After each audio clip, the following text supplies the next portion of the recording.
had some technical problems. Transmitter now. 20-song rock marathons mean more variety, less commercials. Every day after Howard Stern on 95X. Code name.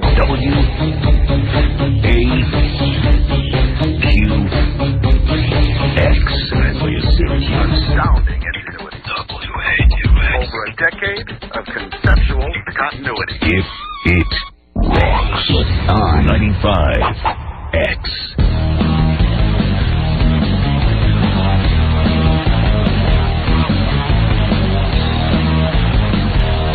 Like a Cub Scout. Get out now! Get out of here! Now hold on now, baby. Yeah, okay, you can throw me out the house, but you gonna miss my loving. You gonna miss my loving. I ain't gonna miss You nothing. never found I'll never find nothing. another love like mine. Oh. Someone who care about you They don't care about the nothing. way that I do. Unfortunately, their marriage broke up. It was due to my gay jungle love. My boss lost his job, his family, and became mentally ill and homeless, and eventually ran around stabbing white women in the ass with a screwdriver. That's all, folks.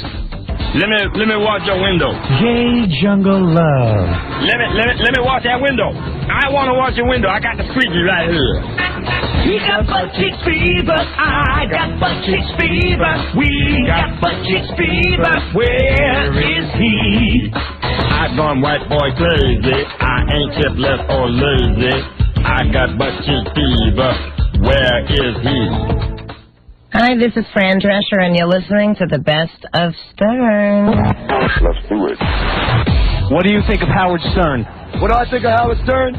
I'm going to tell you now, looking straight in this camera. I personally have been praying to the God of Israel that when he gives us that power, he delivers Howard Stern into my bare hands. Because Howard Stern makes mockery of the black woman, that little black tramp he got named Robin, that he belittles all the time, that she shows no morals or scruples for this white man's money. So I personally pray. And he belittles black women. He talks against black people. He's a media illiterate man. He's a jackass. I'm going to tell it to you straight. And I pray that the God of Israel personally delivers Howard Stern into my hands. And I'm not going to use a sword on him. I'm going to take him apart with my bare hands when God gives me that power. And I have faith that God is going to do that. God is going to deliver certain people into our hands, like Bernard Getz, like Mayor Giuliani, like Mario Cuomo, people who have oppressed us throughout the years, like Rockefeller. God is going to deliver them into our hands. Certain ones that are not going to die during the race wars, we're going to catch them. And we're going to, you don't believe this? I'm going to remind you. You look at old movies on Channel 66, the History Channel, you'll see Hitler in full uniform, Goering in full uniform, Hess in full uniform. You look at the Nuremberg trials of 1945, you see them without their medals, without their uniforms, and jail uniforms. So men that once ruled a whole continent, Europe, and pillaged and raped and robbed from a whole continent was brought to justice. So I reiterate, we're waiting till God give us that power to get Giuliani, to get Mayor Cuomo, Mario Cuomo, to get Howard Stern, to get all your people that like to malign us and plague us and oppress us. God's going to deliver them into our hands. And we can't wait, and we pray for them. Robin, come on, we're doing the news with Pat this Yeah, come on, get the girls in the bullpen. I got to get out of here. Some girls. In the on-deck circle. On the on-deck circle, a couple of girls. John Aristide. I forget his Who's that? name. That's the guy from Haiti. John Bertrand Aristide. I don't pay attention to him. He's the exiled president of Haiti. He was supposed to be on his way back, but instead he'll be at the United Nations today because nobody wants him to come home, that military government there. Supposedly they had some kind of an agreement. But as soon as everybody started working the agreement and sending troops and so forth, they blockaded the ports and wouldn't let anybody in. So nobody wants this guy back. All right, let me get this straight. Got a guy, he's the president of Haiti. By election, yeah. By election. People voted him in. Yeah. The military takes over the country And runs him out. and throws him the hell out of the country. Right. They didn't kill him, they just threw him out. Right. Well, he got out with his life. They might have wanted to kill him, but he got He out. went to Santo Domingo, and from there, Dominican Republic, from there, he came to Brooklyn. Now, he's trying to go back there? Right. Yeah. And except every time he tries to go back, the military keeps him out. Yeah. And he can't sneak in. No, we're spending $30 million. He wants to be president. He doesn't Wants to want be president. sneak into the country. So now we're saying, wait a second. we're going to make this guy the president of Haiti no matter what. Right. Right. We're going to spend $30 million a day to send him in there so that the military can throw him out again. Right.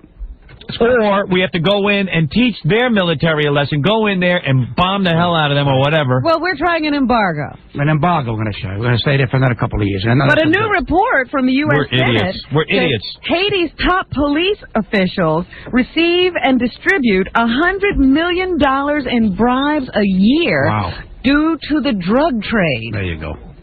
Who distributes the bribes? The police departments. The officers in the police department. Let me tell you something about Haiti. And that's why they don't want this guy back. It'll cut into their bribes. Well, let me tell you about Haiti. All right? Listen, it's up to the people of Haiti to have an uprising.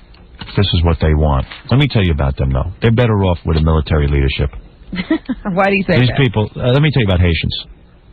It's better for them to have the military in there. I'm telling you. You got a bunch of gangsters. You got a bunch of gangsters running the country. Mm-hmm. And I'll tell you something. They probably have an organized system where they handle everything. You give the Haitians too much freedom, they won't even know what to do with it. Well, the last guy there was, what's his name? Baby Ladakh. Baby Ladakh. They had him, right? He took $90 billion. He left. Right. I say make them a state. Of the United States? 51st state. Get the ships out of there and let them pay taxes and forget about everything. Right. Bunch of sick people over there. Now they're over here. You know, I don't understand what the hell they are. I don't understand. How did everyone get over here? You know, they all get 90,000. How can 90,000 people get in a raft? Right. Where's their mentality? You got to put 4 or 5 at a time, you idiots. 90,000 people are going. We're going to go under the water. Get out of the raft. The point is, we cannot support a military operation in Haiti. The people have got to want their freedom. It's like Russia. We couldn't go in there and tame Russia. They had the people spoke. Absolutely. How would you feel if some other country came in and changed our government? No, that can't happen. Right now, I'm feeling like that might be positive. Our government has changed every Thursday, for crying out loud. Every time you pick up the paper, it's a scandal with the senators, with the congressmen. Everything is moving. It's getting nuts over here. Nobody's legitimate. You're getting Pat upset, will you? I'm sorry. Okay, tonight on CBS, you can see a one-man debate. I've never heard of such a thing. Yeah, I think it starts Pat Cooper. Rudolph Giuliani will be there for the debate. Mm-hmm. However, Mayor Dinkins has declined because he thinks that that other guy, that conservative candidate, Marlin, should also be allowed to debate.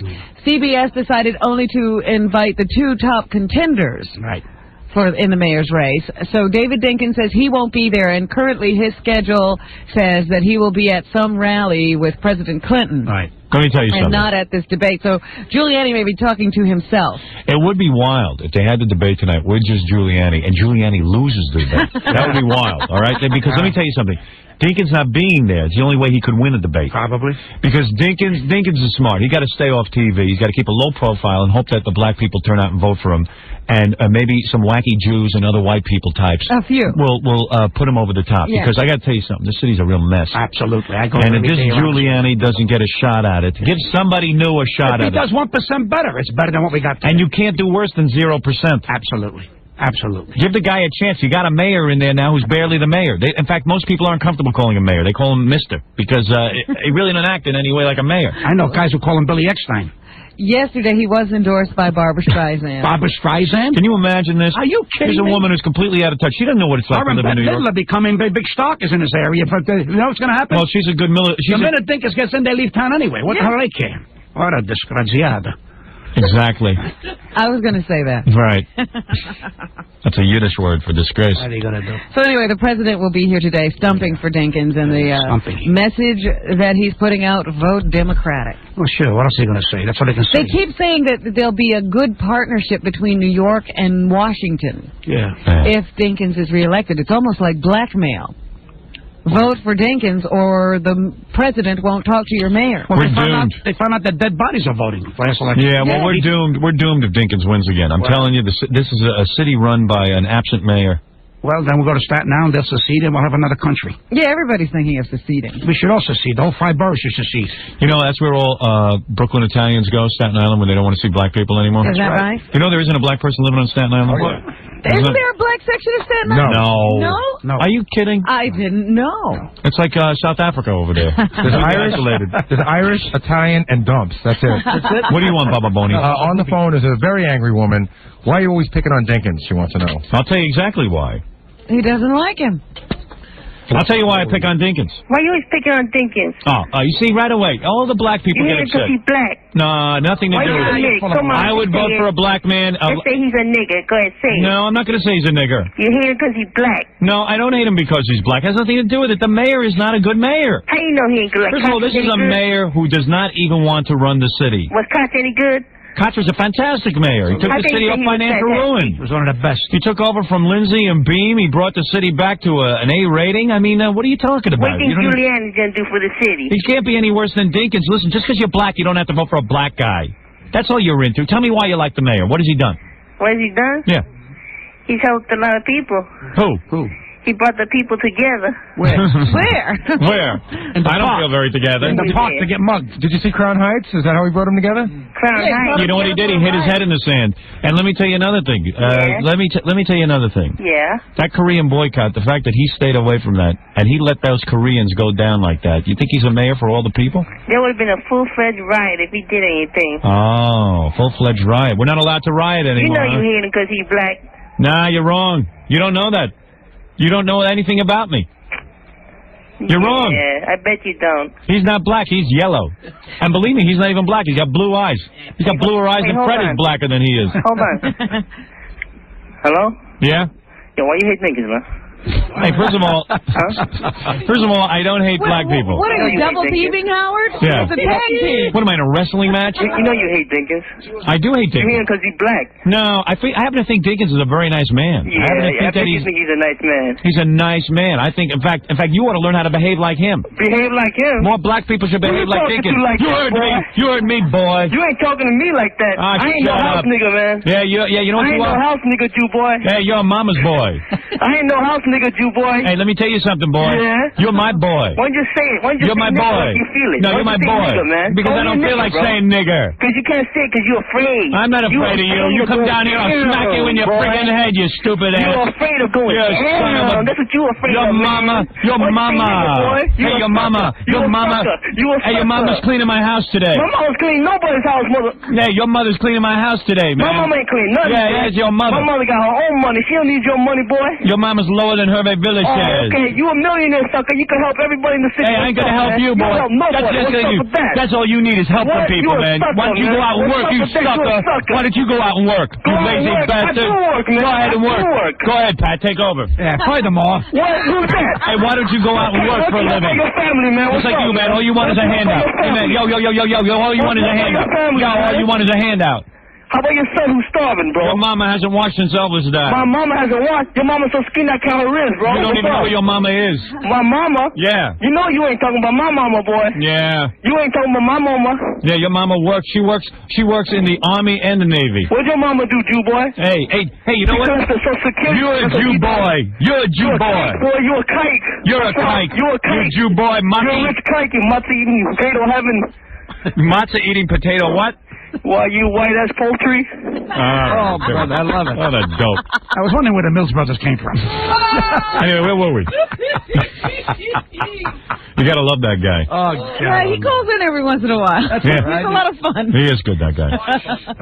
Stupid bastard. Oh, goodness. Why don't you say it? Why don't you say it? You ain't thinking because he a nigga. Yeah.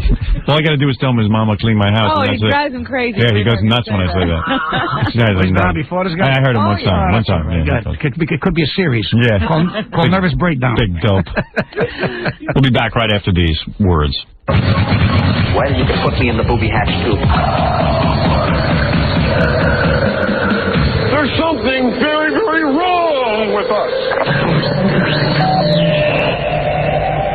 95X is proud to welcome the Kenny Wayne Shepherd Band to the Landmark Theater, Tuesday, April 25th. He's played for thousands at the War Memorial and thousands more at the Grandstand. And now he's headlining the Landmark Theater.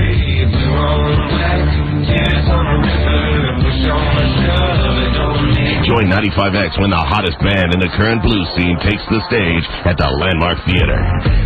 It was a bad excuse, I was the only fool. Kenny Wayne Shepherd, April 25th, for a 95X concert event.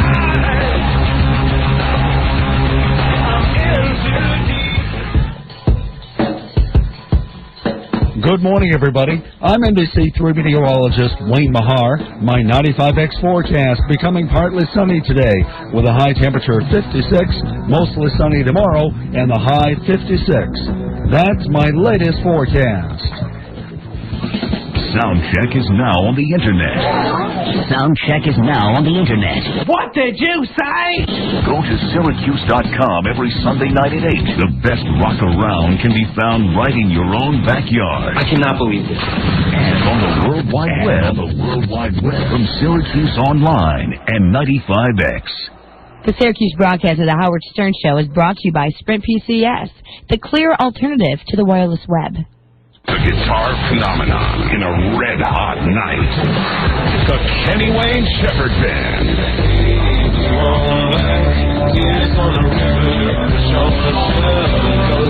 This Tuesday night, 7:30 at Landmark Theater. The Hot Guitar. Following up the platinum-selling Trouble Is with a new album and a new tour, Live On. The Kenny Wayne Shepherd Band, bringing guitar blues into the new millennium. 95X welcomes Kenny Wayne Shepherd. Now live with special guest Caroline Spine. This Tuesday night, 7:30 at Landmark Theater. Reserve seat tickets on sale now at the Landmark Box Office Ticketmaster. Charged by phone at 472-0700 and at the door damn show. The Kenny Wayne Shepherd Band, produced by Eastern Artists. For all your automotive needs, see your local Chevy dealer. That's where you'll find a complete line of cars, trucks, and vans that'll fit any budget. If you're looking for a small car, your Chevy dealer has them. Choose from the miles per gallon liter Metro, the all-new Cavalier, or the dependable Prism. Test drive the award-winning Chevy Malibu and the roomy Impala, both designed with your family in mind. If you'd like some excitement in your life, drive the all-new 2000 Monte Carlo, Chevy's legendary sport coupe. Your local Chevrolet dealer has two great minivans, the rugged Astrovan and the versatile Venture. If you have a sport utility in mind, check out the Chevy Blazer, the rugged Suburban, and the all-new Tahoe. The most dependable, longest-lasting trucks on the road are Chevrolets, from the popular S10 to the Silverado and full-size CK pickup. And for all-out fun, check out the Tracker, convertible or hardtop. There's a lineup. Visit your local Chevy dealer today and test drive your favorite. Your local Chevy dealer is part of your community, ready to serve all your automotive needs. There's rebates up to $2,000 and rates as low as 0.9% on select models. See your local Chevy dealer for details.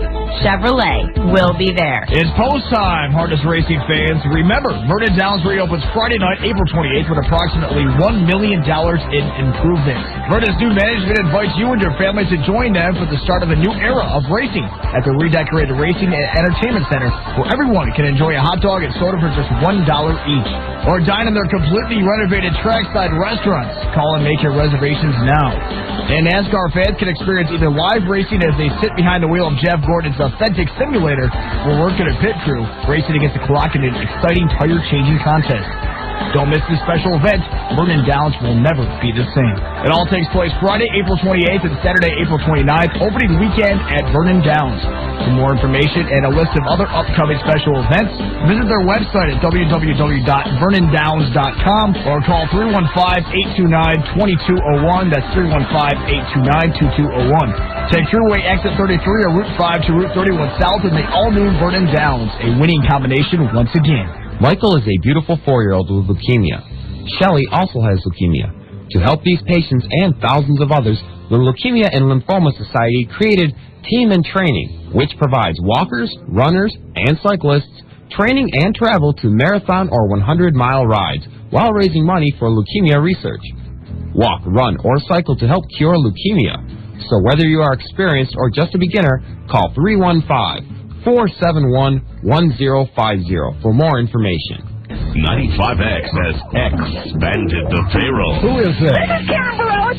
Oh, my God, I'm so psyched. Now you can earn $100 an hour all week, Monday through Friday. It's a 95X no-brainer. Very cool. Yeah. If you can recognize your own name, you can earn $100 an hour. It took you about 1 second to call in, Karen. Fax or email your name, where you work, and birth date. Then listen for your name on the air and call back within 10 minutes. It's that easy. Plus, you'll be eligible to win a different concert flyaway each week. Hi, Eric Brown. Hey.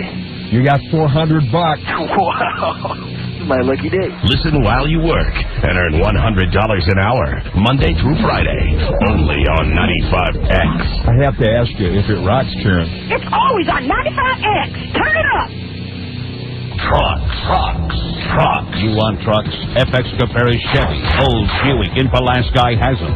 2-wheel drive, 4-wheel drive, long bed, short bed, SUVs, extended cabs, 2-door, 3-door, and more. All priced to sell. Like 2000 Chevy Silverado 4-wheel drive extended cabs, lease for a low $339 a month.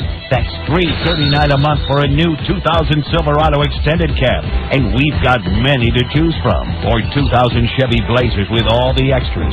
Lease from only $299 a month. That's 2000 Blazers for less than $300 a month. Come pick yours out today. And remember, at FX Caperi Chevy Old Buick in Pulaski, we guarantee you a minimum $2,000 for your trade-in towards the purchase of any quality pre-owned vehicle on the lot. So call 1-877-FX-CHEVY now. That's 1-877-FX-CHEVY. Or come into FX Caperi Chevy Old Buick in Pulaski today, where you save big bucks on a variety of trucks. See dealer for details on approved credit.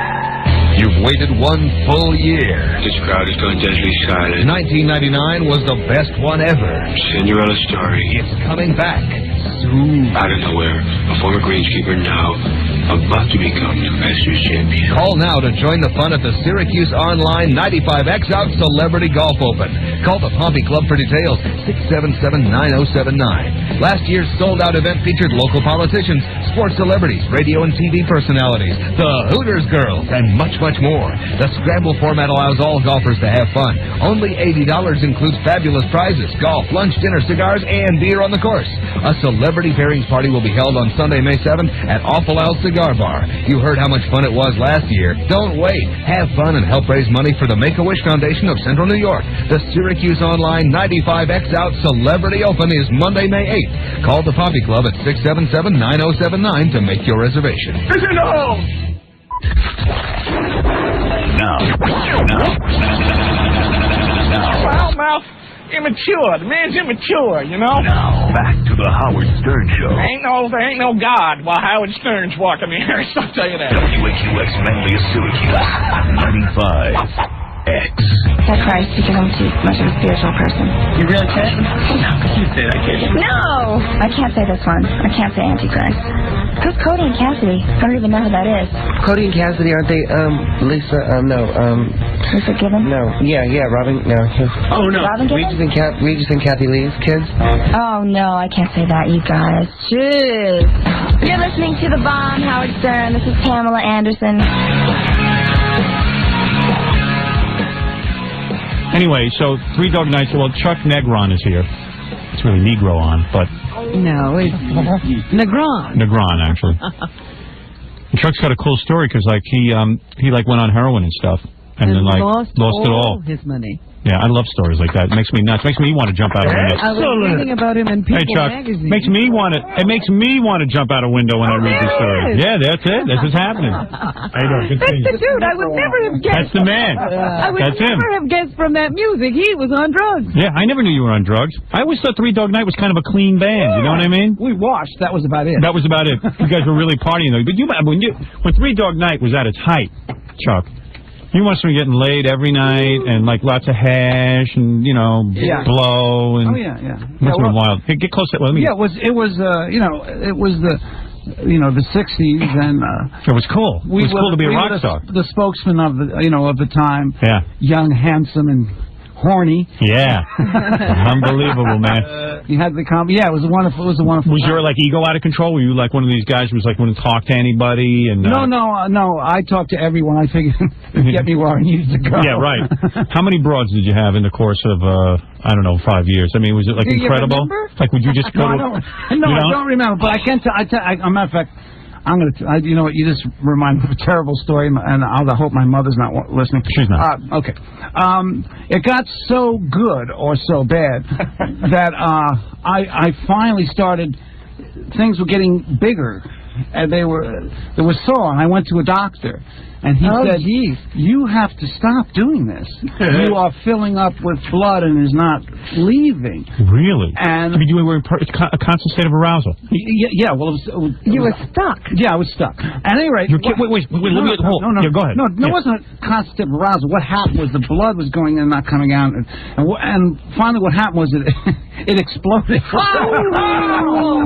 a minute, let me get this straight, because I'm sick. I'm a little slow. Yeah. Everybody's devastated. Wait a minute. You were having so much sex. Yes. Constantly. Because I'm surprised you turned to drugs, because to me, the sex part would be enough.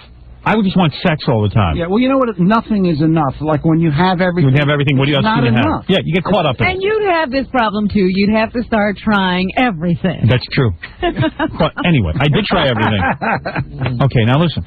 Yes. You're saying so you were with so many women, you were in constant state of arousal, that it actually wreaked havoc on your genitalia. Yes. You had to go to a doctor because you were aroused so much.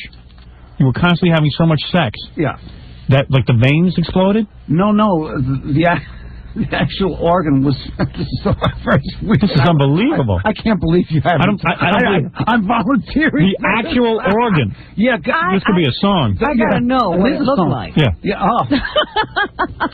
It's the most embarrassing thing that ever happened. Yeah. Going to the emergency thing in hand. Oh. And well, had you been with a woman and then you were like... It just exploded. Wow. Yeah. And they said it literally exploded. Had they ever seen that before? Well, yeah, actually they had. They had? You're not the only other rock star. Yeah.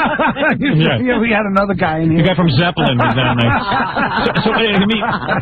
So like you were with a woman, probably a model or something, or... Yeah, actually, I had stopped for about a week because I couldn't. He couldn't. It was painful. And then this girl introduced us, and she was Miss Oklahoma. And the whole band was like... Everyone was trying to date her, right? Yeah, and my thing was I just kind of got in view. I didn't have much of a rap. I was actually kind of shy. Right. So I didn't have much of a rap. So I just kind of would being the strut around. Right. Yeah. That's the move. Yeah. Right. Because that move would never work when you were in high school. But now that you were the lead singer of a great band, right? Nothing worked. And you would just like pose and like hang out. So you didn't even have sex with her. No, I did. Oh, you did? Oh, yes, I won the lotto. Wow. And then all of a sudden you just went and you said, "Wait a second, honey." No. Wait a minute. He's already saying he's sore. He's irritated. Yeah, but you don't understand being a guy. Oh, my God. You don't understand being a guy. But I'm sore and agitated a lot because I have a lot of sex. Unfortunately, it's by myself. So I kind of know what you're talking about. Wait a second. So, are you large? Are you a large man? I'm not anymore. Average size, right? You lost about 3 inches. You're average size? That's about it. So, like, were you embarrassed to, like, walk into the hospital with it in your hand? Yes, when they started laughing at me now. Right. Oh, my God. Did they start laughing? Oh, they started pointing. I mean, you couldn't even put it in your pants. Oh, that stitched me.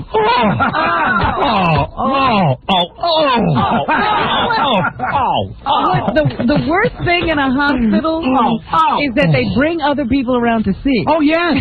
Yeah, right. They have to observe. You haven't seen this? Check this out. Yeah, we have to take pictures of it. Did they ask you to take pictures? No, I don't remember that part. Because my father was one of the first. My father had a polynidal cyst one time. He told me he was in the Army, and they had to photograph it because it was one of the first ones. Yeah. So sometimes if you break the medical records, they have to photograph it. But also, they're teaching, and so anybody who hasn't had this experience before, it's like, oh, come on over here. Yes, I believe this is a case of Rockstaris phallus. We've seen it only 2 times. It's unbelievable.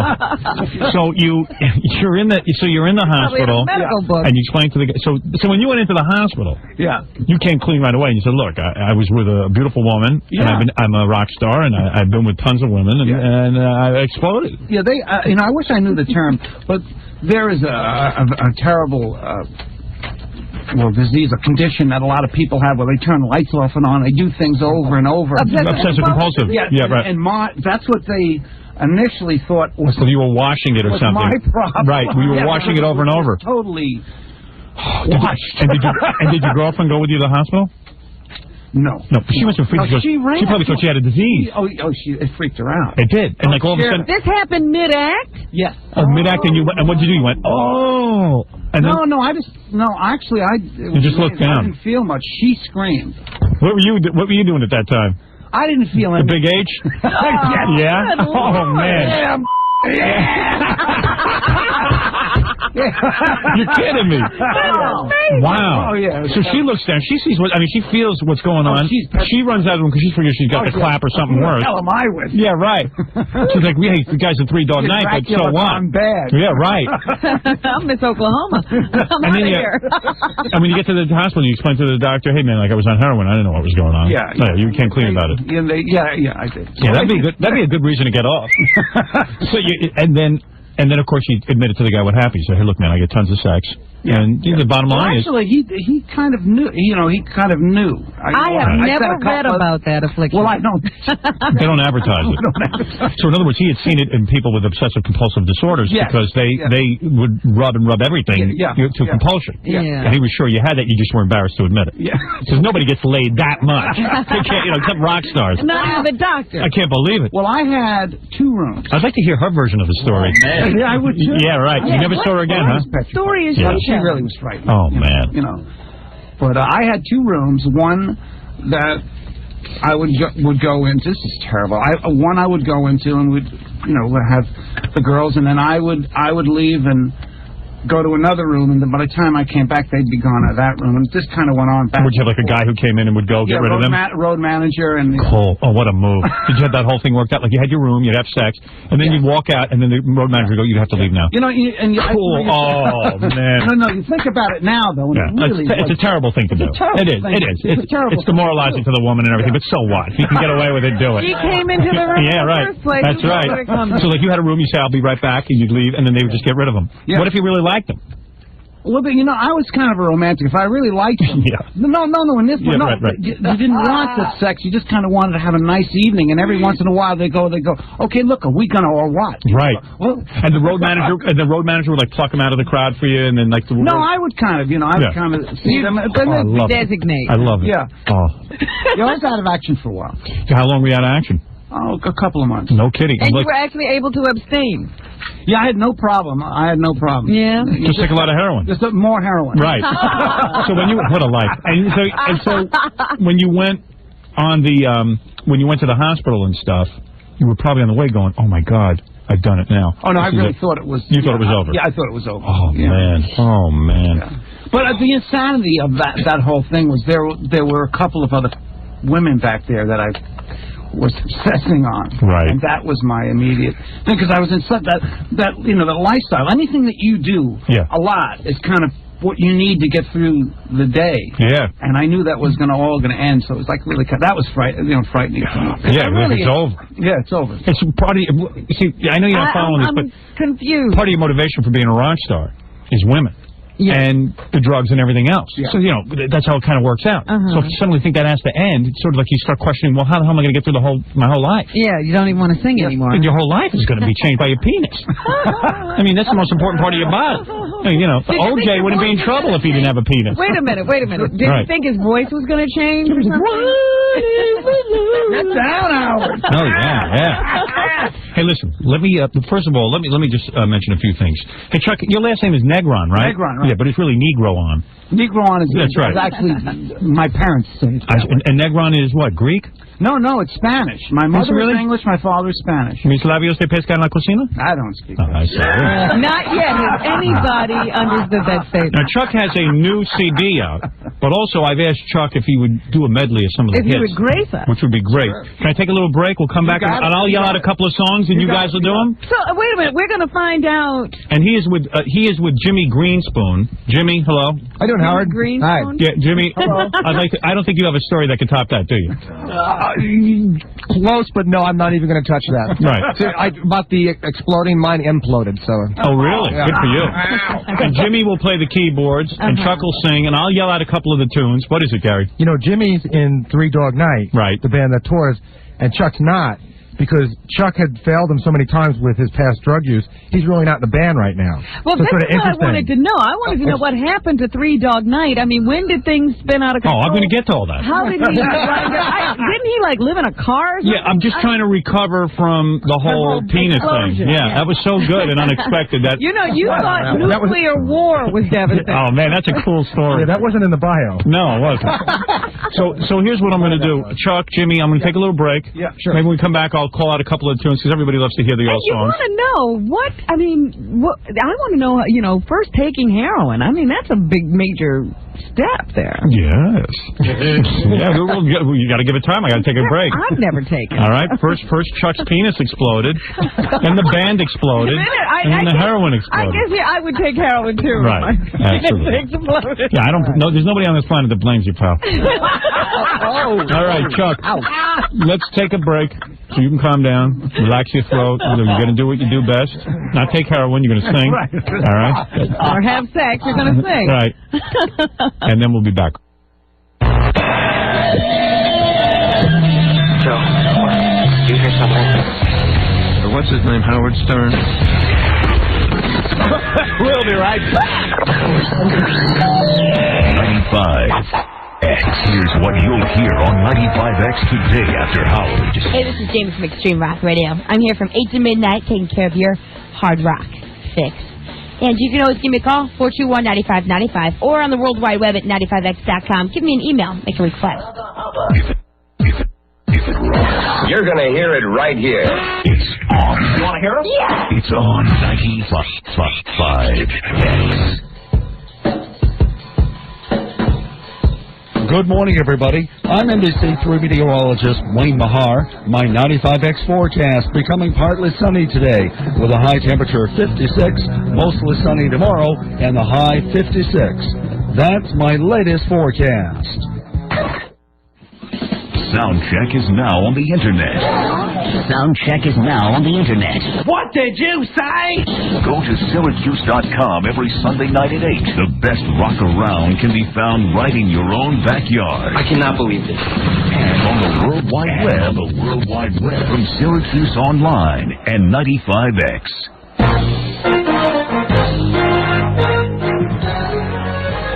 I'm Kathy Denman with a quick 95X traffic and news update. Light volume so far this morning, no delays. This report brought to you by Avon Skin So Soft Bug Guard Plus. Avon Skin So Soft Bug Guard Plus. DEET-free Skin So Soft, good for kids, bad for bugs. Call your Avon representative or 1-800-4AVON. Syracuse police searching for suspects in the city's latest homicide. 27-year-old Willie Hammer was shot to death early Sunday outside Grandma's Burgers on South Salina. Police believe a group of gunmen may have been waiting outside the restaurant before the attack. It's the city's 11th homicide of the year, already surpassing 1999's total of 10. Still no arrest in Friday's robbery at a Burt Street house that left 2 men dead, a third seriously injured. Vernon Griffin, Henderson Griffin, shot and killed when several masked men broke into an illegal gambling house. 47-year-old Robert Anderson was wounded. He's in serious condition today at University Hospital. New York State last week reported a record of over $1 billion in child support payments collected last year. The figure represents a 9.1% increase over support payments collected in 1998. Officials say the increase is due in part to a new rule requiring all employers to submit names of new workers to the state child support enforcement unit. About 77% of payments collected came from the garnishment of workers' paychecks. The commissioner of the INS is defending the way agents removed Elian Gonzalez from his Miami relative's home.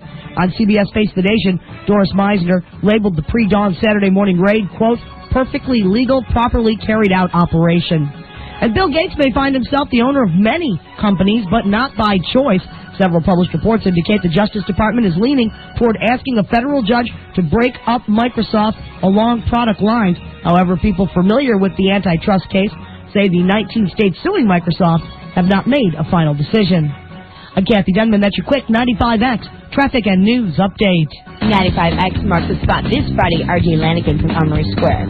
The party continues on the corner of Clinton and West Fayette with dollar bottles of Molson Canadian and Canadian Light. This is Jamie, the happiest happy hour host you'll know, and I'm so happy to be live at R.J. Lanigan's with great prizes and a new feature only at R.J. Lanigan's. Pull tabs for great happy hour prices. So let's recap. Dollar bottles of Molson Canadian and Canadian Light. Pull tab games for unbelievable drink prices. Great prizes with a Wheel of Rock and me. This Friday, come and mark the spot. 95X marks the spot at RJ Lanigan starting at 5 with the radio station that can party all night long. 95X. My granddad has always been the guy I go to for advice. He gives it to me, but first he tells me a story from his life to make his point. When I was little, I didn't know that he sometimes stretched the truth, but I still asked. I know he loves his car dealership, so I asked him for help when I was looking for a new car. Best way to buy a car is online. I just bought my first car over the internet. Granddad, the internet? From a man who doesn't own an answering machine. You pulling my leg? I surf the web all the time. Play bridge with some fellas from Italy. But Granddad, buying a car? The last 6 cars you bought were Buicks from H.O. Clark. Make it 7. They got a website, HOClark.com. Got my new Buick and only went there to pick it up. So I went to H.O. Clark's website, and as usual, Granddad was right. I found a great lease deal on a loaded Pontiac Grand Am at a price I could afford. My granddad, pretty hip for an old guy. What are you calling old? H.O. Clark Pontiac Buick GMC, Route 5 Elbridge. Lease a 2000 Pontiac Grand Am with no money down, no first month's payment, and no security deposit for only $239 a month. Plus, you'll receive a free 1-year membership to I'm Smart. Shop online at HOClark.com. H.O. Clark, not your typical car dealer. Wells Brothers Installation is having their first ever demo clearance sale. That means huge savings on demos, closeouts, and one-of-a-kind items. This event is for a limited time only, and if you hurry, you could save big money on car audio and aftermarket items for your car or truck at Wells Brothers Installation. This is Wells Brothers Installation spring cleaning on the items you want at unbelievable prices. Wells Brothers Installation carries the big names in car audio equipment like Pioneer, Cerwin-Vega, Macintosh, Phoenix Gold, Orion, and the leading names and accessories and trim for the look you want at a price you can afford. The demo clearance days at Wells Brothers are going on now, so take advantage of the savings on demo items, special closeouts, and limited one-of-a-kind items in car audio equipment and accessories for your car or truck. Get to Wells Brothers Installation, 835 West Hiawatha Boulevard, just past Carousel Center. Wells Brothers Installation, 471-1786. Demo clearance days at Wells Brothers Installation. You'll love the way they make you look and sound. Now, back to the Howard Stern Show. I'm gonna laugh at you. Okay, my mom doesn't like that joke either. 95X. Turn it up. Good morning, everybody. I'm NBC3 meteorologist Wayne Mahar. My 95X forecast becoming partly sunny today with a high temperature of 56, mostly sunny tomorrow, and a high 56. That's my latest forecast. Howard Stern. All right. Me and you tonight, we gonna look at some big not no skin in the back, you know what I'm saying? We gonna look at naked pussy today. We gonna have things our way. You know what I'm saying? Cause any man that's a man, no love, he loves some big. You know what I'm saying? I want the big women. Don't give me no flat-chested ones. And joining us today is Chuck Negron and Jimmy Greenspoon, Three Dog Night. So before we go on with your incredible story, I finally figured out what happened with the penis stuff. All right. Because we could talk more in depth off the air. Openly. So Chuck thought when it was first happening, he was like, oh my God, I'm having so much sex that it's fantastic. And then the doctor found out, no, you got to stop. You know? You're sick, man. You're a sick man. It freaked her out. First, it must have been pretty good, though. It's a wonder you didn't lose consciousness.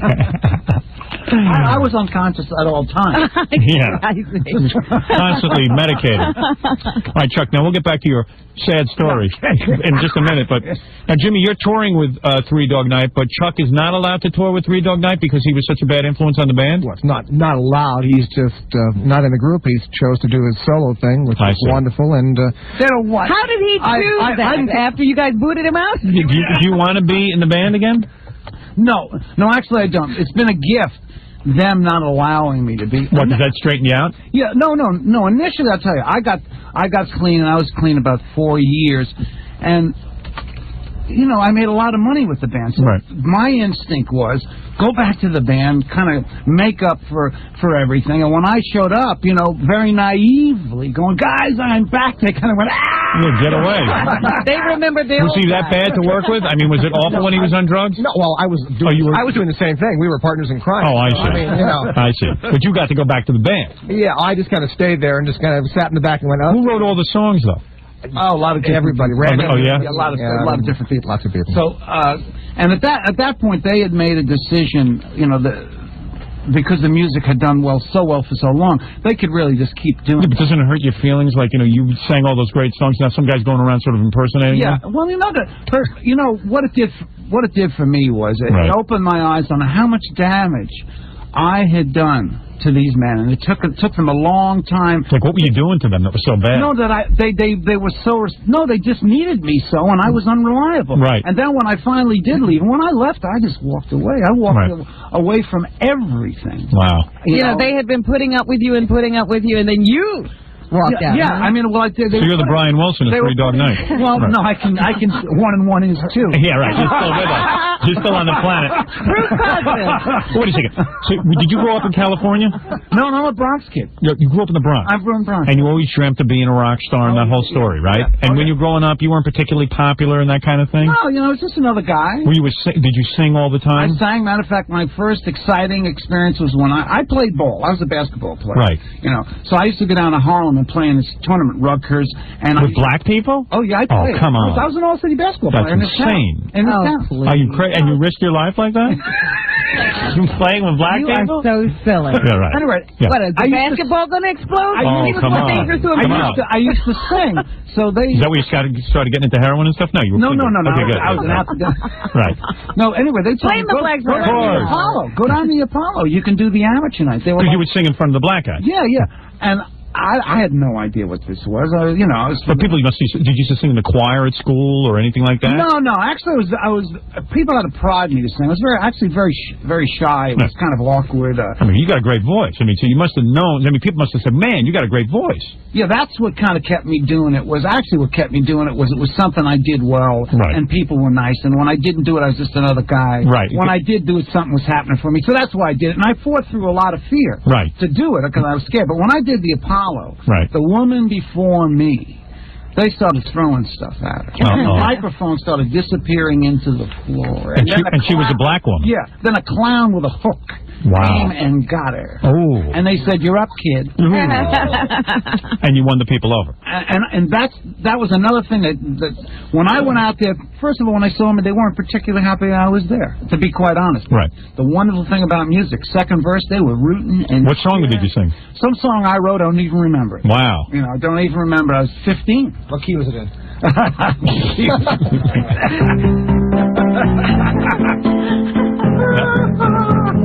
One of those kind of songs.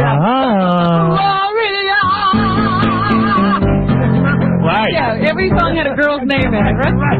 So you did that, and then all of a sudden, how do you hook up with a band after that? Came to California, ran into the 60s in California. And had you been laid in high school and stuff? Did you actually get a girl? I had a girlfriend. Right. One girlfriend, not that great looking. No, actually, she wasn't. She was pretty good.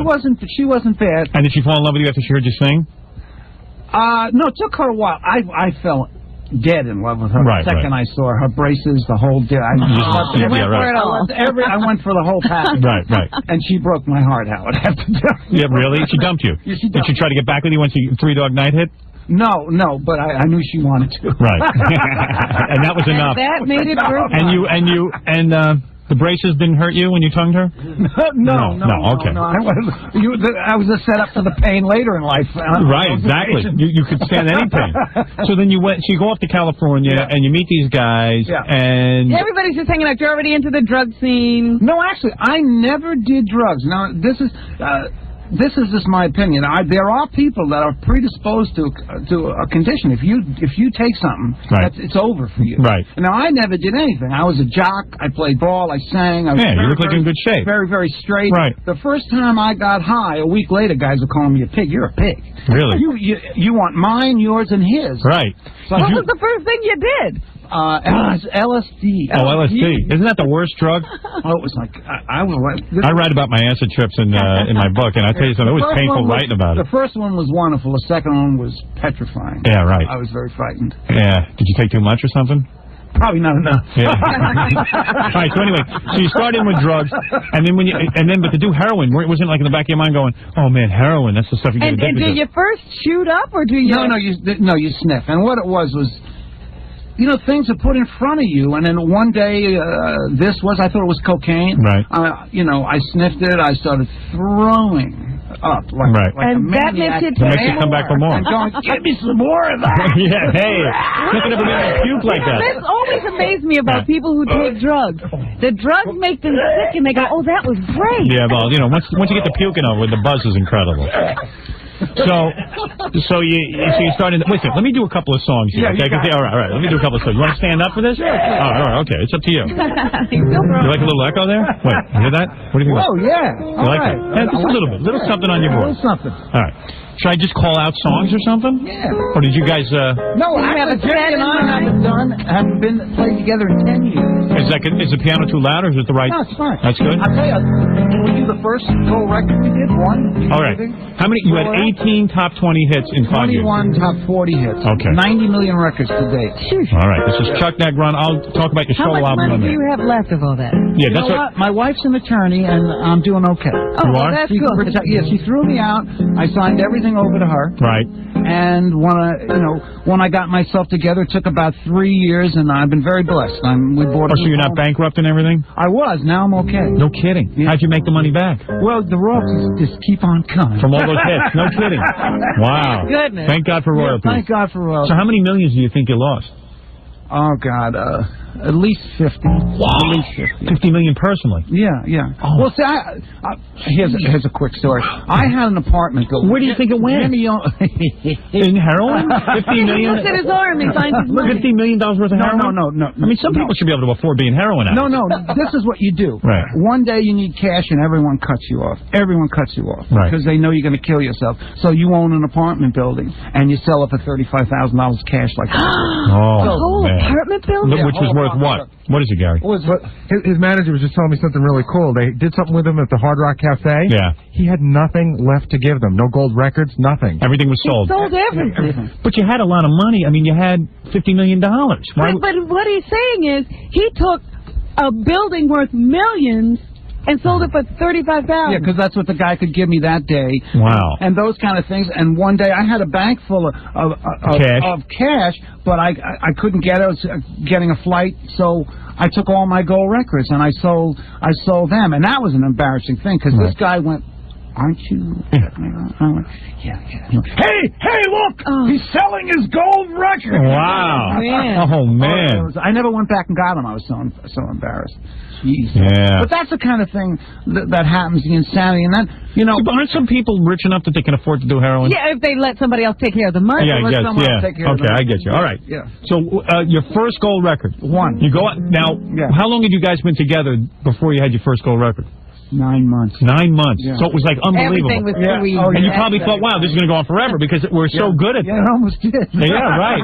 We had 12 platinum albums. That's so amazing. That's a lot. How many albums did you sell? 90 million. Oh, my God. Yeah. That's amazing. Yeah. That's quite an accomplishment. And do you look at those big houses now as you drive by and say, I could have had one of those? And You know what? I have a big one now, but I want to tell you, no, for me, I am so grateful that I got my ass kicked because I was just so scared and so arrogant. On the other hand, that I needed to be made reasonable.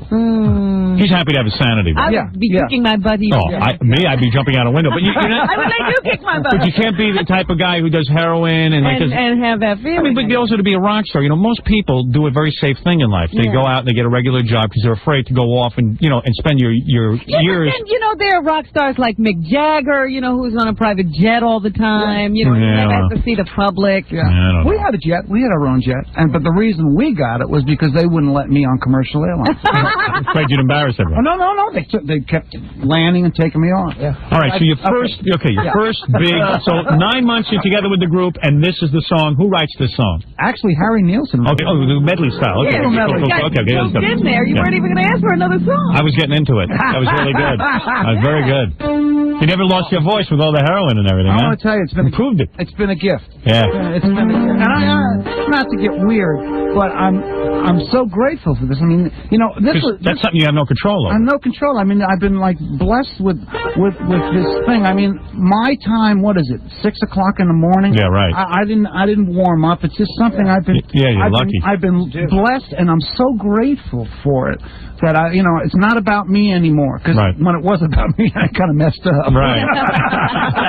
But it's appropriate. It's appropriate. Yeah, you're really cured, man. I'm telling you. One is our number this morning, Robin, That's because right. we are number one And in New York. it's not a Yes. We like the It's not a lonely number, quite frankly. I feel very comfortable with the number one. But all right, what the heck? And this, let's see, we'll do a little joy. So Okay. 11 million copies was record of the year, and this is about. And the Yes. Is this really? Joy to the World is about masturbation. I knew it, Robin. I told you. And the record company must really kiss your ass when you're selling those kind of records. I can't imagine how fun that must be. Oh, you can't imagine. Oh, to walk in with the guys with the cigars and the suits. And you're the go, man. Sit down, sit down.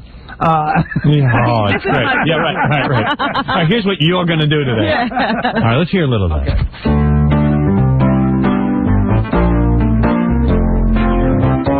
Jeremiah was a bullfrog, was a good friend of mine.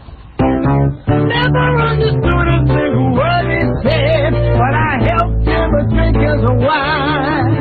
And he always had somebody for wine.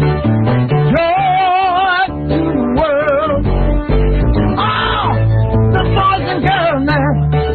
Joy to the fishes in the deep blue sea. Joy to you and me. You know I love the ladies. Love to have my fun. I'm a high-knot flyer, a rainbow rat, a straight shooting son of a gun, singing joy to the world. Oh, the boys and girls now, joy to the fishes in the deep blue sea, joy to you and me.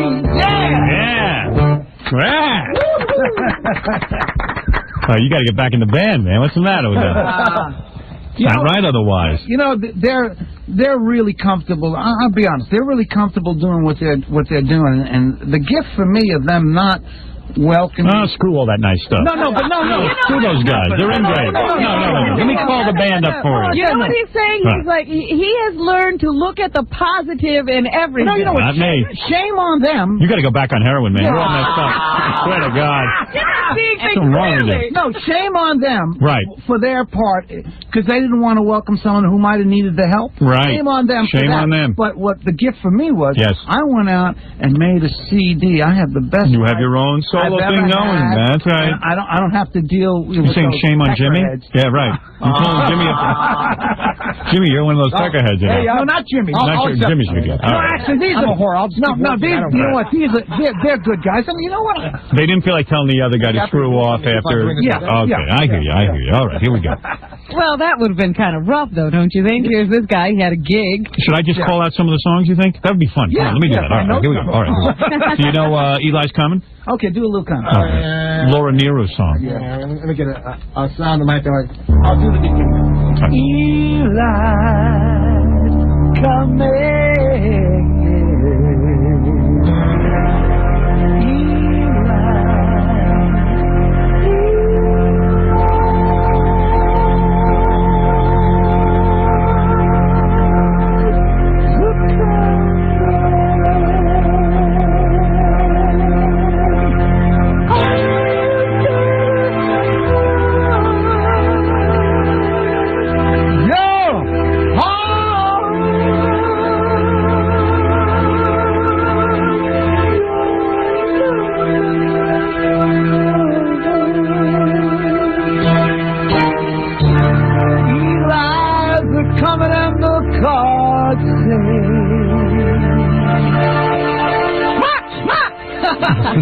That's good.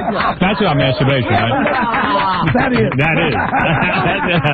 We haven't done it for 10 years. That was cool. You haven't done that in a long time. Well, we haven't played together in 10 years. So. Okay. Well, that's your fault. Yeah, my man wanted to come back. You didn't let him in the band. Yeah, I lied. It was 6 months ago. Right, there you go. He played on the record. He played Did on he? the album. He came in, Floyd Sneed came in, the original drum in the band, and they supported me, and they played, and it was wonderful. All right, you ready? Yeah. All right, never mind all that. We got to get to songs. I'm trying to think what I want you to do next. How about... All right, wait, I'll name a bunch of them here. We got Liar, an old-fashioned love song. Old-fashioned love song. All right, go ahead.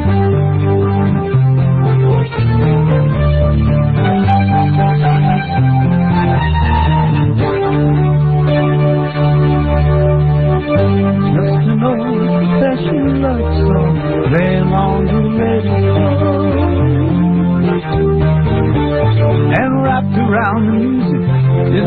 of someone promising they'll never go.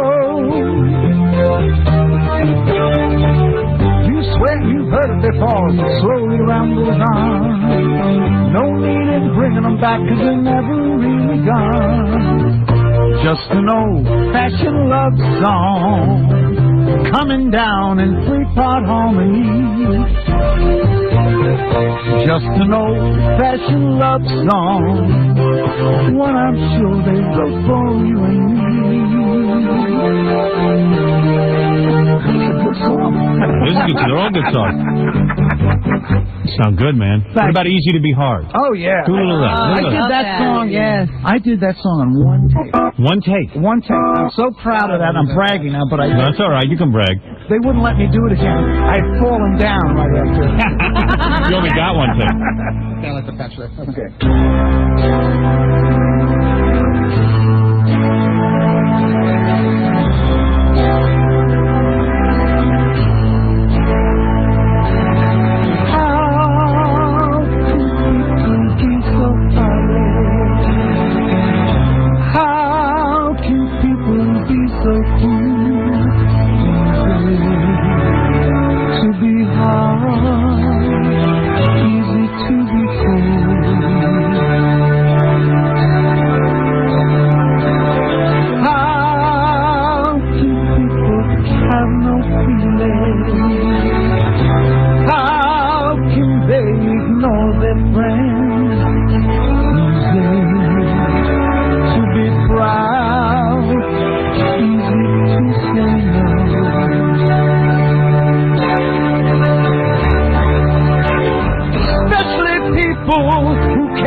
Great, beautiful, beautiful. Like I said, we got to take a break. We'll be right back. Kids love what you are experiencing. What you are experiencing is Howard Stern. 95X. Here's what you'll hear on 95X today after Howard. Good Monday morning. I'm Roger McHugh, and all week long I'm going to give you a chance to earn $100 an hour with a workforce no-brainer. And every winner will qualify for a great concert flyaway trip at the end of the week. Hubba, hubba. If it rolls, You're going to hear it right here. it's on. You want to hear it? Yeah. It's on 95X.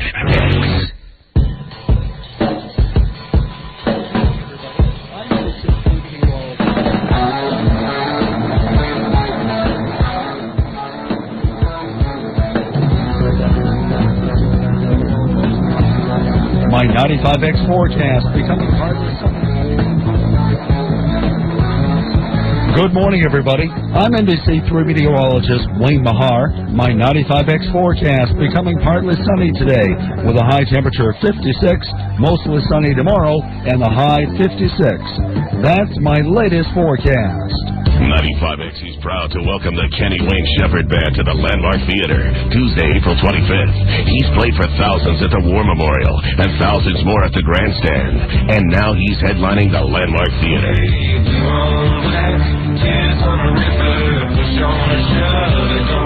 Join 95X when the hottest band in the current blues scene takes the stage at the Landmark Theater. It was a bad excuse, I was the only fool.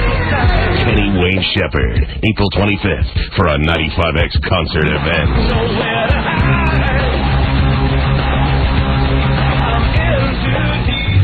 The U.S. population lurches methodically through the motions for yet another day. It's the Onion Radio News. I'm Doyle Redland.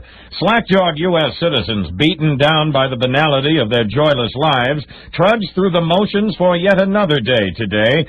In a televised speech, President Clinton urged us on. By continuing to get out of bed, wash yourselves, dress, work, shop, and put food into your mouths at regular intervals. You have shown the world just how willing to live the American people can pretend to be. The American people are expected to lurch like robots through the motions again tomorrow.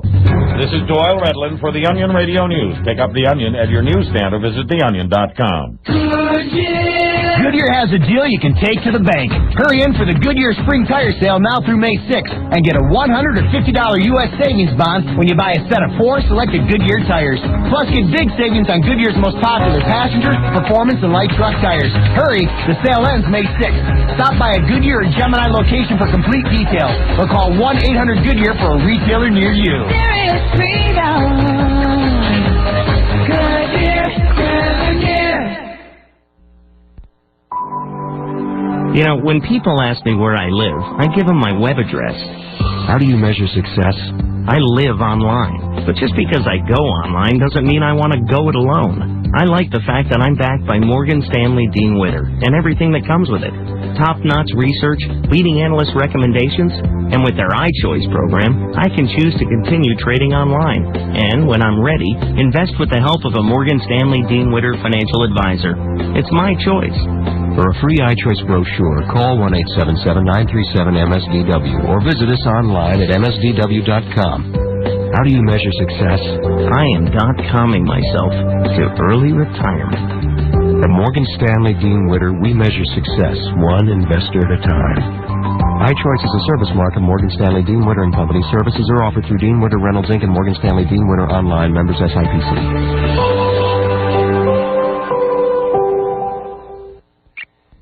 I'm Pat Wall, accountant. But in the Army National Guard, I fly helicopters.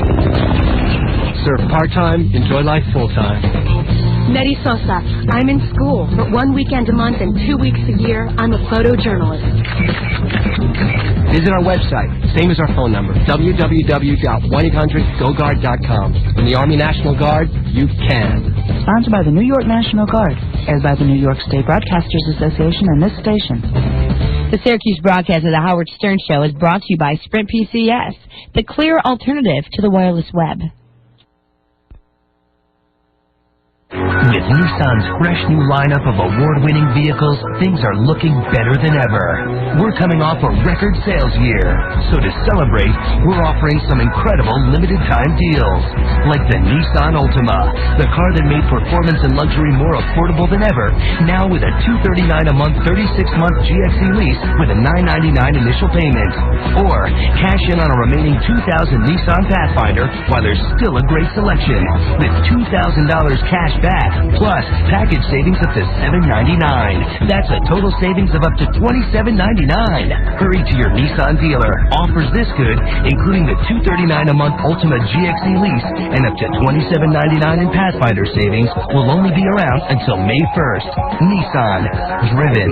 Cash back from Nissan. Take delivery from dealer stock, tax, title, and license or expert. Call 1-800-648-7038 for lease details. Package savings based on MSRP of individual options. Actual retailer price and customer savings may vary. Now. Testing. 1, 2. Now, back to the Howard Stern Show. 95X. Turn it up. Good morning, everybody. I'm NBC3 meteorologist Wayne Mahar. My 95X forecast becoming partly sunny today with a high temperature of 56, mostly sunny tomorrow, and the high 56. That's my latest forecast.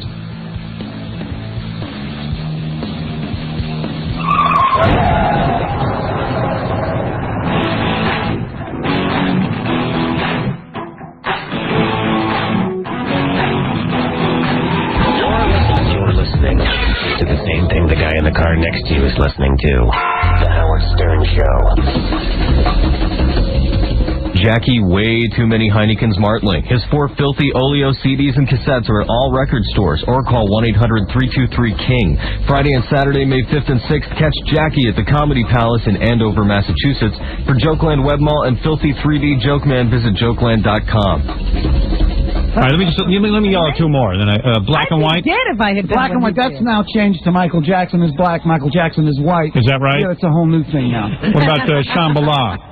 Shambhala. Actually, I don't remember the words to that. All right, let me think. Show must go on. Oh, Show must go on. All right. Yeah, Corey sang Shambhala. Oh, did Corey, yeah. Then scroll. Then we'll move along.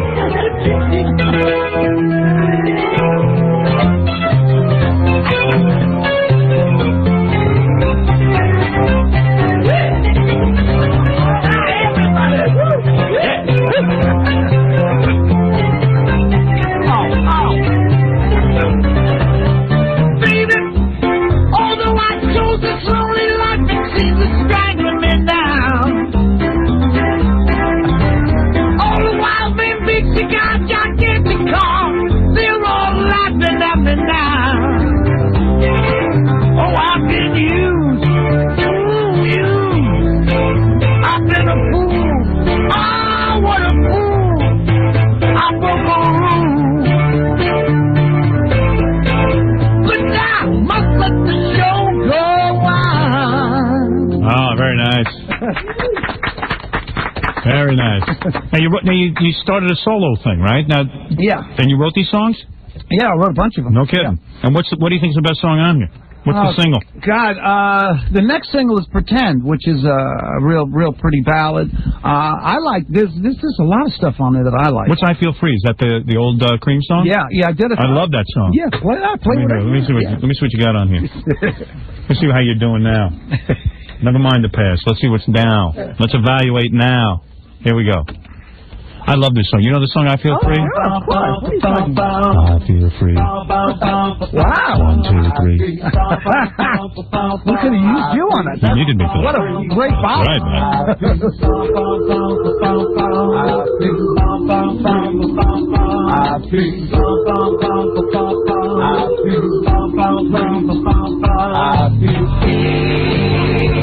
When I tell you, move like the sea. You're all I want to know.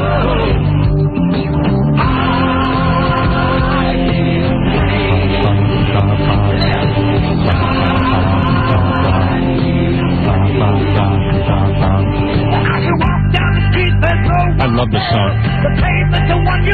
Eric Clapton, Jack Bruce. Who wrote Clapton wrote that though, right? And Jack Bruce, not Ginger Baker though. No. I love that. What else you got on here? Yeah. Hey, we were jamming. I was doing a little singing on there. I don't know if you knew it, Robbie. Live album. Okay. Right. What else you got? I don't know. There's a song called "Soul to Soul," which is. You like that one? Yeah, that's done with. Let me take a little sample of that. Yeah, put a little sample of that. Now, what label is this on? It's on Viceroy. And it's in your stores now? Yes, in the stores now. Yeah. And the name of the album is "I'm Still in Your Heart." Still in Your Heart. Oh, Am I Still in Your Heart? Yeah. The first title was "Buy This Record, I'm Begging You," but the record company said that's really kissing up too much. Yeah, right. You don't want to sound desperate. That's not a real good idea. Let me see. "Soul to Soul." See, you gotta hope this is a huge smash, so then you can tell all those guys in Three Dog Night to kiss your ass. You know what I mean? That'll be really good. I'll tell them right now. And if it goes really big, if it goes like triple platinum or something, you go right back on heroin. It's okay. Oh, that's cold. Oh, why not? No fun being a rock star if you can't be back on that stuff. This is Soul to Soul? Yeah, this is my band. I got really hot. Better than Three Dog Night? You know what? Better musicians, right? Three Dog Night's great. I have to say, these guys are good. But your new band is better, isn't it? They look better, that's for sure. And do they have a better sound and they're a little more capable? You know what? It's hard to beat Three Dog Night. These guys are great. I mean, I'll be honest. You're a guys, diplomat. No. These guys are great. Yeah. They really are great. You know, they play, they sing. Right. Look like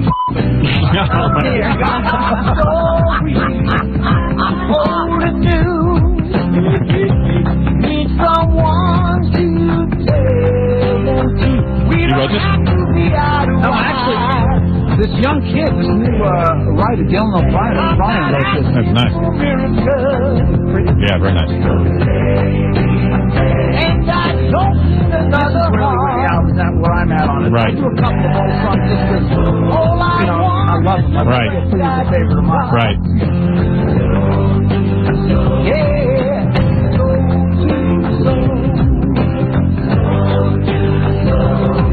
What happens Like when you want to do an album, like if you, like a bunch of guys send you songs and stuff?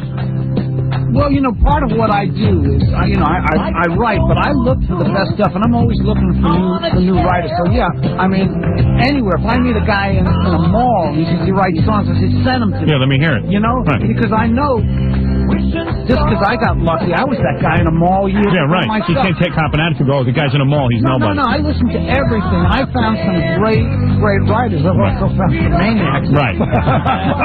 But whatever. I'm not asking for miracles. Hey, you sound good on this. And I don't need another heart. This is about masturbation? All I want is a friend I can love. This is about drugs. This is about drugs? No. This is about the freedom. It's about your penis exploding. Soul to soul. See, I gotta get in a band. Everyone's in the bottom. Yeah. You'll be up a creek without a paddle. You put me in there. No, you have a good focus, big guy. Yeah. Got the schnoz. I got the schnoz. We both have it. So Chuck Negron's new album is Am I Still in Your Heart? He's a good guy. Go out and buy the album. And think you'll enjoy it. And Jimmy, I want to thank you, Jimmy Greenspoon from Free Dog Night. Thank you very much. Coming in and doing that for us. That's a lot of fun. And Chuck's back, you know what I mean? I mean, the guy had the heroin thing going, but you got to do that if you're a How rock many star. years on heroin? 23. Oh, you're kidding. That long? Oh, I just... Wow. 23. Oh, you had your fill. Oh, no, I went You didn't quit it. You just did it enough. I went all the way down to the abandoned building, to the whole You lived in an abandoned building? Street. Yeah, I lived on the street. And wait a second. That's So what I wanted to get to. You split from your wife. Yeah, well, she threw me. Yeah, She threw you out, but now you're back. One wife left. Right. She had some clarity, and she left. And then I met this other woman, who's an attorney, was helping me. And You fell in love with her? Yeah, and she threw me out. And it finally ended up, in an abandoned building where actually there was a crack house upstairs, and they wouldn't even let me up there. They wouldn't let you in the crack house? No, wouldn't let they you. didn't. Why? Because I was amazing. I was the best. And you used to go in there and say like, hey man, I'm the guy from Three Dog Night. Yeah, that was my hustle. Every once in a while, I'd open the closet and I go, you know the guy from Three Dog Night? Yeah, hey man. I go, yeah, you know the guy, Joe? Yeah, he's here. Hey, Chuck, say hi. Hey, it's the guy from Joy to the World. Yeah. No kidding. Very sad, yeah. Hey, Howard, in the bio, I looked over very briefly, but it did make some mention of jail. Really? Yeah, Jail too? Oh, yeah. What happened there? I became Bubba's love toy. No. No. How'd you end up in jail? You don't want to talk about that. No. I got, it's funky out there. I was constantly loaded. I drive off when I had a car off bridges and stuff. So I was arrested a lot, and I finally did some time, because what they do is when people of money, they put you on testing and they hope that you can do it. And I couldn't get a clean test, so they put me away for 8. That's the Wait a second. You mean like? Okay, so what did they bust you for dealing or something? No. Driving under the influence. They drive me under the influence. Right. And I was the kind of guy that had my hands in my pockets. This is a true story. Yeah. Hands in my pockets. Get your hands in their pockets, and I came out like dope in between. You didn't even know enough to get rid of it. Bingo. They said, you're going away. You're going away. And then they said they gave me another chance, put me on testing, and I would call every night. And if my number came up, I had to go in, pee in a bottle, and they called me every day, and I was dirty every day. You can never even beat it. And then they kept throwing me in jail for 4 days, 5 days, and finally, once And did you want to? Did you get raped as a kid or something? No, Nothing bad ever happened? Like no. Something. There must be something. No. Did your parents try to talk to you and like no one could get He's through to you? claiming chemical imbalance. That's what I'm claiming. I don't know what. I think I was a problem waiting to happen. But stuff happened to me like my sister and I spent some time in an orphanage, and that was a terrible, terrible experience. Where were your parents? Well, my father left when I was 4. Oh, see, here we go. My mom was 19 and had twins. I have a twin. Yeah. And it was very hard on her. And she went to school and put us in this orphanage for a couple of years. Man. And it was an horrendous place. That's what did it. There was some funky stuff that went on in there. And it was when you lose your mother, man, that's it. Yeah. And I had a bedwetting problem. They used to send me to school. Just like Jackie. Yeah. I wet my bed. You mean they made you humiliated you? It's fine. Humiliated. Who did that? The orphanage? Yeah. And then in front of the other kids, you had to wear a sign. To school. No wonder you were on heroin. These other orphanages knew Gingrich wants to bring back. No, these places are tough, and the people that go there, that work there, for the most part, are children lovers. Yeah. Oh no, there was a guy there. Were you molested? No, I wasn't. But that was going on. That'd be a better story. It was going on. Could you say you were molested? The thing was, I'll be honest. I probably would have been one of the kids that was involved in that stuff. The reason I wasn't was because I wasn't going to let anyone ever get near me again. Right. You know what I mean? I didn't know what was going on because I was that young. But he also wet the bed. Who wants Yeah, right. There's evidence. That's not nice. But the point is, do you mind wearing a sign? Jackie, make a sign. I wet the bed. I think it'd be good. Send him back to the hotel. Walk into the Four Seasons. I mean, like, you know, like there you go, bed. Here's your sign. You just put that on. Mom, they gave me another sign. So have you actually seen your mother since you got out of the orphanage?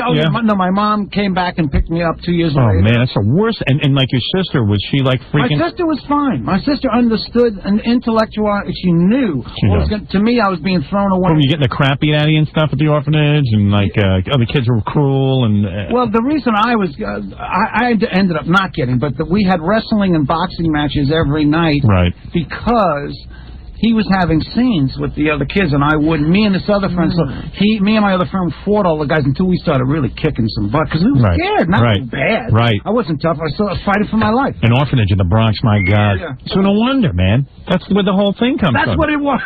but that is. I mean, first of all, you have no role models when you're growing up in an orphanage, and you have no guidance. Formative years. How old were you? Let's see. I was in the 3rd and 4th grade. So. Yeah, that's bad. Yeah. And you have no guidance. I mean, you don't have like good people to sort of like emulate. It was scary. Get all whacked out. And then when you're doing heroin, you don't even know I was a millionaire before I was 25. There's no problem with that. No, I had no problem. I could handle that. Yeah. And I was, as the 60s, I was an accident waiting to happen. I remember the first time I bought a Mercedes. I mean, I walked in and they wouldn't. I pulled up my little Volkswagen, my cutoffs, and my hair down, and no one would wait on me. So by the time they did, I was so mad. I bought 3. Wow. And when just to show them. That one, and that one. And they were probably like, hey, this guy can't buy a Mercedes. I want him at my house tomorrow. And they got him there. But the thing was, I cheated myself of the fun of like driving one around. I know. Because I was so angry. But, I got the cars. Yeah, right. And you're over the anger now. I know. Oh, you're not. Good man. Don't ever give up that anger. That's what keeps you going. Keeps me up. That keeps you singing. Oh, man. You should go back with your millions now and just rebuild the orphanage. That's what you should do. But, the whole idea of, going from millionaire 25 to back in the car living. Yeah, that's got to drive you nuts. Or the abandoned building. It would have been ironic if you went back and sold heroin to the kids at the orphanage, too. That would have been cool. You know what I mean? I mean, perfect revenge. Did you do anything? I mean, like, we know you sold all your stuff and you sold buildings. Did you never really compromise yourself? What do you mean, like become a hooker? No. Yeah. Did you ever do any guys and stuff? No. And did you you slept in your car? No, I slept in this abandoned building. I didn't have a car. Matter of fact, that's finally when I got clean was I stole a car. Now, I wasn't a master criminal. Right. I stole someone's car I knew. Oh, nice. Yeah. So and you were desperate. Yeah, but I was desperate, and they finally, I was going to jail one more time, and they said, look, you can go into this place, cry help, or you can go to jail. Right. And I went in this place, and this place was fantastic. Right. They treated me like a guy who had a heroin habit for 23 years, as opposed to a rock star. A rock star, and they woke me up. I mean, I'm telling you, they woke me up. I love this place. This is what most of these places should be. Yeah. You know what I mean? Yeah. You didn't go to any Betty Ford clinic. Yeah, right. No, but they wouldn't take me. Really? No. That's how they keep a high rate. They knew they couldn't cure him. Betty Ford wanted nothing to do with Chuck Negro, and they told me that. They said, no, you have a problem. We like celebrities to have a little. We should do a little chipping or something. We don't want a guy. We don't want a real. We don't want a real heroin addict. We don't want even a real problem. Pot this weekend. So how much did it cost you a day when your habit was at its worst? Oh, I could go through $600-700, easily. But at one point, I was doing it when I was really doing it. I was doing a quarter of an ounce of China White a day, which was a couple of $1,000. Wow. But the body when you're young, and you can see me now. When I'm 53. When I was, I don't know. I was talking to Steven Tyler and Joe Perry. They said they were on heroin. So I said, boy, I don't know. You guys are pretty well preserved. Yeah. All Maybe these guys. the drugs preserve you. Yeah. But I was very strong. So was Steve. Steve used to open for us. Right. Earl Smith used to open for us. Right.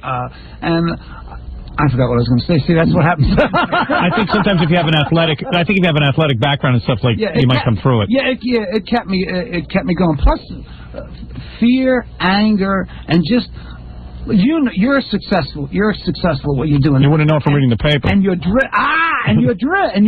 Now, Right. you take that kind of passion and that kind of focus and put it into something bad. Yeah, you can be the greatest at it. You can be the greatest. Yeah, right. And I was in the Hall of Fame of jerks. That's a good one.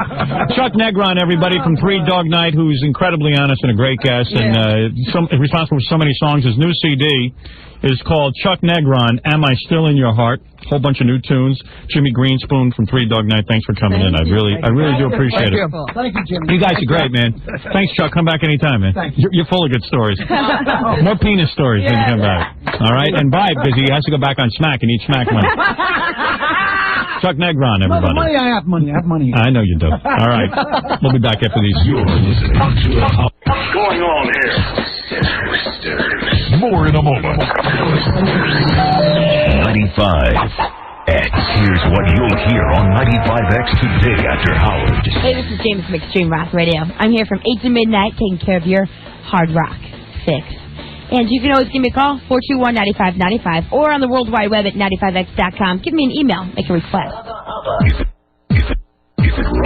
You're going to hear it right here. It's on. You want to hear it? Yeah. It's on 95X.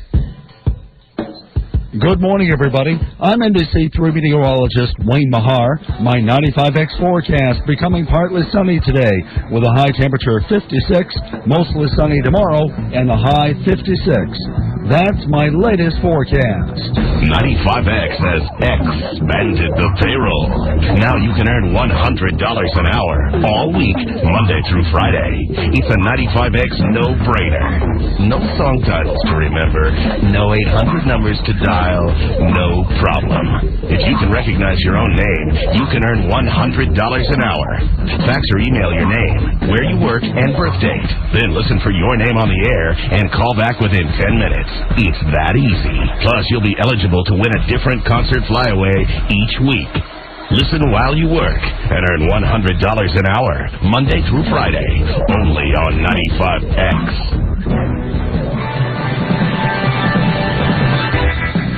I'm Kathy Denman with a quick 95X traffic and news update. Light volume so far this morning, no delays. This report brought to you by Avon Skin So Soft Bug Guard Plus. Avon Skin So Soft Bug Guard Plus. Deep-free Skin So Soft, good for kids, bad for bugs. Call your Avon representative or 1-800-4-AVON. Syracuse police searching for suspects in the city's latest homicide. 27-year-old Malik Hammer was shot to death early Sunday outside Grandma's Burgers on South Salina. Police believe a group of gunmen may have been waiting outside the restaurant before the attack. It's the city's 11th homicide of the year, already surpassing 1999's total of 10. Still no arrest in Friday's robbery at a Burt Street house that left 2 men dead, a third seriously injured. Vernon Griffin, Henderson Griffin, shot and killed when several masked men broke into an illegal gambling house. 47-year-old Robert Anderson was wounded. He's in serious condition today at University Hospital. New York State last week reported a record of over $1 billion in child support payments collected last year. The figure represents a 9.1% increase over support payments collected in 1998. Officials say the increase is due in part to a new rule requiring all employers to submit names of new workers to the state child support enforcement unit. About 77% of payments collected came from the garnishment of workers' paychecks. The commissioner of the INS is defending the way agents removed Elian Gonzalez from his Miami relative's home. On CBS Face the Nation, Doris Meisner labeled the pre-dawn Saturday morning raid, quote, perfectly legal, properly carried out operation. And Bill Gates may find himself the owner of many companies, but not by choice. Several published reports indicate the Justice Department is leaning toward asking a federal judge to break up Microsoft along product lines. However, people familiar with the antitrust case say the 19 states suing Microsoft have not made a final decision. I'm Kathy Denman. That's your quick 95X traffic and news update. 95X. Okay, Lennon Jewelers, take one. The next time you get a jewelry store flyer in the mailbox or find one in the Sunday paper, bring it with you and come to Lennon's Jewelers. We'll show you better jewelry for the same price or the same jewelry for a lower price. Take your pick, because no matter what you want, I want to be your jeweler. Not too bad, Red, but I think you can do a little better. From the top now. Lennon Jewelers, take 2. The next time you open the mailbox and find one of those color flyers from a jewelry store or see one in the Sunday paper, bring it with you to Lennon's Jewelers. We'll show you better jewelry for the same price or the same jewelry for a lower price. Take your pick, because no matter what you want, I want to be your jeweler. Bingo. Lennon's Jewelers, located in Syracuse at the Great Northern Mall, at the corner of Erie and East Genesee and DeWitt, and in New Hartford on Commercial Drive next to Red Lobster. How fast can you find a car online with the all-new Auto Superstore at Syracuse.com? About that fast. With the all-new Auto Superstore from Syracuse.com, you can search local dealers' inventories and the Syracuse newspaper's classifieds in moments. Or put in the specifics about the car you want and get a quote from local dealers. But please remember, we only want you to find your car fast. We repeat, find. The all-new Auto Superstore at Syracuse.com. The right car, right around the corner. Hello, I'm Dr. Sandra Barnett Reyes, Honorary Chair of the Susan G. Komen Race for the Cure. As a survivor, I care deeply about breast cancer. Please listen to why others also care about this life-threatening disease. My name is Barbara Thayer, and I am a 2-year breast cancer survivor. I got involved with the Komen Foundation and the Race for the Cure because I want to encourage women to have annual mammograms. My cancer was diagnosed after my annual mammogram. I received wonderful care and support from my husband, Ed, and my best friend, May. Also of great support were Dr. Thomas McKnight and his staff, and Lorraine Southworth from a local area mastectomy boutique.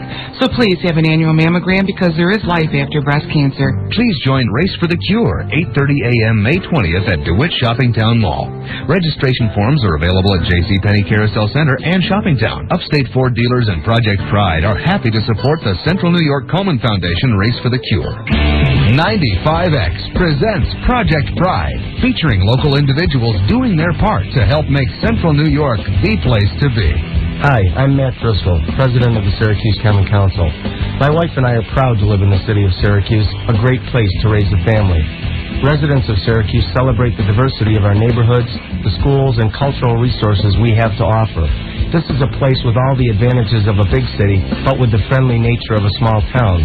We have major universities, nationally recognized medical centers, and a variety of cultural and sporting events, and we're minutes from wonderful recreational areas. And that's why Syracuse is a great place to live. If you or your organization would like to support Project Pride, call Michael Doyle, General Manager of Citadel Communications Syracuse, at 472-0200. Project Pride is a pilot project of Citadel Communications. www.fxcaprera.com. You're now online with FX Caprera at fxcaprera.com. The FX Caprera website is user-friendly and loaded with useful information about all the FX Caprera dealerships. At fxcaprera.com, not only will you find the best deals, you can also schedule a service appointment, order a part if needed. We'll keep you up to date on the best interest rates currently available, like 0.9% financing. We'll also keep you up to speed on the best lease rates, like a new Kia Sportage 4x4 as low as $249 a month, a new Jeep Cherokee, a low $289 per month, or a new Chevy Cavalier just a low $199 per month, all with no money down. For lease info, call 1-800-377-8298. Browse through our many specials from each dealer at fxcaprera.com. You can even get approved online. Fill out an application right from the comfort of your own home. Get approved in as little as 1 hour. Find out which FX location is nearest you or contact a sales rep via email. Just visit www.fxcaprera.com. Can't seem to locate that hard-to-find vehicle? Go to fxcaprera.com. Find it for you. You can even apply for a job at www.fxcaprera.com. Come visit our website. www.fxcaprera.com. This Wednesday, do something different this year and surprise your exceptional assistant with a Bear Graham gift from the Vermont Teddy Bear Company. It's a great way to show your appreciation in a way that's original and fun. Your assistant will receive a beautiful bear, handcrafted in Vermont, delivered with a personalized card and candy in a colorful gift box. It's a beautiful gift. All you have to do is call a bear counselor at 1-800-829-BEAR, and they'll help you choose just the right bear, like the real boss bear, the business bear, or the voodoo boss bear. Your assistant will love getting their bear delivered to the office, and everyone at work will think you're the most thoughtful boss ever. It's a nice thing to do. A Bear Graham gift is a creative change of pace from flowers and will be enjoyed forever. It's so easy to get. For everything your assistant does for you all year, they deserve the best. The Vermont Teddy Bear Company has guaranteed overnight delivery, so your assistant's bear will arrive on time. Call 1-800-829-BEAR or shop online at VermontTeddyBear.com.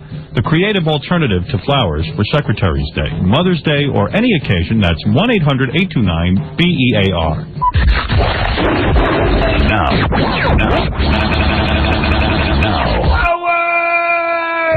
back to the Howard Stern Show. Soft at night and hard in the morning. 95X. Good morning, everybody. I'm NBC3 meteorologist Wayne Mahar. My 95X forecast becoming partly sunny today with a high temperature of 56, mostly sunny tomorrow, and the high 56. That's my latest forecast.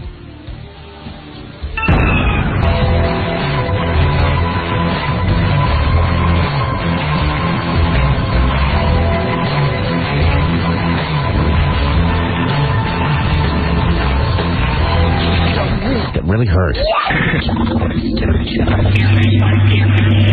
is a bigger injustice to this country. This is a circus. It's a national disgrace.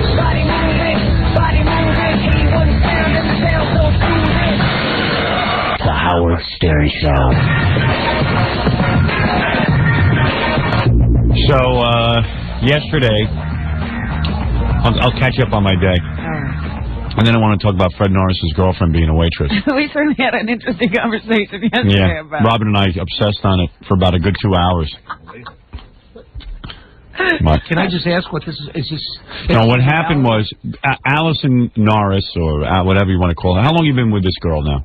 6 years. 6 years. So they're practically, I think under the law, they're common law married after another year. By somebody's rules. Yeah, by somebody's rules, you could say they're married. Not mine, but somebody's. Right. Right. On Mars, they wouldn't be married. Right. On Mars, she would just be your flinkslap. Mars, they just met. Right. Mars courtship is just 6 years. All right. So anyway, what happened is my wife went into the city to eat at some restaurant when she went to the Paul Simon concert. Yeah. My wife, of course, did what most people do. She went to see Paul Simon. She sat through the early... It's a retrospective of his career, what they're doing now. So Paul Simon comes out with Art Garfunkel. That's great. Then Paul Simon does his solo material. And then the Graceland thing. The Graceland era comes up. And everyone turns to each other and goes, okay, let's go home. Oh. And so my wife just split. Stop. Oh, please. You could sit through Graceland? Oh, it's the greatest. Oh, my God. Hey, it's great music. Did you go to see it, Jay? Yeah, I went to see it, and I cried to it all. It was the greatest concert I ever saw in my life. A-hole. Soles of her shoes. So my wife liked the concert, and then when Graceland came on, with the entire African tribe, I guess, she split. Of course. Oh, Jesus. Jeez. Oh, man. What's the matter? Oh. I'd kill to see him again. Send us tickets. His tickets are like $100 a ticket. Is that right? Yeah, I have a friend who wanted to go, and guy does pretty well. I mean, but he's got kids and stuff, and he wanted to go, and he was willing to spend $75 a seat, and then when he called up and found out it was $100, because he called me, and I said, yeah, I can get seats, they're $100 a seat. Forget it. Yeah. People just don't want to spend that kind of money. It's $200. Well, Jackie, you make a lot of money compared to most people. Hey, I don't go to a million concerts either. Yeah. I'm a gentle hippie. Yeah, I'm a hippie who goes to $200 seats for concerts and drives expensive cars. But I'm a hippie. And I drive a Volvo. Yeah, I don't care about money, but boy, oh boy, you better make sure you pay me every day. It ain't money for me. I'm a gentle hippie. I don't care about money, but if you're going to pay, you better pay full. All right, go ahead. Back to the Queen of Mars. If you're a hippie, why do you care so much about money with me? All right, anyway, a little inconsistency, but go ahead. That's all right. We all have them. So, really. Just sit there and be quiet now. All right, anyway, where were we? Well, that's where Fred's turn is coming up. I know. You just got through with Allison's concert. She left the concert. But anyway, my wife went to dinner before the Paul Simon concert. Okay. And she's sitting there, and who comes over? To wait on her. But Allison, Princess Norris, Fred Norris's girlfriend. What restaurant is she working at, Jackie, Fred? let me say something. Why do you say no? I'm a little surprised, I guess. That she's a waitress.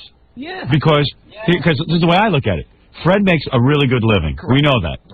Enough I mean, of a good living that I don't think is... Girlfriend has to wait on She people. doesn't have to wait a table. This girlfriend has not only given him a life, I mean, where he doesn't have to rush to his parents' house every weekend. True. This girlfriend gave him a life where they live together. They have a whole life together. He goes Now, to you saw that plays. He goes to apartment. movies. He goes...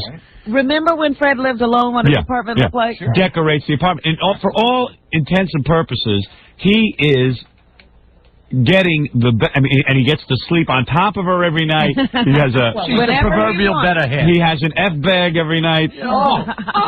And when she's not working. Right.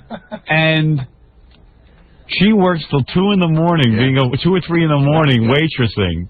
So she can help split the bill. What you're doing is building up ass Fred. Why? No, but Fred... Oh, of course. Fred splits the bills with her, too. She has to pay half the rent. Stop that. She pays half the phone bill. Imagine paying half of Fred's phone bill. Well, what they said was they split the bill. Well, I understand that being like she has certain bills she takes care of, Yeah. and certain bills he takes care of. Isn't that something? Boy, Fred, I got to tell you, you're a real charmer. What a catch you are. What a catch. Paint your picture, and then I'll clear up the... Well, tell us, please. I want to think better of you. You want to think better of me? Yeah. Well, that's your perception. She works because she wants to work. She does. See, She wants to wait tables? I know you don't believe that. Question, where'd you get this information that they split the bills? He told us. He told us. Fred has laid out the whole Well, plan I for me. pay maybe 99 and 99/100ths of the bill. She pays a little bit. That's not what I heard. Well, Well, I'm just going by what you said, Fred. You pay 50-50 on the rent, right? No. Really? No. She pays something on the rent. No. She doesn't pay She's any living rent. rent-free? No. All right, well, that's good to hear. She does. Well, thank goodness Thank for that. God for that. She Poor woman. deserves something. She'd have to do more than waitress. All right, but she has to pay half the phone bill. She pays the phone bill, the cable bill, and that's kind of... No wonder she has to work. Yeah. She has to pay the bills. Yes. Someone has to do it. Boy, oh boy. I'm a sport. I can't believe Fred, I was the woman shocked. has sex with you every night. The woman I've takes you. told her she doesn't have to work. She wants to work. You don't believe it. Waitressing? And you let her pay the cable bill? The cable bill, Fred? She wants to pay the cable. Is that why you guys don't have HBO? Because it's too much for her? She can't afford HBO? There you go. Something missing here. I know. Well, Is she researching a role or something? You can believe anything you want, Jack, but this is the truth. Oh, boy. Some people waitress, some people play beer fests. What can I say? All right. Okay. Oh, now it's personal. There you go. Wow. You know, I'm thinking of getting my wife to start, What's she Well, going to she do? should. yeah, waitress, so that she has to pay the cable bill. She should. Sirianni's pumping gas. That's about what she's capable of. Oh. Now, don't attack my wife. Well, then don't attack mine. Who's attacking your wife? Who's attacking your wife? Makes a waitress. Got her out there waitressing. Yeah. Are there All bookmarks that, on it? all What? that you get. Yeah. Bookmarks on it? She's a good woman, I'll tell you that. She's a lovely woman. Even my wife goes, God, is she a nice girl? Yeah. I mean, she's like the sweetest person. Sweetheart, really? I go, yeah. Well, Fred's got her out there working the tables. He's Oh, it's really my humble. fault. It's my fault. Well, she's got to pay the cable bill and half the, the full Con Ed I bill. told her she And doesn't the have phone. to work. What is the Con Ed bill, would you say, a month? Howard, I would pay all the bills. She wants to do it. Really? Yes. Okay. Screaming for a phone call here. Yeah. Well, she got home pretty late last night. So You're right, wait she's a week working her hours. fingers She's to the bone jam. And what a great counting the tips. and what a great shift. She's up till 2-3 in the morning. It's terrific. What, she trying to get away from Fred? Maybe. That's it, Rob. Well, imagine you had to stare at Fred all day. Yeah. Maybe there's something to this. Well, at least I have a relationship, Robin, which is more than I can say. I for don't you. know, Fred. The woman's trying to get Oh. away from you. Well, everybody got away from you, Robin. Well, at least my They chewed through the chains in your apartment that you had At them least shackled to that my picture you made them relationships stare were at. successful in their endeavors. What's that, Robin? I said they were successful in their endeavors. They were? Yeah, they tried to get away, and they got away. That's true. They were living in trailer homes, too. So. You're on some shaky ground here, Fred. I don't know, man. I don't think I ever had anybody out waitressing. Oh, you didn't? I got to get my wife to waitress.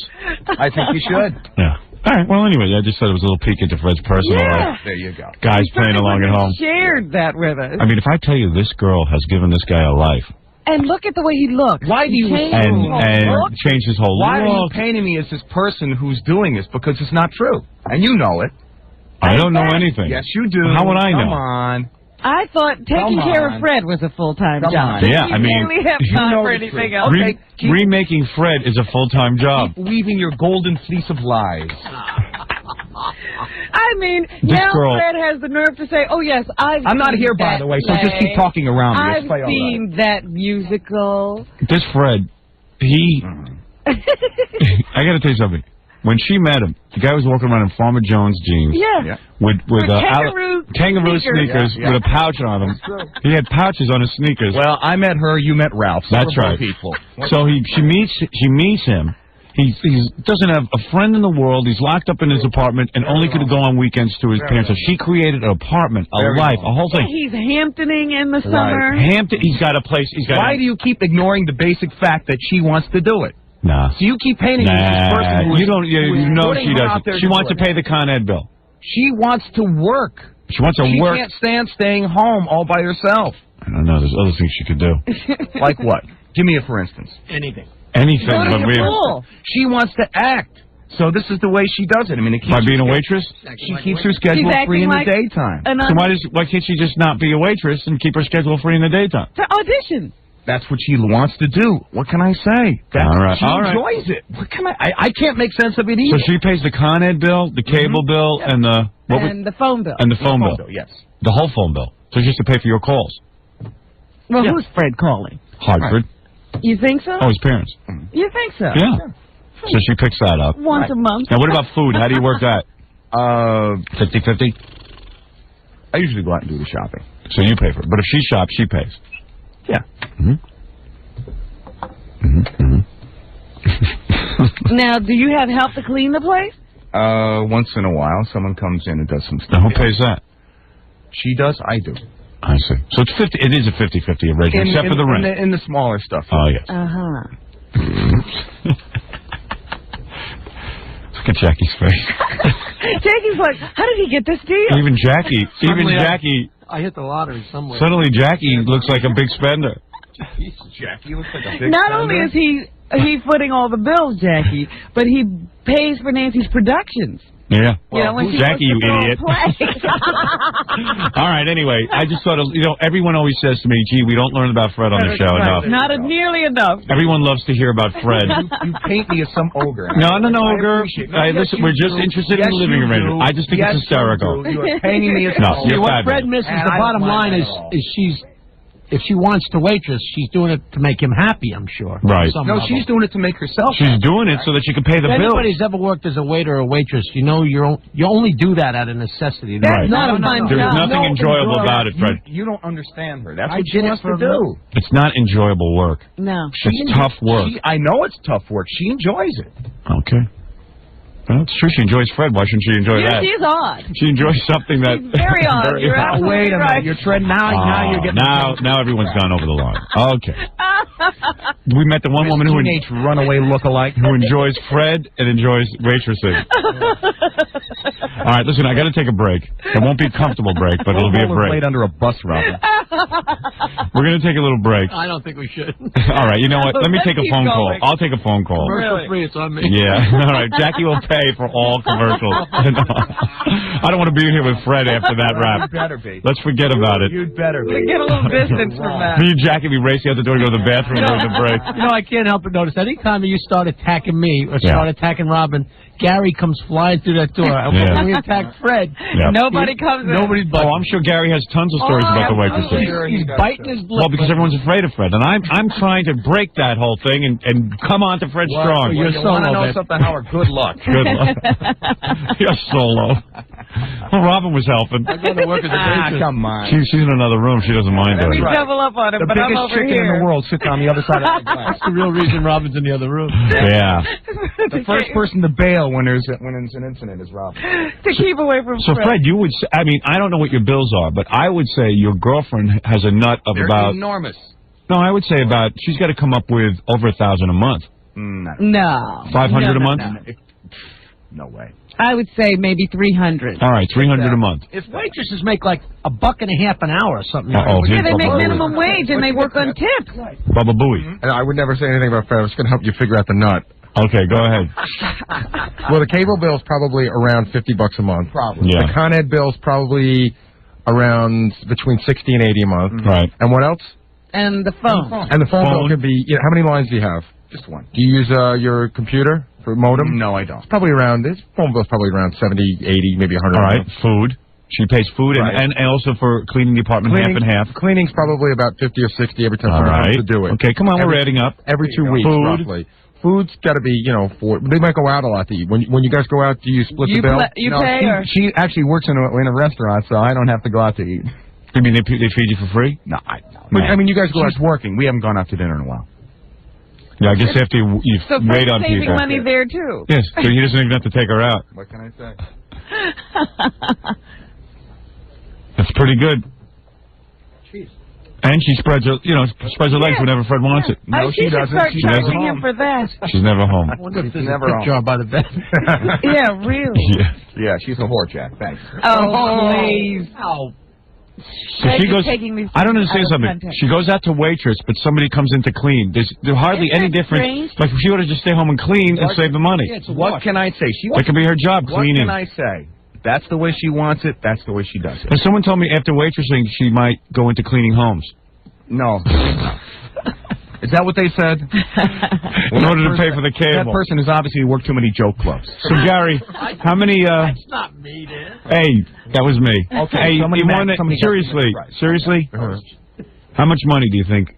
And incidentals and things like that? I would say it's probably... About $350? Yeah, minimum. It's between $300 and $400 a month. Okay.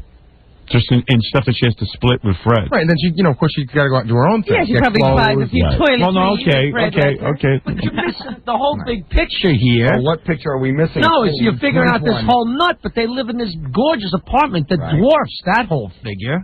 I know. Well, so right? What are you saying? What are you saying? The rumor is that Fred got a pretty good deal on the apartment. Yeah, he did because the times are bad. Right. For everyone except Fred. But it's still going to be more than she could afford. Oh, sure, Right. sure, yes, agreed. Oh, there it is. So a sneak peek into the home of Fred Norris, King of Mars. He's such a great guy, Howard. We didn't paint anything. You just said what was going on. You stated the obvious. Oh, what obvious? Your girlfriend is paying. Your girlfriend of 6 years who lives with you and created an entire life for you cannot be rewarded with a rest for being a waitress. Do you take a breath ever? No. Let Fred. It's my life. I should be allowed to comment on it. No? There's one conversation, Fred, that I think would clear the whole thing up. How did it start? Did she come to you one day and say, Fred, I think I would like to waitress? What was your reaction after you got up? I was not. He was like with everything else, do what you want to do. I don't have an opinion. I said, I don't think it's a good idea. No, I bet you didn't. If you want to bet? Yeah. I'll bet you $1,000. Do the whole conversation first. No, shut up, Jackie. Let me handle this, all right? Really, you're way over the line. No, you're going to get... Let me go over the line. You're going to get into truthful areas. Stay away from that. Yeah. I'm sorry. Jack, don't do that. No, the truth is... She's waitressing. She's waitressing and paying half the bills. No, she's not. That's not true. Okay. Everything I've heard... That's not leans true. in that direction. Yeah. That is not true. What can I say? Well, maybe we should get on top of a pancake box next and get an ad as Aunt Jemima or something. What? Let's see. It's like an acting job. So far, she's been painted as a whore. So far, she's been painted as a... No. I think she's lovely. I can't believe you don't treat her like a princess. Passive-aggressive, cheap I don't think you treat her like a princess. I think she's a lovely, lovely woman and gorgeous and sexy. And I just think that you ought to say, my God, I'm lucky. I am and I want to lucky. support my woman. Even though I'm not technically married, this woman has given me a life and I want to reward her. I want to make her happy. Totally missed on you because that's what she wants to do. Okay, she wants to be a waitress. And how is it helping? Wait a minute. If that's what she wants to do, if your wife... And she wants to pay half your bills. How is this helping her acting, Fred? Picture her at the kitchen table with these singles. Can I answer one question, or you just want to keep coming with You picture her like, oh, Fred, forget it. I was out last night till 3 in the morning. I've got calluses on my feet. I had to serve all these ugly people. My bunions are killing me. There you go. Well, hey, you got a cable bill, honey. The cable bill is Why here. do you cable at 12 stiff me, no TV? See, I know you don't even mean any of this crap. No TV. No TV for you. Fred, we have to pull the cable out. I'll have to Nothing take more away your frustrating phone than sitting here privileges. and people don't even hear one word that you say. She put a lock on the phone. You have to come up. Fred, there's a governor on your phone because I know a way you could beat the system. You have to come up with the Con Ed money, however, because there's heat in the apartment. Yeah, Fred, we need heat this winter. You're so wrong. You want heat? You go out and waitress. So wrong. You're so out of line. All right, well, hey, the woman who gave you everything. You know what? Fred probably sent her out after that air conditioning fiasco. Absolutely, Robin. Now I know why there was no air conditioning in Fred's apartment. You know my life so well. Because she pays the Con Ed bill. You're both the two most... She whispered to me, hey, if Fred would pay the Con Ed bill, we could put on the air conditioning. It's just that I can't stand waitressing anymore. It's true. My feet are killing me, please. I've got to get a job. If I turn off the AC, I can come home an hour early. All right, very good. Okay. It was either AC or she would have been working the part. Oh, that's nice, Robin. That's real nice. She's All never right. said an unkind word about you. Fred. All right. Fred. She's sticking up for her. She is not. She is. She's saying, Oh, yeah. hey, it was too bad the poor girl. She's giving you a whole life and then she had a waitress table. Why is it that it's my fault, Howard? It is. It is your fault. It How is. is it my You're the fault? man. Take How is it control. my fault? Because you make her pay for half. That's lying. All right. Thank you. We're going to... Yeah. God, you are annoying. You are one annoying SOB. Hey, Fred, if she waits tables long enough, you think she can move up to caterer? Cater your wedding. Right. Imagine his wife is waitressing the tables At the wedding. at Fred's wedding. That would be unbelievable. Yes. She pays the priest. She's got to pay for half the money. That's right. That's what she's doing. She's working on her dowry. So is she able to save money, too? Can I talk now? Yeah. Is she able to save money, I too? hope so. Yeah, I hope so. He doesn't care as long as the bills are paid. Yeah, you pay the bills, That's but not true. what you have left over is your business. What's her money is her money. I smell telethon. The Princess Norris. Right. Some the public donate. Right. She's doing fine. Oh, boy. You should tell her about food stamps. Oh, okay. I'm just wondering if there are times when, you know, those tips are short and she has to go out with one of those little signs. Yeah. If she wants to work, she works. Fred won't let me in. Please give. You people are so wrong. We're cleaning tables next. You people are so wrong. Cleaning apartments. You people are so wrong. Robin, who do you have cleaning your apartment? You need somebody. You know what? I should give her a call. Right. I'd hope she wouldn't be insulted by that. That's not a crack, Robin. That's not a crack. She waits on my wife, so why not clean your apartment? Oh, that's Might right. as She's well. All right. I forgot. All right. Yeah, I pay well, Fred. Well, and she pays a lot better than you do, Fred. What do you pay your cleaning woman? Okay. So your wife had to sit there and decide how much to tip? Yeah, I said, I hope you tipped Oh, good. man. I was like, please, don't embarrass me. I hope you tipped her good. I guess, you know, if people know it's Fred's girlfriend, she could get better tips. Yeah, you want to announce the restaurant? No, I don't think it's a good idea. All right. Yeah, she'll make... No, don't help her. Yeah, she might make more money. Don't help her. She might actually get some tip money. She might get too I'll powerful. explain why during the All right, break. very good. And then if you want to announce it, that's fine. Oh. Boy, I hope some guy comes in there and sweeps her off. Yeah. He says, honey, I'm going to take you out of this misery. If that happens, that happens. You can't All right. change anything. Sweeps her while she's sweeping. Yeah. What's she use on those tables, Windex or Fantastic? You might want to call and ask her yourself. Does she do windows? No, Robin, She's not doing apartments yet. We're thinking about it. What do you pay, seriously, to have someone clean your apartment? $50 a time. Really? Yeah. Well, then, why don't you call her? I could help her out. A lot of long-distance calls. It's Fred's whole phone bill. She doesn't do windows, Robin. Jeez. Is it a fancy restaurant? Yeah. Yeah. Yeah. So she probably can make some decent money. Yeah. She's doing Well, okay. let's hope, because Fred's not cutting her any slack. Yeah. I don't see Fred taking care of that nut. That is such a lot. You would help her out if she couldn't make a nut, right? There are many times that I have. There Do you extend it over to the next month? No, well, Fred goes He to the doesn't charge restaurant interest. disguised and leaves There big you tips. There you go. All right. All right. Obviously, there's something going on there. Right. That's none of our business. That's right. All right. 40 minutes invading my life. Let me check my piece of paper, see if there's any more things I want to ask you about. I wrote down. I actually was listing Oh, I questions. can believe it. All right. Once I heard about this, I'm going, oh, this is going to be wonderful. This is going to be wonderful. Wait, let me just check my piece of paper. I don't know. He thinks I'm kidding. I have a piece of paper. Oh, I don't doubt it for a second. You're obsessed. It's different when you talk to Fred now. You picture his girlfriend like wiping crumbs off the table. I'm still perplexed as to how this is helping her with her acting. I don't know either. Makes her free during the day to go on auditions. Why not just stop doing She them? was already free. Yeah. She wants to work, Robin. All right.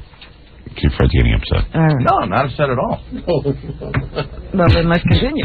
Please do. Yeah, let's get you upset. You want to know something? All right. You can't. There's nothing you can say that's going to get me upset. No. Okay. What, is this a new Fred? In this instance, yes.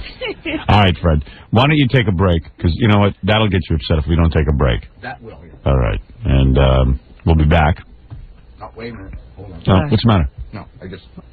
Oh, go ahead. All right. We'll be back right after these words. You're listening to a man who pays my salary. Howard Stern. 95X. I'm sorry, fellas, but I can't wait any longer. 95X. WAQX. Manlius, Syracuse. It's time to pay another member of the 95X workforce $100 an hour. So just relax and on with the show. Just for listening to 95X at work. Hey there, good morning. Time to put someone on the 95X workforce payroll. This hour we're looking for Brian K. Brian K. at the Scotch and Sirloin. You have 10 minutes to give us a call, 421-9595, and we will put you on the 95X workforce payroll at $100 an hour. Just for listening to 95X at work. Here's what you'll hear on 95X today after Howard. Good Monday morning. I'm Roger McHugh, and all week long I'm going to give you a chance to earn $100 an hour with a workforce no-brainer. And every winner will qualify for a great concert flyaway trip at the end of the week. Hubba, hubba. You're going to hear it right here. It's on. You want to hear it? Yeah. It's on 95X. Good morning, everybody. I'm NBC3 meteorologist Wayne Mahar. My 95X forecast becoming partly sunny today with a high temperature of 56, mostly sunny tomorrow, and the high 56. That's my latest forecast. I'm Alexis with a 95X Rock Daily for Monday, April 24th, 2000. The latest single from the Live On CD from Kenny Wayne Shepherd is called Was. Here's Noah Hunt and Kenny Wayne Shepherd talking about the song. Was is kind of like a nightmarish dream. Yeah.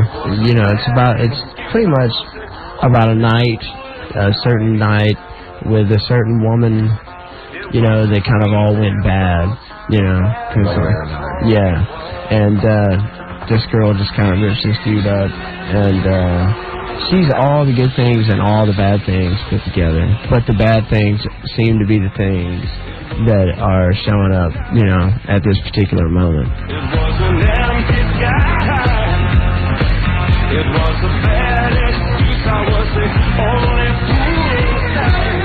Kenny Wayne Shepherd will be playing the Landmark Theater tomorrow night. And tickets are only $23.50 and available at Ticketmaster. That's the Rock Daily for Monday, April 24th, 2000 on 95X. Hi, this is Dave Persina. Join me for the YMCA Mountain Goat Run 2000, Saturday, April 29th.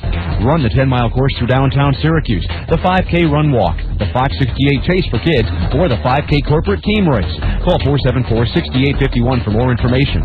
That's 474-6851. It's brought to you by Time Warner Cable, Roadrunner High Speed Online, the Syracuse New Times, and 95X. The YMCA Mountain Goat Run 2000, the race that separates the Roadrunners from the Goats. It's post time, Harness Racing fans. Remember, Vernon Downs reopens Friday night, April 28th, with approximately $1 million in improvements. Vernon's new management invites you and your family to join them for the start of a new era of racing at the redecorated Racing and Entertainment Center, where everyone can enjoy a hot dog and soda for just $1 each. Or dine in their completely renovated trackside restaurants. Call and make your reservations now. And NASCAR fans can experience either live racing as they sit behind the wheel of Jeff Gordon's authentic simulator, or work in a pit crew, racing against the clock in an exciting tire-changing contest. Don't miss this special event. Vernon Downs will never be the same. It all takes place Friday, April 28th and Saturday, April 29th, opening weekend at Vernon Downs. For more information and a list of other upcoming special events, visit their website at www.vernondowns.com or call 315-829-2201. That's 315-829-2201. Take Thruway Exit 33 or Route 5 to Route 31 South in the all-new Vernon Downs. A winning combination once again. My granddad has always been the guy I go to for advice. He gives it to me, but first he tells me a story from his life to make his point. When I was little, I didn't know that he sometimes stretched the truth, but I still ask.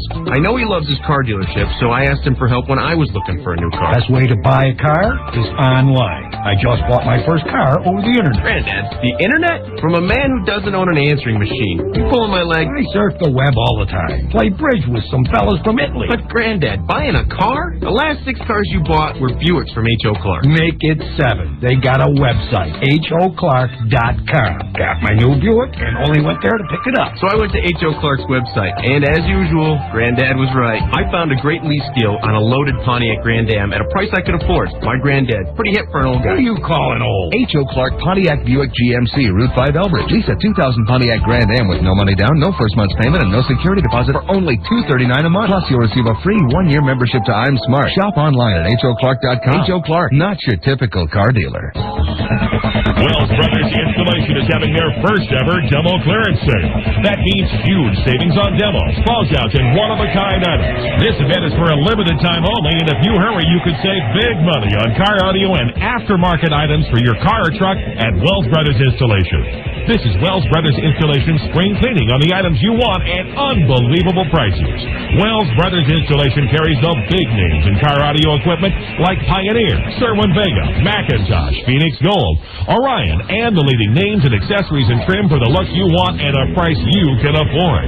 The demo clearance days at Wells Brothers are going on now, so take advantage of the savings on demo items, special closeouts, and limited one-of-a-kind items in car audio equipment and accessories for your car or truck. Get to Wells Brothers Installation, 835 West Hiawatha Boulevard, just past Carousel Center. Wells Brothers Installation, 471-1786. Demo clearance days at Wells Brothers Installation. You'll love the way they make you look and sound. It rocks. Due to circumstances beyond our control, we are unable to bring you the sounds of Sinatra. 95X. Every party I go to, there's Jane. Yeah, she loves to dance. She's Miss Life of the party. I have a daddy pays for college. No, Jane's in the Army National Guard. And daddy's not paying for school. It's Uncle Sam. She serves 1 week at a month and 2 weeks a year. A part-time job with a full-time life. You can visit our website, same as our phone number, www.1800GoGuard.com. You can. Sponsored by the New York National Guard. Aired by the New York State Broadcasters Association and this station. Syracuse broadcast of the Howard Stern Show is sponsored by your local Chevy dealer. For all your automotive needs, visit your local Chevy dealer. Chevrolet, we'll be there. 95X presents Project Pride, featuring local individuals doing their part to help make Central New York the place to be. Hi, I'm Steve Roberts from ABC Photography and Design, located on Syracuse's north side. I've spent most of my life in Central New York, and I believe we have more to offer than most cities. My family and I love walking through the regional market with all its freshness, and who doesn't have a memory of some hot summer night watching the Chiefs, and now the Sky Chiefs play baseball. Get out there and taste and see and smell that Central New York is a great place to work and to play. If you or your organization would like to support Project Pride, call Michael Doyle, General Manager of Citadel Communications Syracuse, at 472-0200. Project Pride is a pilot project of Citadel Communications.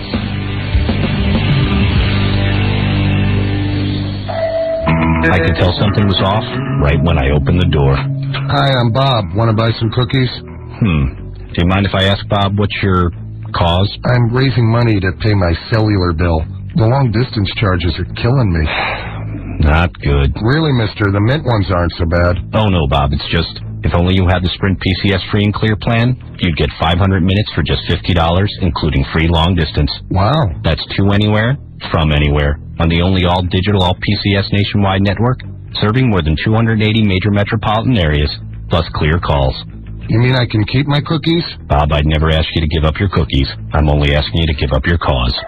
Sprint PCS, the clear alternative to cellular. Stop by our Sprint PCS Center located in Cicero Mini Mall for the Sprint PCS free and clear plan. Right now, get 500 minutes for just $50 a month with free long distance.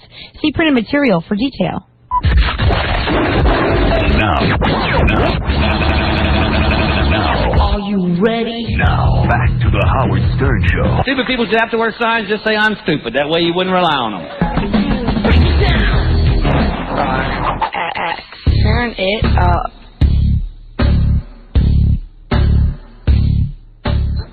Good morning, everybody. I'm NBC3 meteorologist Wayne Mahar. My 95X forecast becoming partly sunny today with a high temperature of 56, mostly sunny tomorrow, and the high 56.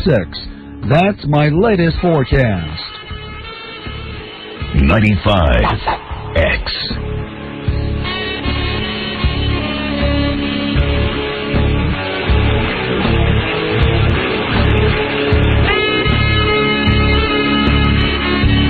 Listening to a man who lies to his children and tells them he's a Harvard professor. Dr. Howard Stern. Coming up a little later in the show, the guy who tried to kill President Reagan is here. Who, John David Hinckley? No, a different guy. Remember he broke into Reagan's house trying to kill him? And he was on our show on the phone. He just stopped by. He's coming in. Oh, wonderful. And he's here to talk to us. She's dressed in a Shakes outfit. Shakes the clown. Shakes. I think he's dressed as a shake because I'm shaking. Oh, a shake. Yeah, like a shake, like a S-H-E-I-K. Oh, okay. Right, Gary? He's dressed as a shake? Yep, and he's wearing a shirt, a T-shirt that says King of King, Lord of Lords. King of King, Lord of Lords? Cool. And he's out there explaining to Ganji all the reasons why Ronald Reagan is the Antichrist. Oh, that's right. I now remember what his deal was, that Ronald Reagan needed to die because he was the devil. Yeah. I just walked by him, and he said, Ronald has 6 letters, Wilson has 6 letters, Reagan has 6 letters. 6, 6. Well, don't burn him out until he gets in here. He's got a list 100 miles long. Oh, really? Maybe we should just have him in. Okay. I don't know. Yeah, I think we should. You do? Yeah. Yeah, because you don't want him... Right, I don't want him to wait. He's all wound up. Let me put on my glasses. Okay. His name's right on that list. You want to write it down for you? Yeah, I got it. Greg? Yeah. Okay. Hold on. I got to bring someone else in. Yeah, I know. I got Gene coming in, too, just in case this guy gets nuts. Well, you don't have, let me see, Howard. How many letters in Howard? H-O-W-A-R-D. It's 7, right? It's 6. It's 6? H-O-W-A-R-D. Hey, Gene, how you doing? No, Gene sits right there. Oh, okay. Next to our guest. On your lap. Right, on my lap. Gary, learn how this drill goes. Take that chair, Gene. Take a seat. Pull out whatever cannon you have. and hold hold it on the guy. Did I do your plug, Jackie? No. Good. I'm sick of doing it. No. Who cares about this other stuff? Here's my goddamn plug. Jackie the Joke Man. 6 letters in my first name. Yeah, J-A-C-K-I-E. I'm the comedy devil. Yeah. What? Are you ready for Greg? I'm ready for Greg. Jackie, hey, Greg, how you doing? Hey, you don't look that wacky. You look pretty normal. Robin wants a date. Robin, you want to go out with Greg? Hello, Greg. Hi, Robin. I'm reserve that judgment. Now, Greg, you're wearing a shirt that says King of Kings, Lord of Lords. Right. And it's a Shakes outfit, as a Arabian Sheikh.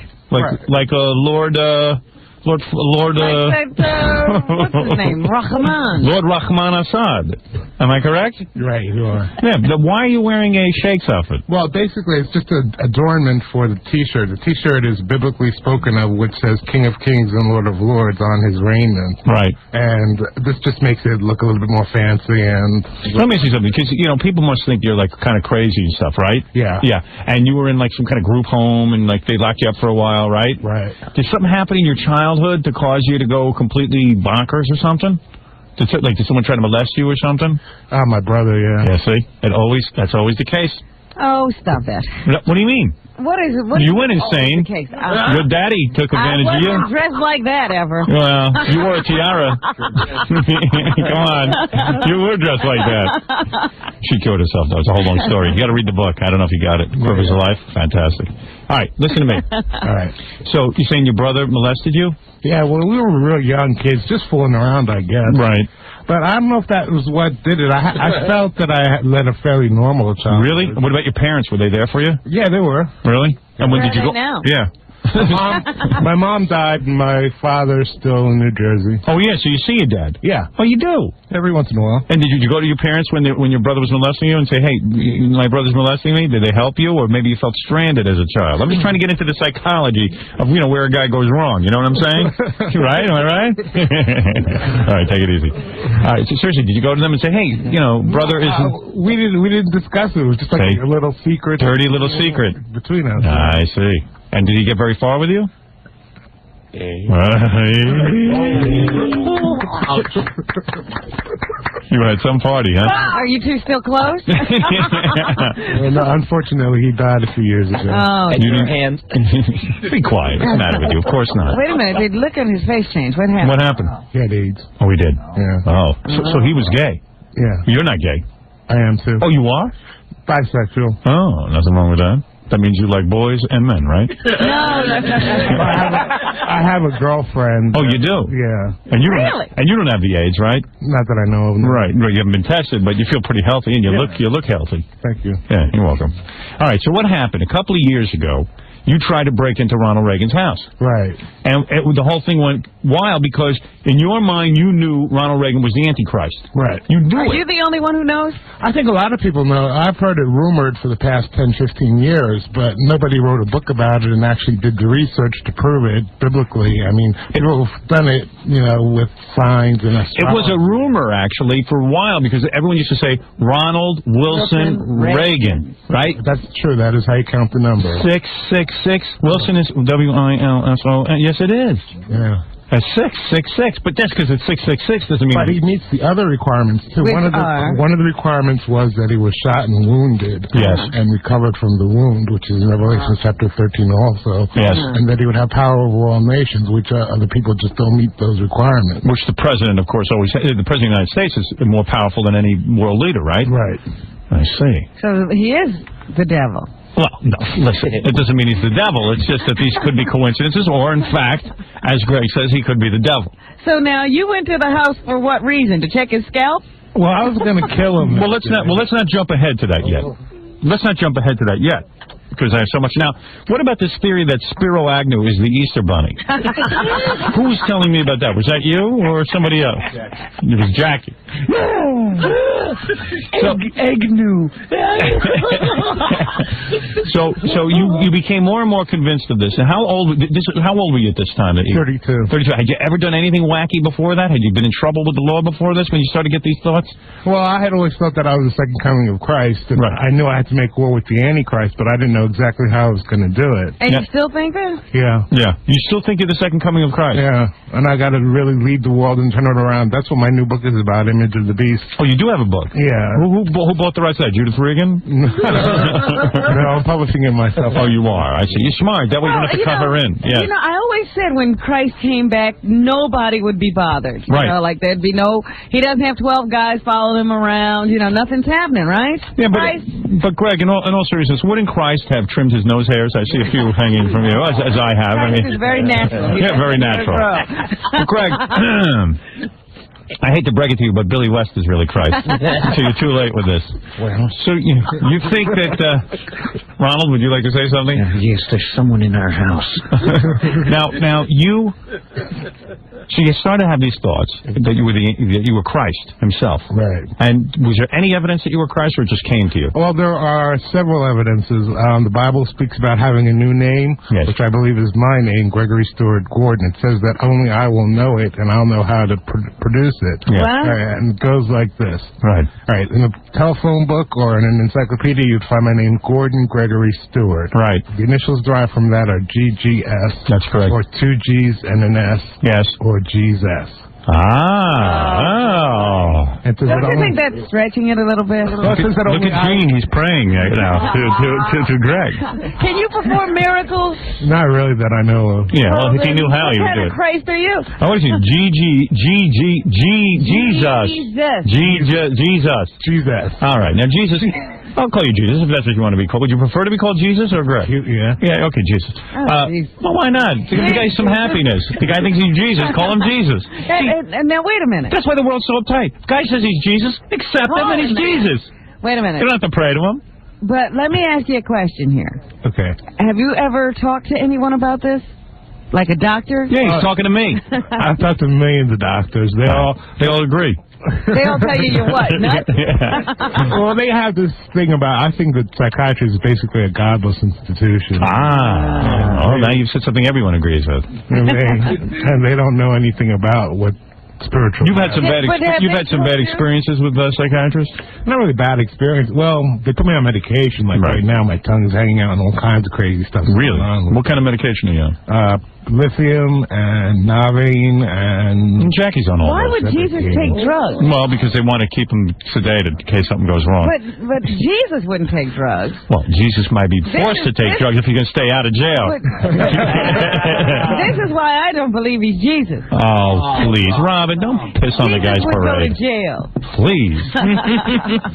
Now, Jesus. All right. So you started to realize you were Jesus. Yeah. And it's Did that scare you? It's a terrible burden when you become Jesus because now you're the only one who knows it, and you've got to prove to the world that you're Jesus. Right.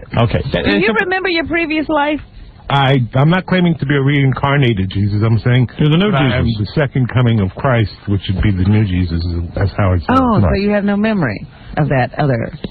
No, he doesn't remember doing carpentry. Okay. Now, Jesus. Okay. So you realize you're Jesus. Do you tell your parents you're Jesus? Who do you tell? I mean, now that you've realized you're Jesus, it had to be a tremendous revelation.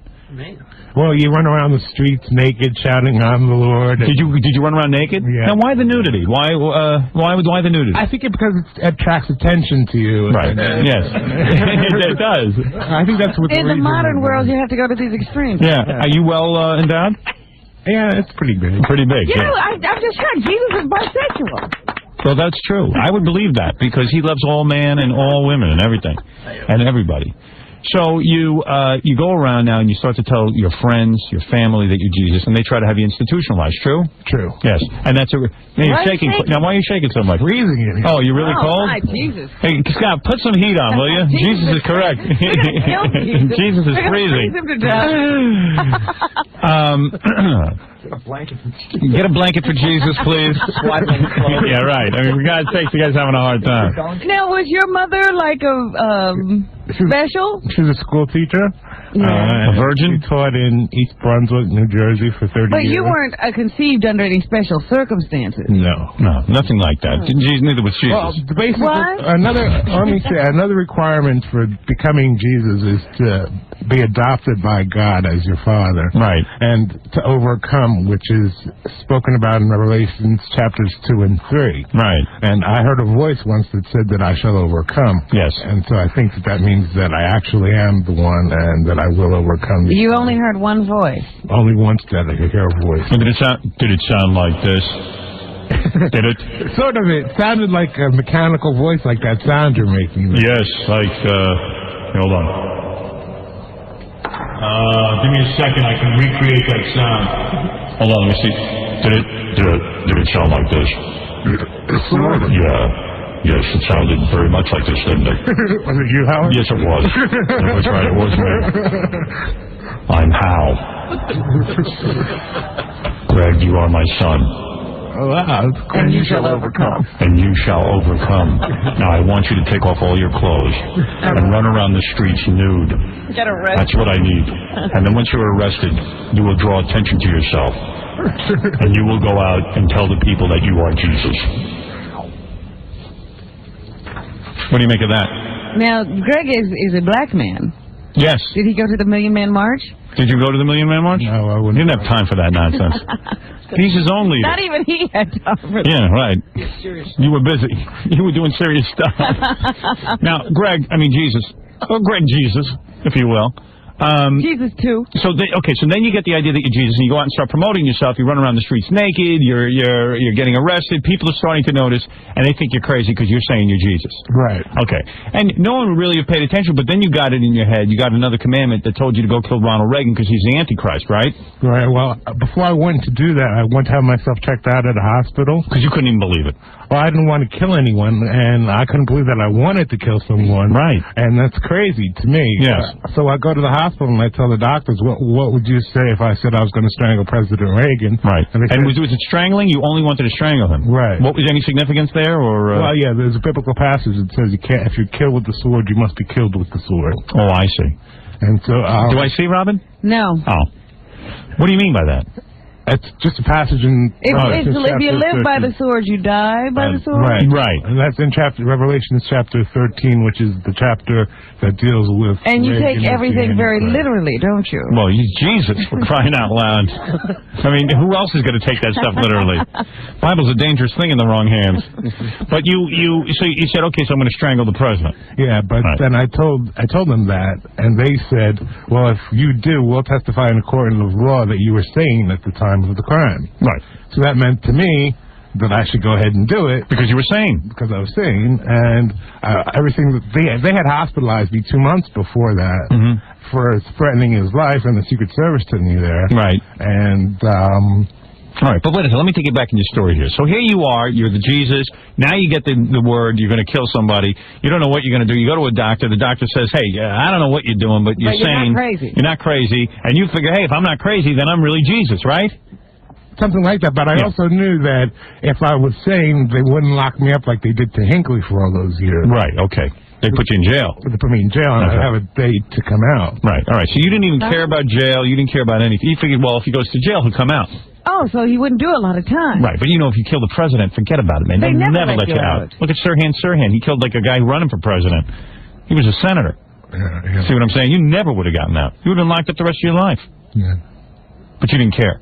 It wasn't important at that point. Okay, got it. But I also realized that when I broke into the house, I fulfilled another biblical passage which speaks about the day of the Lord coming like a thief in the night. Yes. And that means breaking into somebody's house or whatever, and that's the day of the Lord coming that way. Did somebody change the Bible real quick? This guy's life could be straightened out. When you were growing up, did they give you tons of, did your parents take you to church a lot? And I mean, my mother was pretty religious. Yeah, that'll ruin anybody. I'm telling you, if they didn't pump you full of that religion, you might have been okay. What kind of religion was it? Yeah.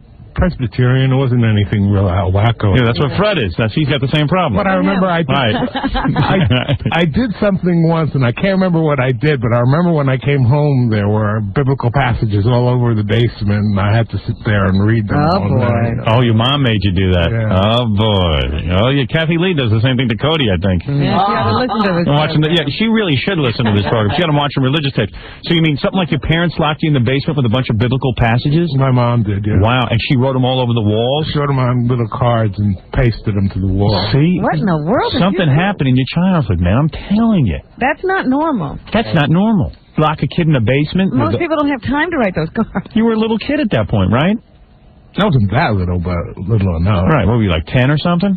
12 or something. 12. And now it's just a vague recollection. You can't even, I can't remember what I did. Right. I remember the punishment. Well, that was a punishment. Yeah, well. Wow. I don't know if it was punishment. Yeah, showing her now, aren't you? Yeah. Hey, Mom, good upbringing. Unbelievable. Now I can't get these passages out of my head. See that outfit you're wearing? I want you to save that for Cody Gifford. His mom makes him sit and watch Bible tapes instead of regular television, right? You lend him your shake outfit and your King of Kings switcher. That's right. Now, have you got followers? Disciples? Not disciples, but people who are wishing me the best. No, but do you sit around teaching? You know, Jesus did a lot of teaching last time. Yeah, a lot of guys. Like, you got the Holy Bible with you. I see that. Well, yeah. I have the first book, which came out, was Impeach the Antichrist, and the second book is now Image of the Beast.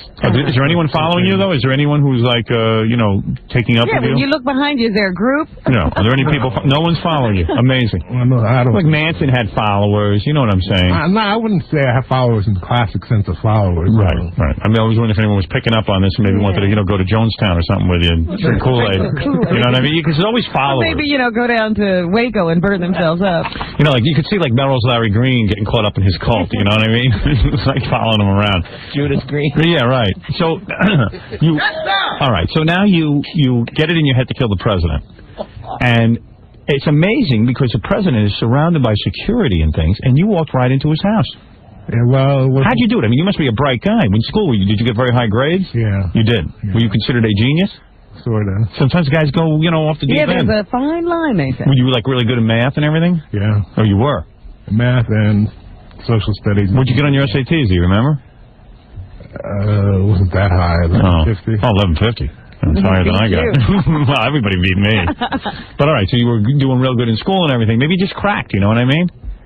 It's possible. But it's also possible that I am the second coming of Christ. Well, I happen to believe it. Robin just Well, look, hey, you know what? I don't think Christ He's would the have one. failed in his mission, though. Yeah. Well, I didn't hear that. What was that, Robin? I don't think Christ would have failed in his mission. I haven't failed yet. If God gave him a task... Well, the jury's not in yet. I still have some time. Oh, man. All right, listen to me. You don't want to go killing anybody. Now, listen to me. You've never killed anyone, have you? No. No, okay. It's wrong to kill. You know that. Yeah, I know. All right, even the president. Oh, is that what you meant about killing Reagan? Yeah, you failed. Yeah. Oh, I thought you meant failed in my overall mission. No. You went to do something. You didn't get it done. Oh, no. Please, no, please. You're going to push this guy right over the edge. She's right. I didn't. There's still time left. Maybe he'll get the message that he's not Christ. He's got enough messages. He's Christ. Believe me, he is. All right, listen to me. If you say you're Christ, you're Christ. It's Robin who doesn't believe you. Remember that. Okay. If you ever come looking for somebody, it was Robin who didn't believe you. With my 666. Yeah, I believe you. He's right over there. That's right. Quivers is 6 letters. Robin is 6 letters. And Ophelia is 6 letters. All right, listen to me. Commit that image to memory. Right. Now listen to me. So then you decide, I'm going to get the president. Now, how did you walked right into it? Security people should be interested in this. His address is 666 St. Cloud Road. Was it really? Yeah. 666? It wasn't until Nancy changed it to 668 when they moved in, but the house until... Now, how did you learn all of that? It was in all the newspapers and magazines. I see. They listed They the weren't even president's trying address. to keep it a secret. Right. God. Now, you went and you read in the paper where he lived. And then what'd you do? You scouted out the house? Well, once I went up there to try and talk to him, I don't know what I was going to do, but I went up there and I saw the way the place was laid out. I see. So then when I went back the next time... I mean, you could just walk right up and look out at the place laid out like that? It's right in Bel Air. It's like... And there was no security people around? There's security people. There's a little guard post in front. I see, but they probably think you're just a sightseer. I guess they knew who I was. And you weren't in that outfit. Right. No.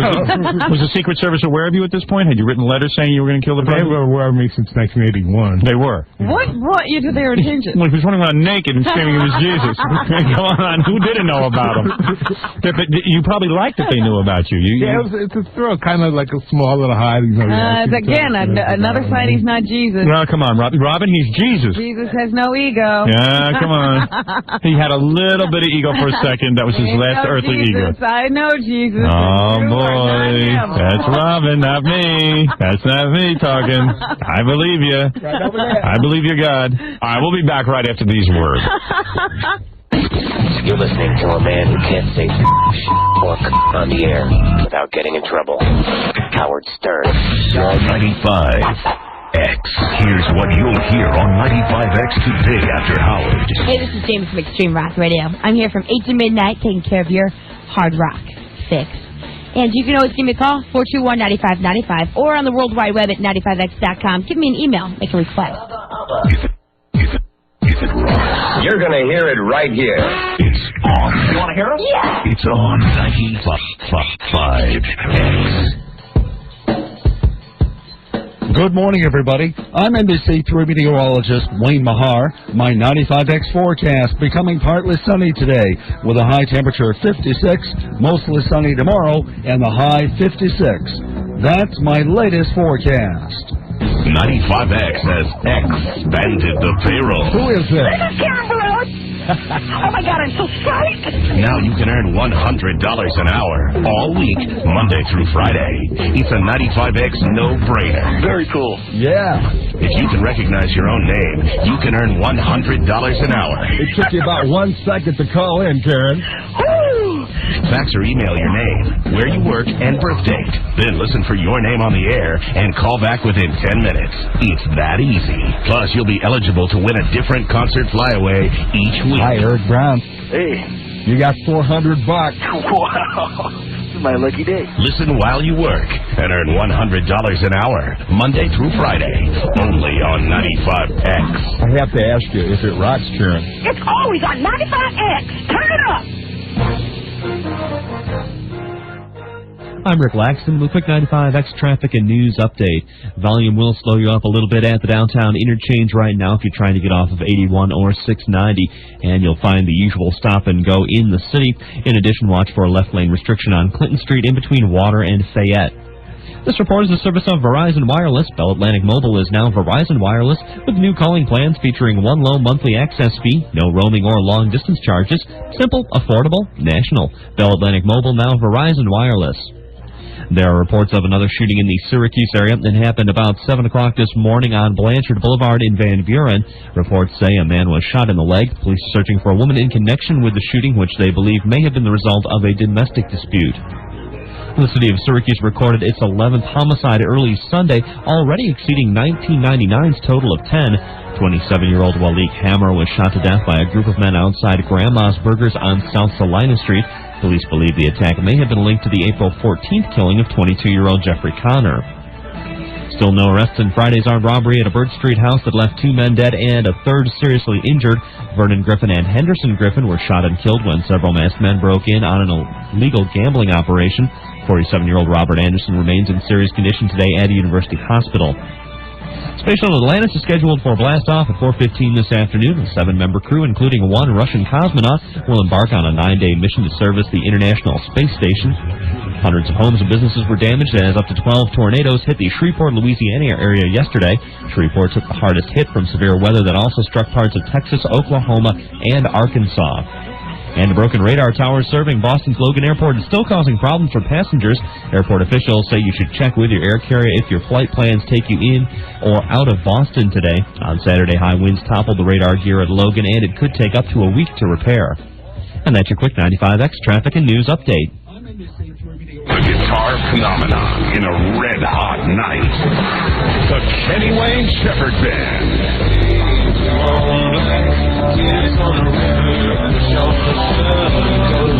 This Tuesday night, 7:30 at Landmark Theater, the Hot Guitar.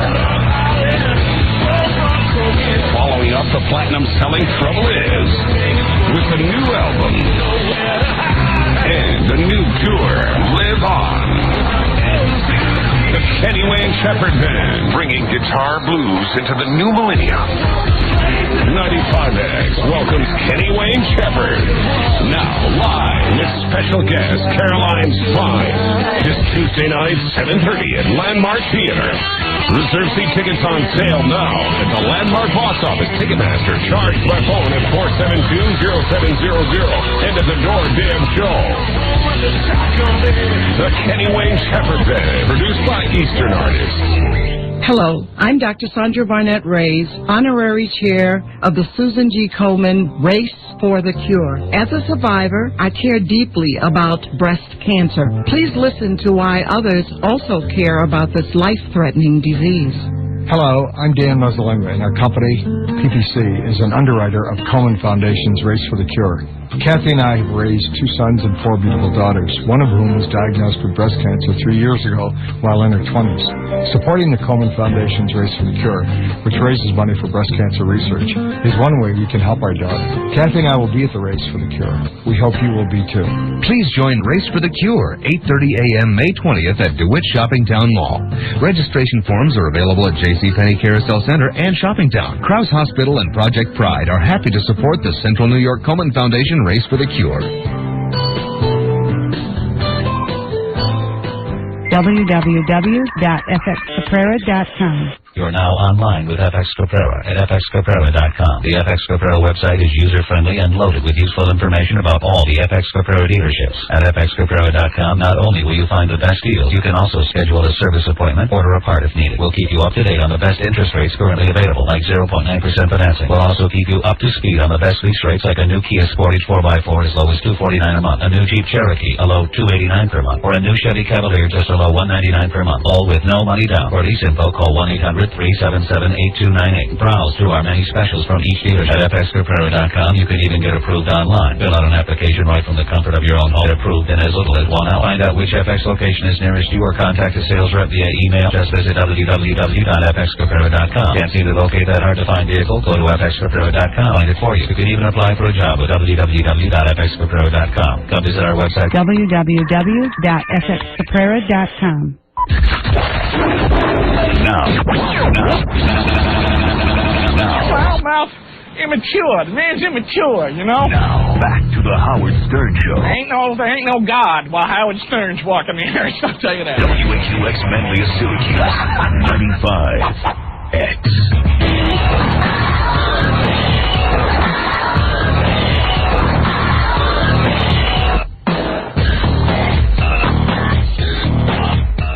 So then you say, okay, you check out the place, and the Secret Service is aware of you. So when you came up to the house, they probably were all over you, right?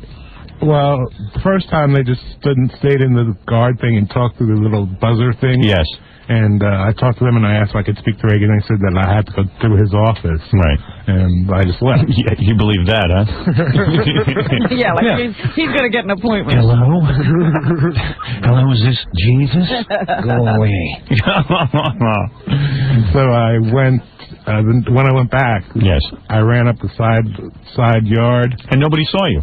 No, because I ducked down. Right. That's all.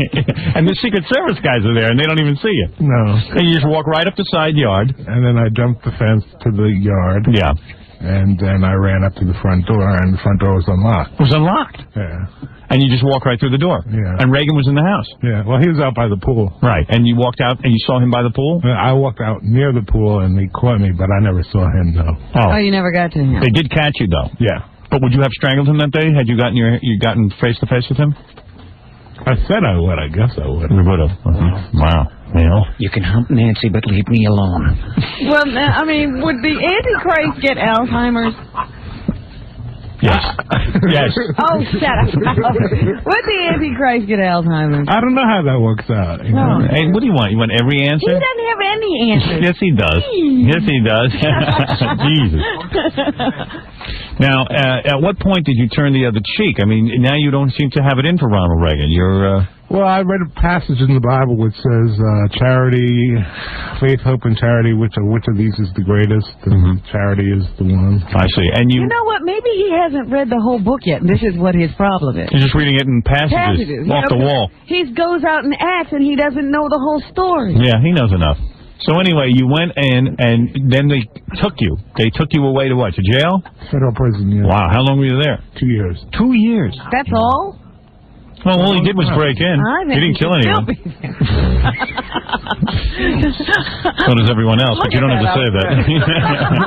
Just for the outfit, you should have gotten 5 years. I mean, come on, that's a wild outfit, isn't it? Even you know that, right? Yeah. Yes, of course. Now, did you fall in love in prison because of your homosexuality? No. You did not? You didn't have any sex for 2 years? No, I had a lot of sex, but you didn't fall in love. And Jesus has a lot of sex. Well... Wow. Even the real Jesus did, right? The original guy. Doesn't sound like jail was a lot of punishment. Yeah. Did you mind jail or you didn't care? Party. Did the other prisoners goof on you or give you a hard time? No, well, they were mostly into it because it was against Reagan. Right.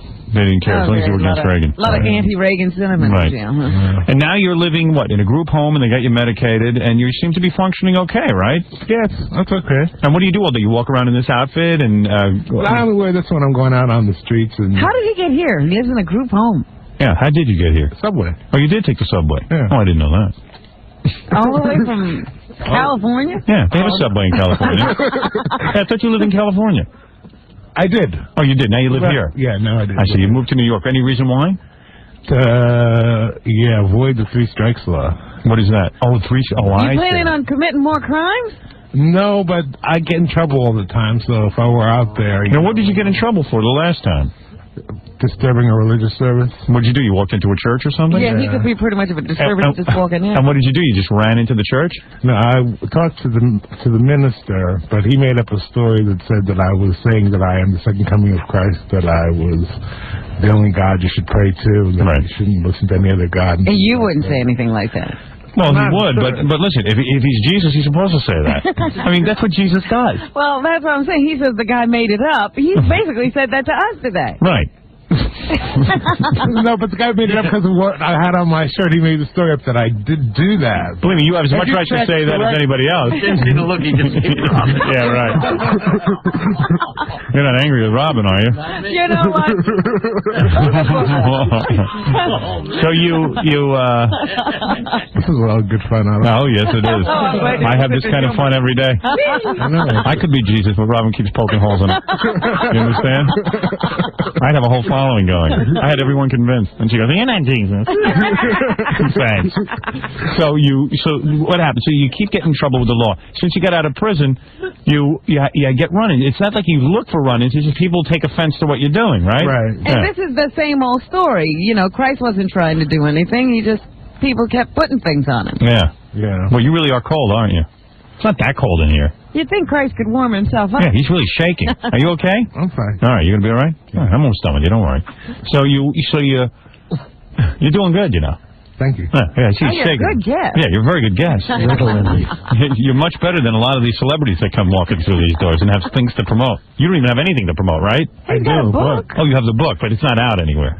Yeah, I have an 800 number. Oh, you do? Can I get it out? Everybody has an 800 number. Even Jesus. Jesus is on. Are you on the internet?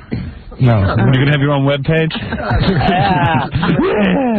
I can get you on there. 666. You want to go to 366. Yeah. So, what is your 1-800 number? Go ahead. I'll let you get it. 1-800-247-6553 for the book Image of the Beast by Greg Gordon. I see. And Greg, Jesus, after the President Reagan thing, you went to prison for 2 years. You must have been on some kind of probation. And there's a 3 strikes law in California. No matter what it is, you go to jail for 25 years life. Right. So you already have the Reagan is the 1 strike, right? Right. Then you got the church thing that happened when you went in and they said you were disturbing the peace in a church, right? Right. That's number 2. And there was no number 3, obviously. So you said, I better get the hell out of California. Right. I'm asking myself this, though. You really can't just stay out of trouble. I possibly could, but I can't guarantee it because I've had the history, the history of all these hospitalizations and things, and you can't control it so much. Yeah. Right. I see. And if I add a little weed or whatever. Right. Oh, Jesus is into that, too? A little weed gets it. You're so different than I imagined. You say when you smoke weed, it gets a little worse. You start hearing a little more voices and stuff, right? See, that's what all it takes is weed and you hear voices. See, I don't hear voices, but I get a little wild. Right. I don't smoke weed for that reason. I get paranoid when I'm on the weed. I do. Do you find yourself getting paranoid? Well, I think that's when I really think I'm Christ. Right. That's when I get really emotional. And yeah, you should avoid the weed. Yeah. Well, that's hard to do, isn't it? Do you have a girlfriend? Is she in the group home, too? No, she's out. What is it, Fafa Fooey? Greg was telling you... You got a girlfriend? Yeah. No kidding. Yeah. It's unbelievable. I know so many guys who can't get girls. I bet she's hot, too, right? She's all right. Not that great, huh? She's all right. She's all right. White girl? No, black. Was she in the home with you? Where'd you meet her? I met her in a program I was in about 10 years ago. It's hard to believe you were in a program. What is it? He was telling you the story about how he tried to go and preach at the church and stuff. But he left out the part, he went to jail for a while. Oh, really? For that. And I said, how long did you spend in jail? And he said, 8 months. And I go, gee, that seems like a long time to be in jail for just wanting to preach. And he goes, well, while I was in there, I punched a guard. Oh, you punched a guard in prison? I didn't forget, Greg. I'm sorry. What happened, Greg? You punched a guard? Yeah, I guess so. Now, why'd you do that? Yes. What happened there? I think Jesus is a man against violence. What happened? Turn the other cheek. Did you read that? Greg, what happened in prison? I go off. You go off. What was the guard hassling you? I don't know what it was. I don't remember it, basically. Did he take away your pot? Let's see. What happened? Take us back to that day. It was a very sad story that you got in trouble in prison. I was in the holding tank, and I hit him. You hit him? Yeah. Was he doing anything? No, he was breaking up a fight between me and some other guys. Yeah. What were you fighting with him? And what were you fighting about there? I don't know what that one was about either, but I was fighting. Right. Were you winning the fight? I hadn't been on my medication for a few days. So you were not that mellow. You really know you're not Jesus. No, I don't know that. Oh. Right. No, he's Jesus. I'm telling you. Jesus would not be getting into fights, Howard. Yeah, but this new Jesus is fighting back. Instead of getting hung on a cross, he's like, hey, I'm going to kick your ass if you try to hang me on it. He wouldn't be smoking weed. You don't know that Jesus didn't smoke weed. I do. Yeah, Jesus drank wine. In this day and age, he smokes weed. It's just a different kind of Jesus. I don't know. Right, Greg? Yeah. You're the last person who's Jesus, I think. In that room, you're the last person who qualifies. Why don't you just give Greg your address so he can come over and strangle you? I don't think she's going to get there. Yeah. Now listen, Jesus. So now it's all straightened out, right, Greg? Probably closer to Jesus than you are. You're pretty calm. Now you're living in a group home in New York. Right. Are you going out on the street naked at all? No. No, you're just walking around in your sheik's outfit and all Where that. does he live, though? Are we supporting him? Yeah, he has public assistance. Isn't Am I that correct? wonderful? No, my mother left me some money. Ooh, now we're talking. Hey, Greg. Now, how much cash did she leave you? Should I say? Yeah, why not? What's the difference? Who's gonna take it? $96,000. Really? Mom? Hey, look at Robin all of a sudden. So Robin, you like this guy now? Now you see he's got money. Greg, what are you doing later? Not a lot of money by your standards. Oh, don't say that. 96,000. And is someone handling the money for you? Yeah, I have a conservator. Oh, you do. That's a good idea. Yeah. What is it? Hey, Greg, what junior high school did you go to? Churchill. There's a guy on the phone who's got some pretty wild allegations. He says he remembers Greg from junior high school, and he was, like, funny back then. Oh, really? Let's see. You want to talk to someone you know from junior high, Greg? Yeah. All right. A little reunion. You know Greg? Hello? Yep. Guy's gone. I guess he got nervous. Yep. He left? Yeah, he left. Greg made him hang up with his superpowers. Did you make him hang up with your superpowers? No, I'd like to talk to him. I want to know who it is. Yeah, well, it's gone now. Guess you chicken out. So anyway, now you're back here in New York. You're feeling okay. You don't But doesn't he think Jesus should have some special powers? Well, Jesus is just the man. The second coming of Christ is born of a woman here on earth. If you read, I encourage people to get familiar with Revelations because it tells... Look what it's done for you. Yeah, you're on medication. Maybe we should stay away from Revelations. You know what I mean? Well, it's all happening now, and if you miss it, I don't know what's going to happen. I'll wait for the movie. If Jesus was capable of superpowers, he would get Robin to be quiet and stop hounding him, right? I'm worse than any voice you ever had in your head. That's right. So there it is. And Clinton, you don't feel any anger toward him, do you? No, you're okay with him. Well, what did Ronald Reagan as the Antichrist do? What did he do that he needs to be killed? One of the passages in Revelation speaks about hurt not the earth, nor the seas, nor the trees, and his environmental policies were probably the worst of any president in the past 50 years. So. Yeah, that was it? Well, it's a biblical reference. You know, Robin, what do you want? You ask the guy a question, he gives you an answer, then you attack him. Come on. Guy's Jesus, leave him alone. He's just trying to hang out, man, with regular people. That's all, and get through the day, right? Yeah. That's all. I thought you were going to be upset about the bad chimpanzee movies that Ronald Reagan did. That's what I thought you were going to hate. Gonzo. Now, I must ask you, before you leave, you must go into the other room and do some IDs that says, "Hi, this is Jesus, and I listen to Howard Stern all the time," okay? I would really appreciate that. Okay. And I want to thank you for stopping by today, Jesus, the man who almost killed Ronald Reagan. He was very close. Right did 2 years in the slammer for it, and later on did 8 months for hanging out in churches. and running around nude. But now you're here, you're back on the right track, and you feel like you're going to stay on your medication this time, yeah, right? and I shall overcome, remember that. Good for you, Greg. Very nice to meet you, thank you for stopping by today. Greg? Jesus is a big guy. Jesus is big. Jesus, you've been hitting the chocolate cake, haven't you? The last Jesus had a swimmer's body. That's right.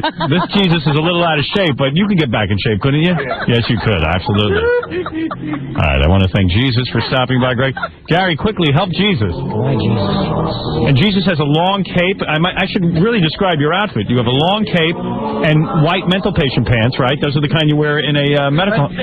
Those are nice pants, but you wear those in a hospital, right? There's like hospital pants. And then you have your King of Kings, Lord of Lords T-shirt. And it's quite an outfit. White Capezios. Is that right? White Capezios? Yeah. I say that. Cowboy boots. Oh, there's cowboy boots? Very nice. And he's got a girlfriend.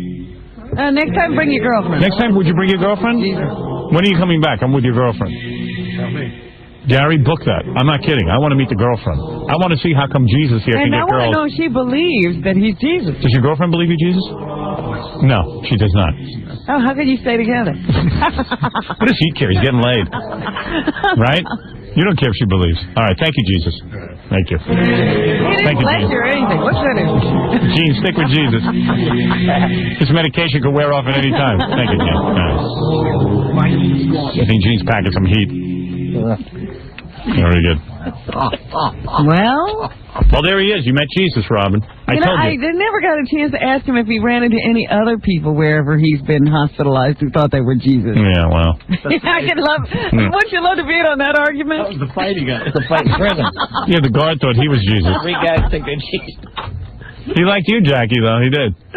No, All right, we got to take a break. We'll be back right after these you words. had to see the looks he was giving Robin. I know. Great. Yeah, he's going to come to your house. Break he'll never in. be able to find me. He has no powers. Oh, come on. Can you believe, though, that he got right into Ronald Reagan's house? Why wouldn't they, as Secret Service people, I'm not knocking them either. They knew about him Don't already, you and he think? Yeah. But the point is, the house has sides to it. Yes. Wouldn't there be somebody looking? I don't know. I mean, this is an amazing story. That's why I invited Jesus in here. I mean, he's a big guy. He's not particularly, nimble. No. He's not like he walked right into Ronald Reagan's house. That's not a cat burglar. No, that is not a cat burglar. It's like an elephant burglar. Come on, he's invisible. Maybe he does have powers. All right, we're going to take a break, everybody. Relax. Scott, you can put the air conditioning back on. Jesus has left the room. Jesus is gone. And we'll be back right after these words. Is your life a mess? You don't even have a husband. Is your marriage failing? When I have a husband, I can tell you one. Where are your kids? You see, you don't have a husband because your husband left you when he cheated. Just talk to Howard Stern. Talk about the man who had to go find another woman because he couldn't take the constant rattling in his head from your voice. The Love Doctor. You're disgusting because no man can live with you. You're a very sick man. That's right, I'm very sick. How you make your money being sick? You're a big, fat, divorced woman. Yeah, right. That's what you... Who is miserable with her job and her life and only wishes she could have sex with me. He gives hope to the heartbroken. First of all, let me tell you, don't call me a moron. And heartburn to the hopeful. You're lying. All I know is that really wasn't nice what you said. He's the Love Doctor. What's it like to be so alone? Howard Stern.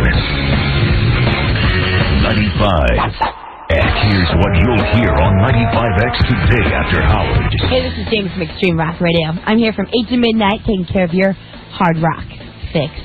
And you can always give me a call, 421-9595, or on the World Wide Web at 95x.com. Give me an email, make a request.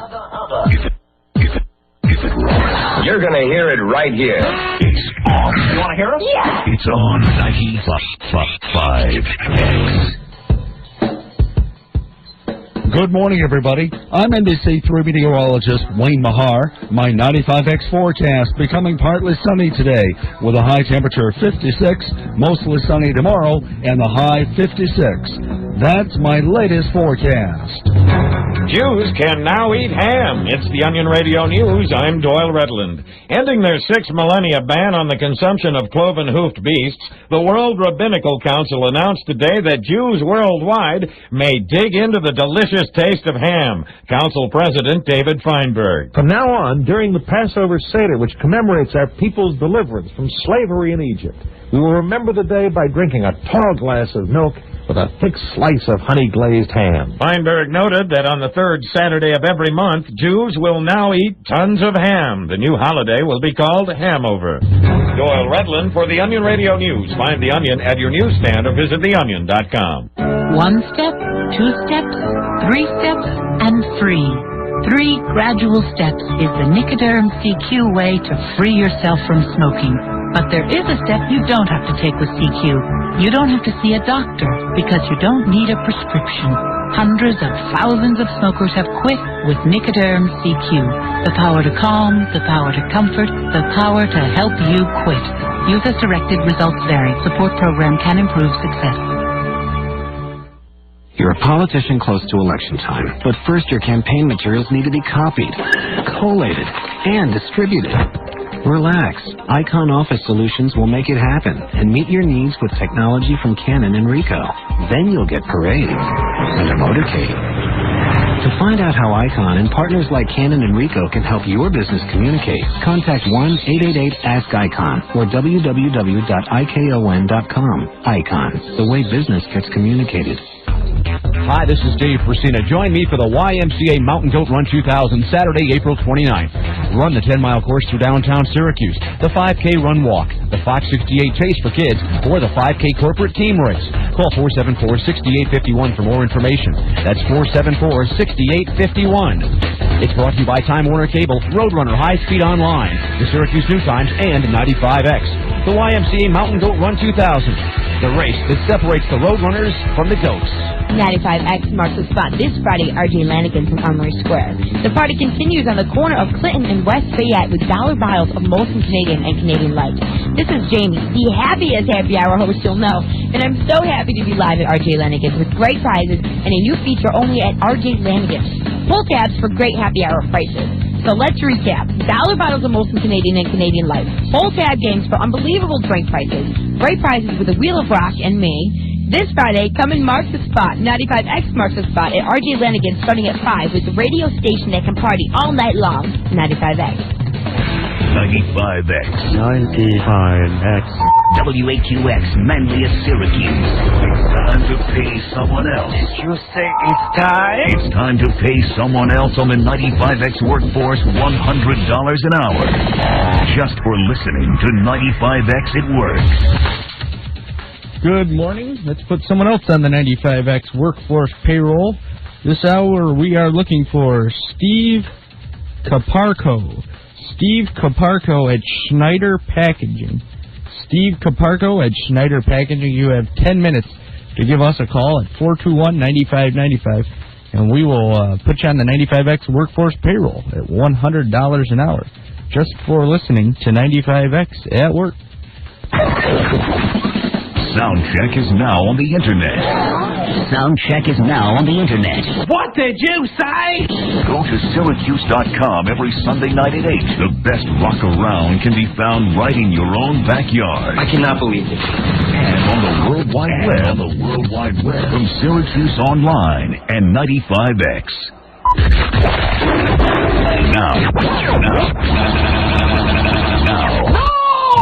back to the Howard Stern Show. They're all gonna laugh at you! Okay, my mom doesn't like that joke either. 95X. Turn it up.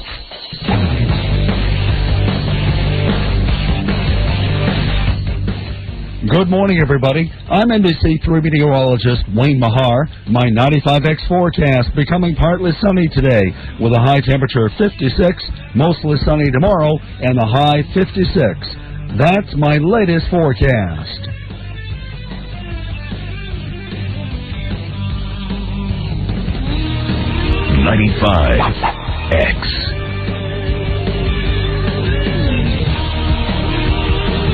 Thanks to Andy Dick for the nice words at Woodstock. Here's the hit. Here's my big fat hit.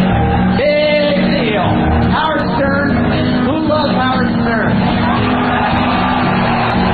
Howard Stern Show. Now let's get to Stuttering John. Please. So John asked Ivana a question that I did not think she would answer. All right, here we go. Ivana, can we ask you a question for XRK? Are you upset with the OJ verdict? I had my quote on it, but this is the launch of my collections of the perfume and cosmetics, and I really don't want to comment on this right now. Oh, wow.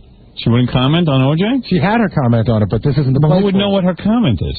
Right now she's commenting on the parfums. The parfum. Where did she comment? Where has everyone seen this comment? No idea. I had my comment on that. Wow. She's like the President of the United States. What is she doing? Parfum? Is that what this was? Commenting on the parfums. Oh, that stinky water that she's selling for $80 a bottle? That's the one. Yeah, she got a nerve. You notice her face is starting to collapse again? You think so? Yeah. It's all wrinkly. She had a great plastic surgeon who really fixed her up, but man, it's time for a new visit. It doesn't last long. Yeah. Well, it lasted pretty long for her. A couple of years. Yeah. Who's better in bed, Donald or your new boyfriend? My boyfriend. Boyfriend? Yeah, you don't gotta grab my mic, dude. Don't touch my mic, dude. Don't touch me. Would you ever date a poor slob, Ivana? I can't believe she said that her boyfriend is better than Donald. In bed. And I know that's not true. How do you know? You've been in bed with I just know Donald's really good in bed. No, but we know people who have. You know Trust me. nothing. Donald is much better. You don't know what her boyfriend does. I know Donald. That guy does not disappoint. Maybe he didn't put out for Ivana. Donald's the man. He gave me, for free, gave me that picture of me and OJ at the Trump wedding That for my book. doesn't mean he's a great lover. I mean he's good to you. No. I like what she says. This is time for perfume. Let me hear that again. Parfums. Ivana, can we ask you a question for XRK? Are you upset with the OJ verdict? I had my quote on it, but this is the launch of my collections of the perfume and cosmetics, and This is my lounge of the parfums. This is the lounge of the parfum and cosmetics. The parfum and cosmetics. Oh, good. I'm glad we have this tape. I feel like busting somebody's balls. How long has she been in this country? Yeah, I'm sure she's not a citizen. You know, the last person who talked like this and was a citizen was a vampire. Come over to my house. Children of the night. Oh. This is the lounge of my parfum. She's supposed to be a brilliant person. She could learn the language better than this. want to comment on this right now. I don't know what Who's better in bed, Donald or your new boyfriend? My boyfriend. Boyfriend? Yeah, you don't gotta grab my mic, dude. Don't touch my mic, dude. How come he's calling Ivana dude? Don't touch me. Would you ever date a poor slob, Ivana? Would you ever date a poor slob? Why the hostility to the OJ question? That was the nice one we threw in so she'd start talking to him. Wasn't what she was there to talk about. Right. Obviously, you don't know what she considers nice. Well, she was there for the lounge of her parfum. And her cosmetics. And the cosmetics. And the cosmetics. And the cosmetics. I have no home. Hunted. Despised. Living like an animal. The jungle is my home. But I shall show the world that I can be its master. I shall perfect my own race of people. A race of atomic supermen. And conquer the breed. They conquer the world. With cosmetics. Do you want to buy some toilet water? Or some parfum? Parfum? Ivana, can we ask you a question for XRK? Are you upset with the OJ verdict? She speaks real fast, too. If you speak that bad, she speaks so fast. I had my quote on it, but this is the launch of my collections of the perfume and cosmetics, and I really don't want to comment on this. No wonder Donald had to get out of that one. Imagine, Donald, I need you to come over to the plaza right now so I can talk to you. You can imagine that all day? This is the lounge of my cosmetics and parfum. You know what? That's a good example of that thing that's very attractive at first. Yeah. And then That was never attractive. The thing that you end up hating most about your wife is the very thing you thought was cutest about your wife when you first met her. You don't really hate it, do you? Oh, yeah. Oh, yeah. There's little things I hate about my wife. Well, what is it in your case that you thought was cute that bothers you now? My wife's husky voice. Now when she starts yelling at me and she loses her voice, it drives me crazy, but I used to love it. Because she kind of sounds like Demi Moore. But now she's like, you know, I don't care.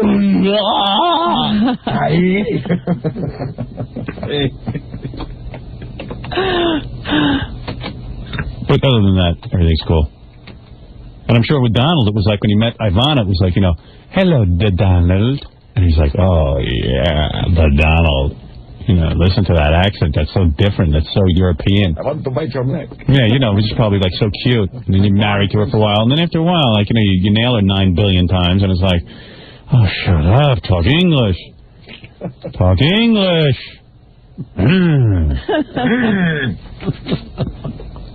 Try hand signals. Shut up. Yeah, I wish you were mute. Take elocution. Yeah, right. Blah, blah, blah, blah, blah. Who's better in bed, Donald or your new boyfriend? My boyfriend. Boyfriend? Yeah, you don't gotta grab my mic, dude. Don't touch. Donald hates that because he loves to be known as good in bed. Well, one of the things that sealed it for Marla was that big headline in the paper that he was the best she ever had. Yeah, then he married her. Something tells me Donald's the best that Ivana ever had, but she's just sour grapes. You can never tell. Mm-hmm. He puts everything into it, including his wallet. He puts his wallet in. That's what He does throws it. that in the bed, too. Yeah, the wallet gets it going. What do we got next? Ponce de Phone. You got Ponce de Phone? He's running out. Hold on a second. What's the matter? We might have a guest that we're not expecting. Hold on a second. This is really weird. Who's our guest? I can't tell you. Somebody, You have a mystery guest? somebody really famous just showed up. Really? That's never been on the show before. Why can't you tell me? Well, because I thought it'd be funnier to surprise. Mystery guest? Okay, go out and work. But Let me take a commercial break. Okay. No, I'm going to go out in the hall and see who it is. No, come on, we'll play mystery I guest. can't. I'm all caught up. Somebody famous showed up. You won't tell me what's in the book. I got to see who that is. Hey, this is cool. This is like the Carson show when like Bob Hope used to just walk on. There's a mystery guest? Yeah, all right, come on. Make a commercial break. Let's just see who it is. the controversial Howard Stern radio show. A man men consider vulgar and racist. Let's not get ridiculous.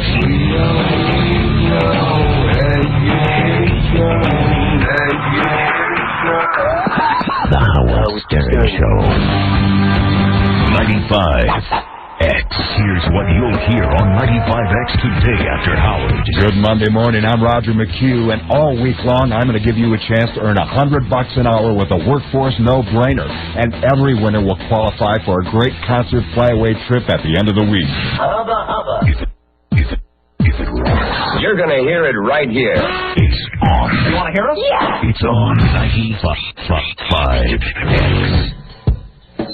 Good morning, everybody. I'm NBC3 meteorologist Wayne Mahar. My 95X forecast becoming partly sunny today with a high temperature of 56, mostly sunny tomorrow, and a high 56. That's my latest forecast. I'm Alexis with a 95X Rock Daily for Monday, April 24th, 2000. The latest single from the Live On CD from Kenny Wayne Shepherd is called Was. Here's Noah Hunt and Kenny Wayne Shepherd talking about the song. Was is, Was is kind of like a nightmarish dream. Yeah. You know, it's pretty much about a night, a certain night with a certain woman, you know, they kind of all went bad, you know. Yeah. And, this girl just kind of rips this dude up, and she's all the good things and all the bad things put together. But the bad things seem to be the things that are showing up, you know, at this particular moment. It was an empty sky. It was a bad excuse. I was the only fool. Kenny Wayne Shepherd will be playing the Landmark Theater tomorrow night, and tickets are only $23.50 and available at Ticketmaster. That's the Rock Daily for Monday, April 24th, 2000 on 95X. Here's an advanced weather update for Syracuse and surrounding areas. Skies will be blue, temperatures mild, but there will be thunder. It's White Syracuse Thunder and Batesville War Memorial at On Center on April 25th at 7:30 p.m. And you can be a part of the live party. Some superstars and... Everybody knows I'm the chosen one. I am the total package. From Buck, and I'm the stuff. Get ready to feel the... Story comes all the beautiful women. Welcome to WCW, where anything can happen. And it probably will. The seats are on sale now and going fast. Get yours at the On Center box office and all Ticketmaster locations. Any idea where you are? You're in the jungle, baby! This is WCW! Brought to you by Western Union Money Transfer, the fastest way to send money worldwide. Cards something to change. My granddad has always been the guy I go to for advice. He gives it to me, but first he tells me a story from his life to make his point. When I was little, I didn't know that he sometimes stretched the truth, but I still ask. I know he loves his car dealership, so I asked him for help when I was looking for a new car. Best way to buy a car is online. I just bought my first car over the internet. Granddad, the internet? From a man who doesn't own an answering machine. You pulling my leg? I surf the web all the time. Play bridge with some fellas from Italy. But Granddad, buying a car? The last 6 cars you bought were Buicks from H.O. Clark. Make it 7. They got a website, HOClark.com. Got my new Buick and only went there to pick it up. So I went to H.O. Clark's website, and as usual, Granddad was right. I found a great lease deal on a loaded Pontiac Grand Am at a price I could afford. My granddad, pretty hip for an old guy. Who you calling old? H.O. Clark Pontiac Buick GMC, Route 5 Elbridge. Lease a 2000 Pontiac Grand Am with no money down, no first month's payment, and no security deposit for only $239 a month. Plus, you'll receive a free 1-year membership to I'm Smart. Shop online at HOClark.com. H.O. Clark, not your typical car dealer. Michael is a beautiful 4-year-old with leukemia. Shelley also has leukemia. To help these patients and thousands of others, the Leukemia and Lymphoma Society created Team in Training, which provides walkers, runners, and cyclists training and travel to marathon or 100-mile rides while raising money for leukemia research. Walk, run, or cycle to help cure leukemia. So whether you are experienced or just a beginner, call 315-471-1050 for more information. Now. Testing. 1, 2. Now, back to the Howard Stern Show. 95X. Turn it up. Good morning, everybody. I'm NBC3 meteorologist Wayne Mahar. My 95X forecast becoming partly sunny today with a high temperature of 56, mostly sunny tomorrow, and the high 56. That's my latest forecast. 95X. So anyway, this Dr. Remulak used to call once a day and say this over and over? Yes. I am Dr. Remulak. I can tell you that the interns are fascinated with him. He just does this. And you think he has obsessive compulsive? I finally broke him down. I said, what's the deal? And he said he's OCD. He has to call once a day. Dr. Remulak? I am Dr. Remulak. I am Dr. Remulak. I am Dr. Remulak. I am Dr. Remulak. I am Dr. Remulak. I am Dr. Remulak. I am Dr. Remulak. I am Dr. Remulak. I am Dr. Remulak. Dr. Remulak. Well, he got enough Remulax in. Let me just get this guy on the phone. This guy's name is Bill. I played cards with him one night. The guy, he's one of those guys, I think he's a bouncer, but he's one of those guys who works his way into every situation. Mm-hmm. He's like one of those guys, like you're sitting there and he starts name dropping. He goes, you know who I know? De Niro. I go, really? Like Robert? He goes, yeah. You know, I think he's like Sal De Niro. Paul. Yeah, like Paul De Niro. And he goes, you know who I was with, Howard? I was with, Michael Jackson the other night. You know, stuff like that. And you're like, well, hey, dude, how are you? I meet him over at the club, and then I was talking to them, and we all go somewhere. And he's always got a story. And, you think he's... What club? I don't know what his story is. And he's like an ex-cop, and he's a whole thing, Like he's a security guy. Hey, Bill, you get to carry heat, right? Yeah, I'm like a New York Forrest Gump. That's basically it. Oh, you're just everywhere by accident. Well, I was playing cards with him, and I was like, oh, this guy's so annoying, because every minute he knows people. He's like name drop. He knows more people than I do, and I'm in the business. I was nervous. Yeah, he was. You were trying to justify your being there. Exactly. Yeah, like we were playing cards at Dominic's office. It was me, Dominic, a couple of the other guys who usually play, Lloyd Lindsay Young, and Bill. And the whole time, And who did he know to get into this party? I handle Dominic's cases. I'm a PI. Yeah, he's a private investigator. Okay. And Dominic goes, this guy's a great private investigator. He can find out everything. And then, and I'm like, okay, cool. Tell him to sit down and play cards. I don't care what he does. And then the next thing you know, Bill's name dropping. Tell Robin some of the people you know. Who I'm friends with? Yeah. Oh, friends with? Yeah, he is. He's friends with them. How do you know? Oh, I'm friends with... Because he's friends with you? Let him name drop, please. I was with Bruce on Saturday. I went skiing with Sly in Aspen. And this is coming from a retired cop who was a cop in the South Bronx. So one year I was eating with homeless. Next year I'm skiing down the slopes with Sly. Yeah. How does this happen?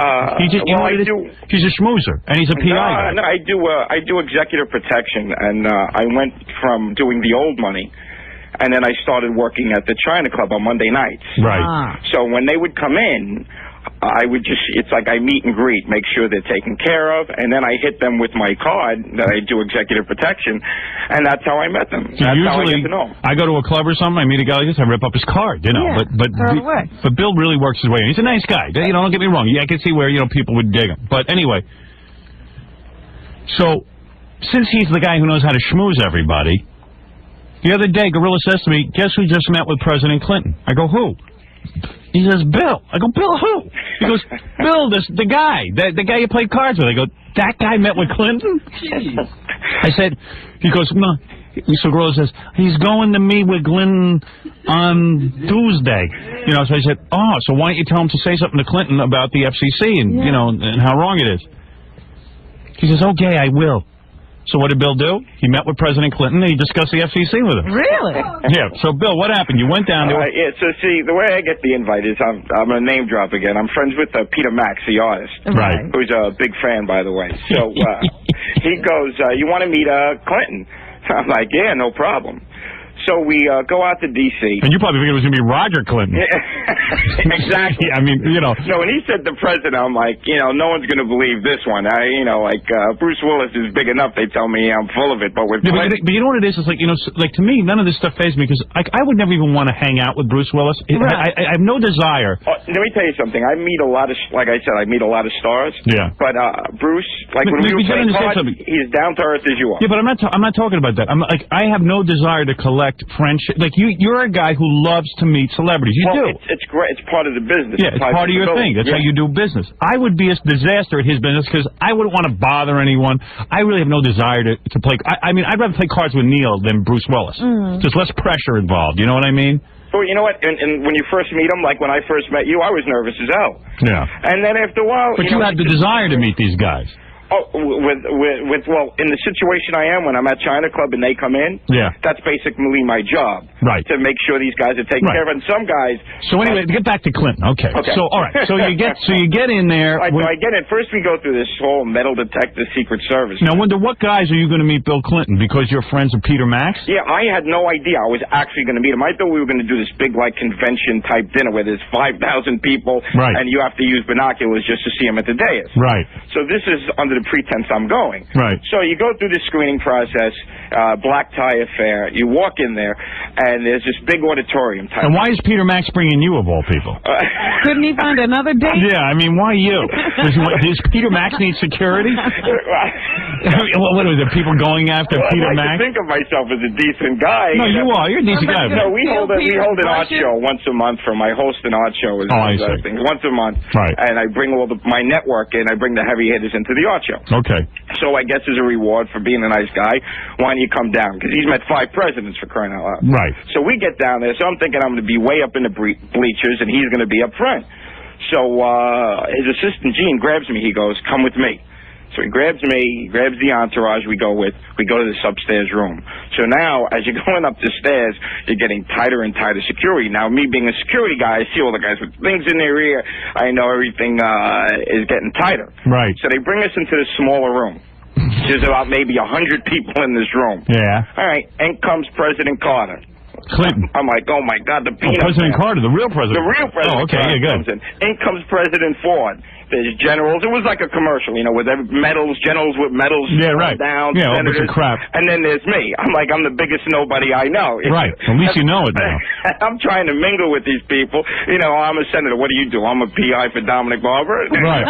So I just keep my mouth shut. Yeah, so then Clinton walks in. So then now all of a sudden, people are like, flashes are going off. Clinton walks in. So I'm like, how am I going to do this? Hey, tell Robin you made a duty next to Spiro Agnew, right? You were in the bathroom. Well, I'm looking to buy those brown underwear you're selling. Yeah, right. Okay, so all of a sudden Clinton walks in. Yeah, so now they have a setup in the back where there's like the big presidential seal, and it's like a meet and greet. You go there, you shake your hand, you take your picture. So now I got to time this right. Because my father-in-law has a picture of himself with Lyndon Baines Johnson. I put it in Private Parts. You saw that picture in the book. And he always says he knew Johnson. It was one of those meet and greets, you walk Right. Basically, you donate $25,000, you get that's what you pay to get your picture taken. Yeah. Right. So now we're all online. You got the Secret Service there, and then you got to say your name to an aide, and then he whispers it in the president's ear. Yeah. So like what a charade. So I'm like, should I say Baba Booey? And he's gonna go say Baba Booey in the guy's ear. I said, I don't have, my guts aren't that big. I'm the president. Right.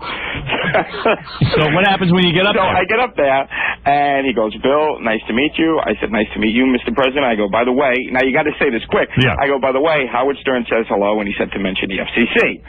So like he's on automatic pilot, like one of those machines from the Walt Disney show. Would they tackle you when you said that? No, they're out of earshot. Right. He's looking right in your eyes. So what did he say to you? So like he's smiling for the picture on automatic pilot, and all of a sudden when I say like Howard Stern, it was like a chink in the armor, like he didn't know where I was coming from. Right. So like he just gave me a double take. He realized he's standing next to a wacko. How do you get through security? Yeah, right. Like who is this guy? David Jackal type thing. Yeah. Right. So he just clicked for a second. He did a double take. Oh, tell him I said hello. Push me on. No, that was it. that was it. Well, I got to thank you for doing that. That was really nice. Yeah, that took guts. Yeah, it did. Well, I didn't have my vest on, but I said, let me give it a shot. What do you want, Gorilla? Well, he has a story about Bruce Willis and Stuttering John. I don't care. Gary told me to come in and tell him. What is the story? Why don't you tell him the story? Well, you said you were going to tell it. It's funny to listen to you goof up the English All right, fine. He was, after Stuttering John... Man, you guys got big mouths. After Stuttering John interviewed Bruce Willis, he was hanging out with Bill. Yeah. And Bill said that was the first... Bruce said that was the first time he really wanted to pop somebody and ask him a question. He goes, I love Howard. He goes, but that's Stuttering John. He goes, I never got as mad in my life as when he said something to me. So obviously you guys are doing a good job. Yeah. Hey, thanks, Bill. No problem. That's Bill, the PI. Hey, Bill, give me your last name if you want. I'm Bill Stanton from Stanton Protection Investigation. All right, Bill. Thanks so man. Bye-bye. Bye-bye. We reward all our fans who go out and actually confront the president.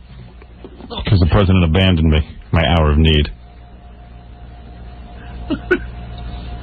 I'm just thinking about that scene where, the president's standing there, he's supposed to shake hands, smile, and have a picture taken, and all of a sudden he hears the name Howard Stern. That's the funniest thing. Hey, when we come back, I'm going to play you that record that I think is going to be the next big record. You can't pronounce the name of the band? I'll tell you why when we get back. We'll be back right after these words. You don't know nothing about me, buckwheat. Hey, yo, come over here. I'll put something right in your big fat mouth. Like you to rebound me to shape of me in the day. You sound like you got an ass in your mouth. You jerk off. You don't know my teeth. Oh, yeah? What about you and your big little funky mouth? Who did that shut the F up? You sound like you got a long... It's like you to read like a You need a fight friend with or my something. butt. Why You don't don't you know go my get a picture teeth. from there? Get off. Get off. Sound like you need somebody to be You a ain't gonna friend. make me look bad in front of millions of people. The Howard Stern Show. 95X. 95X has expanded the payroll. Now you can earn $100 an hour all week, Monday through Friday. It's a 95X no-brainer. No song titles to remember. No 800 numbers to dial. No problem. If you can recognize your own name, you can earn $100 an hour. Fax or email your name, where you work, and birth date. Then listen for your name on the air and call back within 10 minutes. It's that easy. Plus, you'll be eligible to win a different concert flyaway each week. Listen while you work and earn $100 an hour, Monday through Friday, only on 95X. Good morning, everybody. I'm NBC3 meteorologist Wayne Mahar. My 95X forecast becoming partly sunny today with a high temperature of 56, mostly sunny tomorrow, and the high 56. That's my latest forecast. 95X is proud to welcome the Kenny Wayne Shepherd Band to the Landmark Theater Tuesday, April 25th. He's played for thousands at the War Memorial and thousands more at the Grandstand. And now he's headlining the Landmark Theater.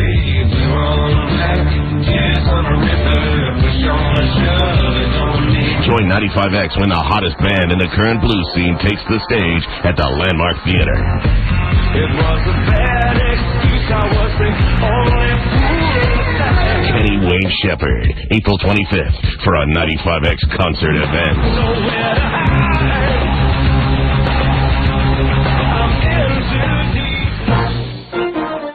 I'm Rick Laxton with a quick 95X traffic and news update. Volume will slow you up a little bit at the downtown interchange right now if you're trying to get off of 81 or 690, and you'll find the usual stop and go in the city. In addition, watch for a left lane restriction on Clinton Street in between Water and Fayette. This report is a service of Verizon Wireless. Bell Atlantic Mobile is now Verizon Wireless with new calling plans featuring one low monthly access fee, no roaming or long distance charges, simple, affordable, national. Bell Atlantic Mobile now Verizon Wireless. There are reports of another shooting in the Syracuse area that happened about 7 o'clock this morning on Blanchard Boulevard in Van Buren. Reports say a man was shot in the leg. Police are searching for a woman in connection with the shooting, which they believe may have been the result of a domestic dispute. The city of Syracuse recorded its 11th homicide early Sunday, already exceeding 1999's total of 10. 27-year-old Walik Hammer was shot to death by a group of men outside Grandma's Burgers on South Salina Street. Police believe the attack may have been linked to the April 14th killing of 22-year-old Jeffrey Connor. Still no arrests in Friday's armed robbery at a Burt Street house that left 2 men dead and a third seriously injured. Vernon Griffin and Henderson Griffin were shot and killed when several masked men broke in on an illegal gambling operation. 47-year-old Robert Anderson remains in serious condition today at a University Hospital.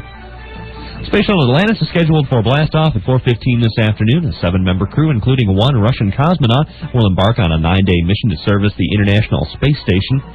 Hundreds of homes and businesses were damaged as up to 12 tornadoes hit the Shreveport, Louisiana area yesterday. Shreveport took the hardest hit from severe weather that also struck parts of Texas, Oklahoma, and Arkansas. And a broken radar tower serving Boston's Logan Airport is still causing problems for passengers. Airport officials say you should check with your air carrier if your flight plans take you in or out of Boston today. On Saturday, high winds toppled the radar gear at Logan, and it could take up to a week to repair. And that's your quick 95X traffic and news update. You've got your 4 types of people. Those that want one thing, those that want the other thing, those that want neither thing, and those that want everything. For all you people who want everything, here's something, an offer from Xerox. Everything you need for one low price. Now get a Xerox Document Center 332 digital copier, including everything. Lease, service, supplies, and 10,000 copies for only $349 a month. Just call 1-800-ASK-XEROX. Now, that's not nothing. Unless I'm missing something.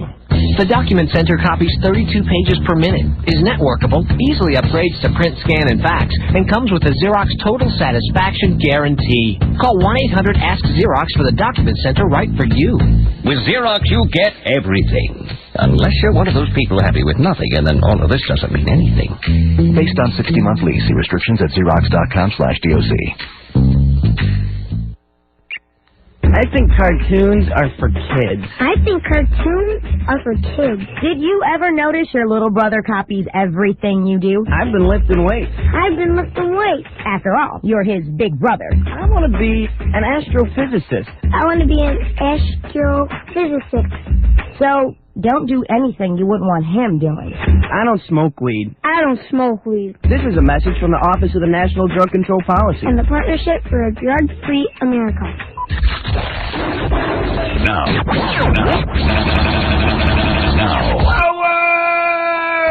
Back to the Howard Stern Show. Soft at night and hard in the morning. 95X.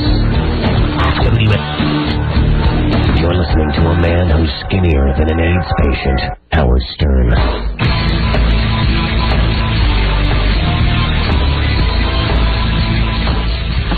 Captain Jenks? And now, the man who asked me to do this first, Captain Jenks. Yes, good morning, King. All right, Captain Jenks with his own little intro there. Yes. Getting more and more obscure. More and more inside. Nobody will ever know what he's talking about. All right, so, Captain Jenks, let me hear your phone call. What'd you call? Yes, well, myself and King of All Song Parodies called several different television news broadcasts yesterday, broadcasting the fire coverage. And all you do is call up and say, listen, I'm in the middle of the fire? Yes.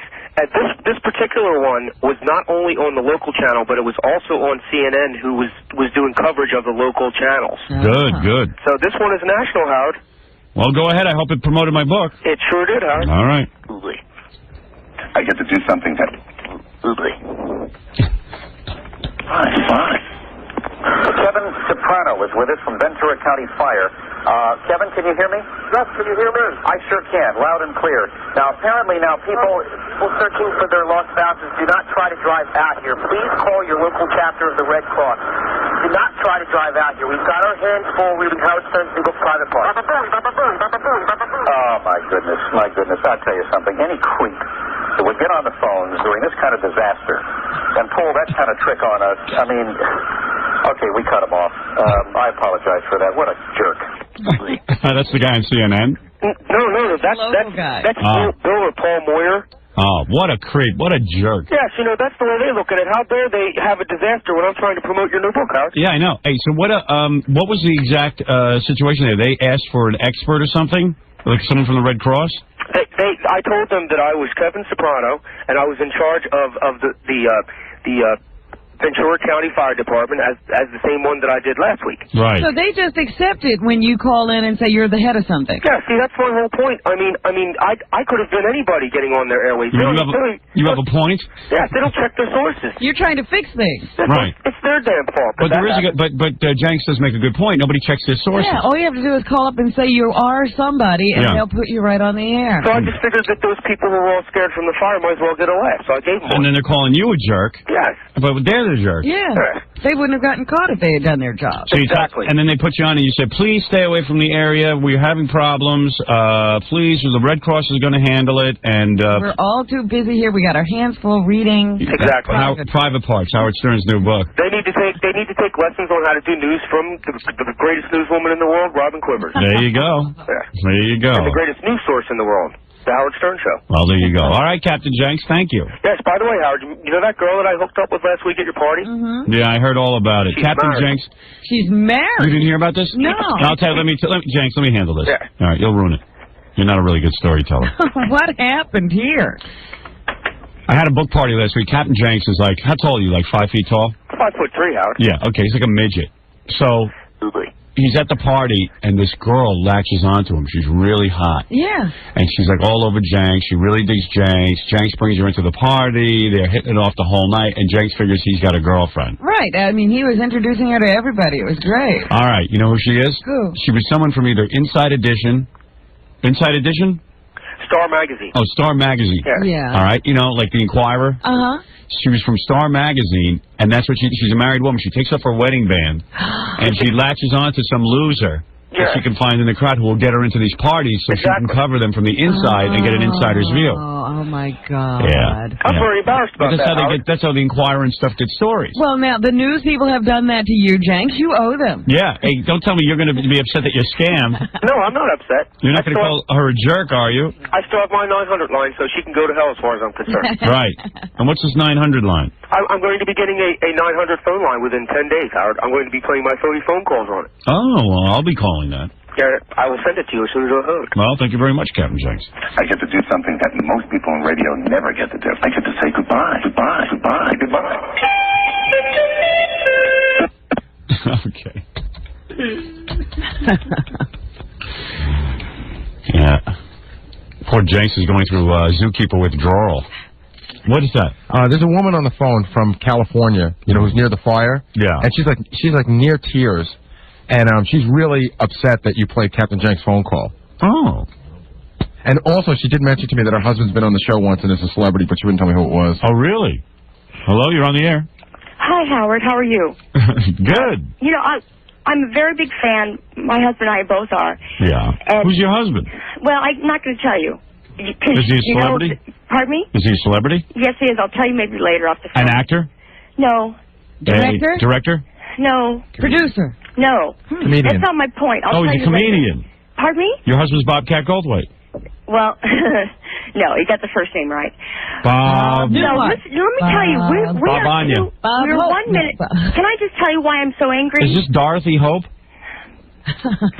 No. Bob Eubanks. Eubanks. Bob Eubanks. Ah, you're getting warm. Let me just okay, tell you, Bob. we're 2 minutes away. Is it from... Bob Eubanks? No, it's not. Your husband's not Bob Eubanks? Your No, husband it's not. runs a Howard, game would you show? please? Is your You husband... want to hear my beef or what? Yeah, hold on. One second. We're trying to guess who your husband is. Is your husband Bob Abui? I'm not going to... Yes, that's it. That's why you let me talk on the air. Bob. We're 2 minutes away from this fire. Bob Barker. I'm going to hang up. No. Aw, you're being I'm silly. just telling you, we're How many minutes? away from How many the minutes fire. are you away from the We're on fire? Canyon. How many minutes are you away from the fire? We are a mile and a half. My whole home, Oh, my upstairs and God. down, Oh, was my filled with smoke. Oh my God. We had a fatality here. Oh my God. And Captain Jenks is making fun of our situation. No, Hey, he's not. F you, Howard. What if it was your home? Hey, Your children were darling, in danger. darling, let me say something. First of all, Jenks called a TV station. he called a TV I know station. it. I know it. But Oh, calm those lines are down. for people who need it, not for making pranks. Oh, I see. Tell him to get a life. Oh. I'm really angry. But you know what? It's funny because I'm able to laugh at other people's problems. But Why are you watching TV if your house is full of smoke? I said it was earlier today. I think that anybody who's really in danger shouldn't be sitting by the get out of TV. the house. That TV thing's ridiculous. Shut up, Robin. Why should she shut up? She's right. Get out of the house. Don't sit there and watch TV. Watching Captain Jenks? We're okay now. I'm not watching Captain Jenks. I'm listening to him. You should be watching the Captain Jenks show. You should be out of the house. And I'll tell you one thing. If my house was on fire, I'd get the hell out. Yeah, I'd just be Well, gone. my house isn't on fire. So then what are you worried about? Well, I'm not now. What are I'm you not crying worried. about? We're Why are you okay. crying? We're okay. So you're okay, so mellow out. Well, you do say you can laugh at other people's problems, so calm down. All right, okay. Yeah, you're being silly. You do admit it's funny when it's not you, right? Exactly. Yeah. Oh, it is But when funny. it hits home, it's So now you're all upset. So you're a phony. Believe you. I'm not a phony. Of course you're a phony. Everything's funny until it hits you. Okay, Howard, let's say this. Yeah. If it were your home and you had to evacuate your kids, Yeah, I would have to you do get it. on the air and laugh? I would tell you about it. I would sit and tell you the humorous aspects of it. Yes, I would. Okay, well, maybe Of course this I is would. therapeutic for me then. But my house isn't on fire, so I'm laughing. Now, who's your husband? And by the way, let me say something. I have come on the air and talked about what a tragedy it is and how horrible it is. I don't know what you're talking about. You're cuckoo. I'm not. You're a hysterical woman who wants to get attention. You know what? Fire's the best thing that ever happened to you. It's giving You you were some. overcome for a giving minute you when you say No, Captain, the people who want attention are the arsonists that are lighting these fires in these Westlake neighborhoods. Bob Geldof, is that? Yeah, why don't you go after them? That's the when Captain Jenks isn't the problem. It's the people who are lighting fires and the juries that don't convict anybody, like Reginald Denny case. I see Donnie who's going to have Reginald Denny on with the guy who kicked him in the head. They're all going to sit there and have a love fest. You're not getting off the topic, are you? Okay, I feel much better. I see. Now No, you feel I feel better. better. You shouldn't feel better. I haven't said anything. I've said nothing of substance, and yet you feel better. Well, that's... Buffalo Bob Smith? Bob Nelson, the comedian, is your husband, isn't it? No, I'm not saying. Bobby Rivers. No, I'm not saying. Anyway, by the way, your book is good. Thanks. Keep it away from those flames. Bob Weir. Bob Denver? No. Who's your husband? Come on. I'm not saying. Oh, please. No, I can't. I don't want to. She said she'd tell me off the air. Babalu? Who is it, Stuttering John? Oh, you want to talk to Captain Jenks? Do I want to talk to Do you want to talk to Captain Jenks? The little... What? Okay, yeah. I want to know what happens if his mother's house caught on fire. Oh, he'd be happy. He wouldn't have a place to live. Oh, please. That was one of the funniest phone calls I ever heard. Well- And as if the TV station's going to really make a difference.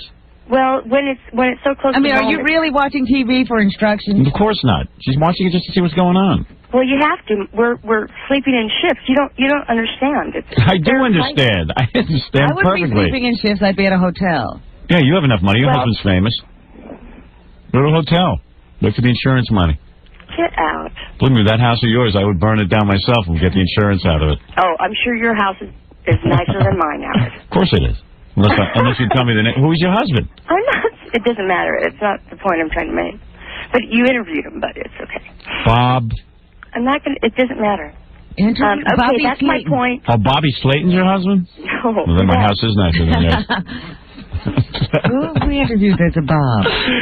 Bob Anya. Bob Gazinia? Okay, Howard. I don't like when people don't tell me Well, who they are. because Would you tell him off the air? I think... If he picks up the phone, would you just tell him who you're married to? Yeah, she'd probably do that. Yeah, I will. All right, hold on. Let me see if I can make that happen. Make you swear that you won't say. Yeah, we'll make I sure you're off promise the you. air. I promise, I promise. Hold on. Let me see. I'll pick that up. I'll turn that off. You there? Now, Robin, can you hear that at all? No, I can't You hear it at all. Okay, go ahead. No. What? Yeah.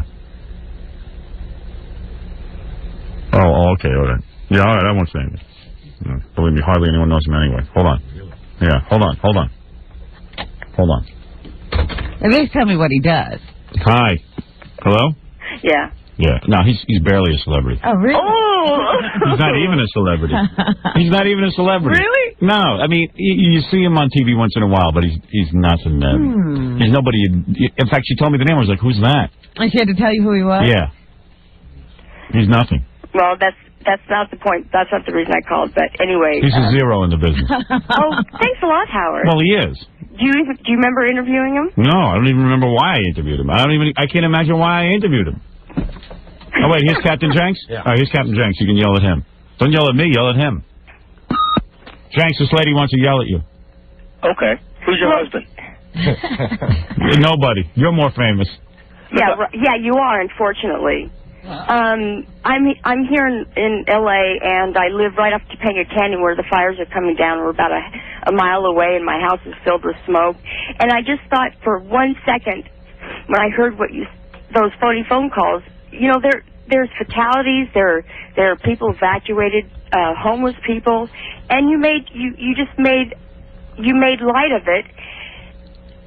You know, those phone lines were meant for people Your poor who husband. needed it. And you take, I mean, you've got to get a life, man. What if your mom's home were to go down in flames, go up in flames? Where would you live? I think that the fires over there is a very big tragedy. I'm not making fun of the fires.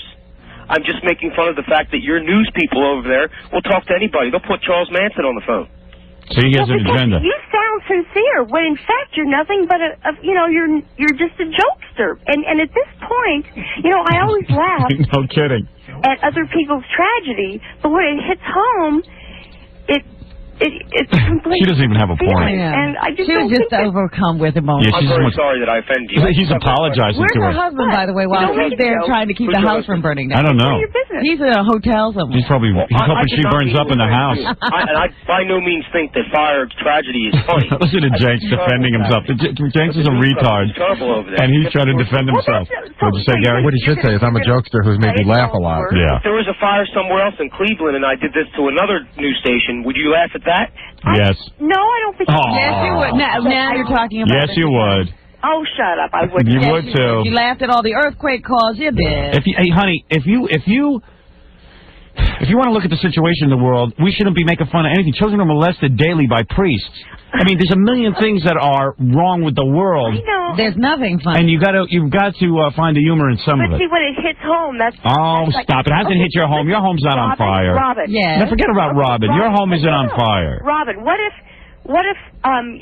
your home? Oh, please. There Okay. are plenty of cats that have died. Yeah, her cattle died. I wouldn't go back in for them. Would you get on the air and make light of that situation? I would, but she would my know. God, I had cats Please, for dinner. Jackie does that.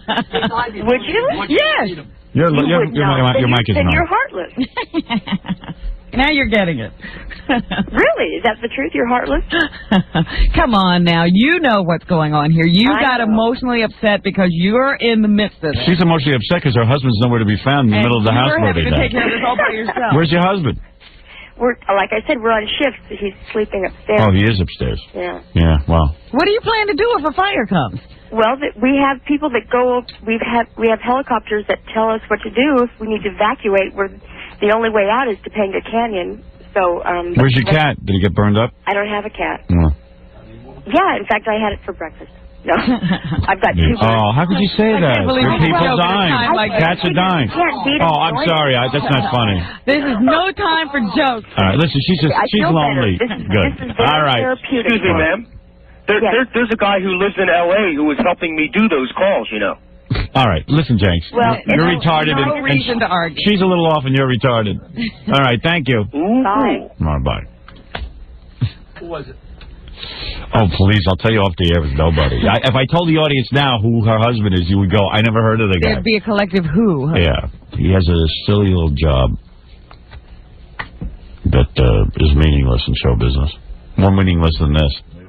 Let me take a break and we'll get to the girls. Never mind that nonsense. She's offended. She was easy to calm down. Oh, please. Everyone's looking for airtime. Jackie, I've said for 3 days now his microphone doesn't work, but I can't get anyone to fix it. Now that's a tragedy. Now that's the tragedy. Now you see, there's nothing That I funny don't there. think it's funny at all. No, I don't want any jokes made. There, now it works. You notice every time you touch it, it doesn't work? It usually doesn't stop working for me. It's when Gary picks it up and bends, it must be in there. Yeah, well, we got women coming in here, and we have a microphone that doesn't work. Well, let me take a break and see if I can't fix the equipment here during the commercials. How you doing? I'm David Brenner. Howard Stern's my friend, but the real reason I'm here is I get a lot of women, and Howard just loves to smell my hands. Here he is, Howard Stern. 95X. Here's what you'll hear on 95X today after Howard. Hey, this is James from Extreme Rock Radio. I'm here from 8 to midnight taking care of your hard rock fix. And you can always give me a call, 421-9595, or on the World Wide Web at 95x.com. Give me an email. Make a request. You're going to hear it right here. It's on. You want to hear it? Yeah. It's on 95X. 95X presents Project Pride, featuring local individuals doing their part to help make Central New York the place to be. Hi, I'm Tom Easton, president of Barton & Lajudis Consulting Engineers. For many reasons, Central New York is a great place to live are its beautiful seasons. Winter brings us skiing, crunch hockey, and orange basketball. Spring showcases our crocus, tulips, and daffodils, leading to summer sailing on our many lakes, great golf courses, and sky-cheap baseball. Fall in Central New York brings it all around. The fair, glorious foliage, and apple picking. Get out and enjoy all that Central New York offers. It's a great place to live. If you or your organization would like to support Project Pride, call Michael Doyle, General Manager of Citadel Communications Syracuse, at 472-0200. Project Pride is a pilot project of Citadel Communications. If you've shopped for diamonds lately, I'm sure you've been told about the 4 C's. Color, cut, clarity, and carat weight. At Lennon's, we know all about the 4 C's. But we feel like the 5th and 6th C's are the most important to you. The 5th C is cost. At Lennon's, we have a huge selection of diamond engagement rings starting at only $299. The 6th C is choice. With our huge selection of diamonds, Lennon's is sure to have engagement rings you've been dreaming of. And for those who want something completely unique, our goldsmiths can create a custom engagement ring for you that is one of a kind. And at Lennon's, we eliminate the 7th C, confusion. We'll take the time to answer all of your questions and let you decide which diamonds you like the best. Other jewelers will tell you all about the possibilities of the 4 C's. At Lennon's, we'll show you the diamonds and let you decide. Lennon's Jewelers, located in Syracuse at the Great Northern Mall, at the corner of Erie and East Genesee and DeWitt, and in New Hartford on Commercial Drive next to Red Lobster. With Nissan's fresh new lineup of award-winning vehicles, things are looking better than ever. We're coming off a record sales year, so to celebrate, we're offering some incredible limited-time deals, like the Nissan Altima, the car that made performance and luxury more affordable than ever, now with a $239 a month, 36-month GXE lease with a $999 initial payment. Or cash in on a remaining 2000 Nissan Pathfinder while there's still a great selection with $2,000 cash back plus package savings up to $799. That's a total savings of up to $27.99. Hurry to your Nissan dealer. Offers this good, including the $239 a month Ultima GXE lease and up to $27.99 in Pathfinder savings, will only be around until May 1st. Nissan. Driven. Cashback from Nissan. Take delivery from your dealer's stock. Tax, title, and license or expert. Call 1-800-648-7038 for lease details. Package savings based on MSRP of individual options. Actual retailer price and customer savings may vary. How fast can you find a car online with the all-new Auto Superstore at Syracuse.com? About that fast. With the all-new Auto Superstore from Syracuse.com, you can search local dealers' inventories and the Syracuse newspaper's classifieds in moments. Or put in the specifics about the car you want and get a quote from local dealers. But please remember, we only want you to find your car fast. We repeat, find. The all-new Auto Superstore at Syracuse.com. The right car, right around the corner. Here's an advanced weather update for Syracuse and surrounding areas. Skies will be blue, temperatures mild, but there will be thunder. That's right, Syracuse Thunder invades the War Memorial at On Center on April 25th at 7:30 p.m. And you can be a part of the live party. Some superstars and... Everybody knows I'm the chosen one. I am the total package. From Buck, and I'm the stuff. Get ready to feel the... Let's break out to all the beautiful women. Welcome to WCW, where anything can happen. And it probably will. The seats are on sale now and going fast. Get yours at the On-Center box office and all Ticketmaster locations. Any idea where you are? You're in the jungle, baby! This is WCW! Brought to you by Western Union Money Transfer, the fastest way to send money worldwide. Cards subject to change. Now with OmniPoint Wireless Prepay, you get an extra $25 worth of talk time free when you buy a $50 OmniPoint Prepay coupon. $25 of talk time free. Excuse me? $25 of talk time free. Is there a problem? Yeah, because after that... Yes, after that... After that, kaboom! Right? What? The rate probably goes kaboom! Right out of the park. What are you talking about? Way over the bleachers. Would you please just... We have liftoff. Stop it! $25 worth of OmniPoint talk time is free. Plus, OmniPoint gives you the lowest prepay rates around. Just take a look. Whoa. OmniPoint rates are low. OmniPoint has the lowest wireless prepay rates around. No kaboom. Oh, I'm going to give you a kaboom. Buy and redeem a $50 OmniPoint prepay coupon by June 25th and get an extra $25 worth of talk time free. See OmniPoint stores or authorized retailers for details. OmniPoint. Wireless takes the next step. Hi, this is Dave Forcina. Join me for the YMCA Mountain Goat Run 2000, Saturday, April 29th. Run the 10-mile course through downtown Syracuse, the 5K Run Walk, the Fox 68 Chase for kids, or the 5K Corporate Team Race.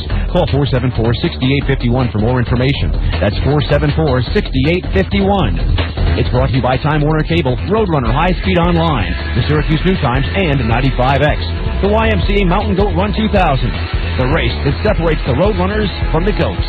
Want some free golf balls? Repeat after me. Can I try on those comfortable Etonic Difference 2000 golf shoes? I know, what the heck do golf shoes have to do with free balls? Trust me. Go to where you buy golf shoes and say with some real conviction, can I try on Etonic Difference 2000 golf shoes? Try them on and get a 2-pack of Strata golf balls for free. Then say, these feel great, I'll take them. Guess what? Now you not only own the most comfortable golf shoes money can buy, you also get a dozen personalized Top Flight XL 2000 golf balls for free. So start the season off on the right foot. Just remember your lines. Can I try on Etonic Difference 2000 golf shoes? That gets you a free 2-pack of Strata balls. And they're comfortable. I'll take them. That gets you a free dozen personalized Top Flight XL 2000 balls. That's it, except for this legal stuff I gotta say. Supplies of Strata balls are limited. Personalized Top Flight XL 2000 golf ball offer expires July 21st, 2000. See your retailer for details. Etonic Difference 2000 golf shoes. Walk with comfort, play with confidence. 95X. WAQX Manly Syracuse. It's time to pay another member of the 95X workforce $100 an hour. He finally got a job. Bro, Bert, that's really something. Amazing, isn't it? Just for listening to 95X at work. Good morning. Time to put someone else on the 95X workforce payroll. This hour, we are looking for Kelly Mangan. Kelly Mangan, I hope I'm saying that right, at CH Insurance. Kelly Mangan at CH Insurance. You have 10 minutes to give us a call. 421-9595, and we will put you on the 95X workforce payroll at $100 an hour just for listening to 95X at work. Now. Are you ready? Now, back to the Howard Stern Show. Stupid people should have to wear signs just say I'm stupid. That way you wouldn't rely on them. Break it down. Turn it up.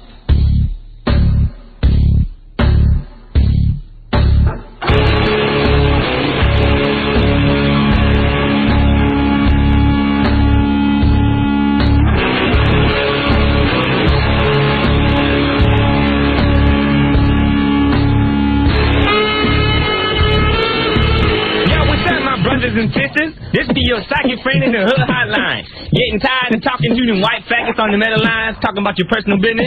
Call the psychic friends in the hood hotline anytime. Hello, psychic friends in the hood hotline? Yeah, what's that, my brother? Would I hit the numbers today? No, it won't be today.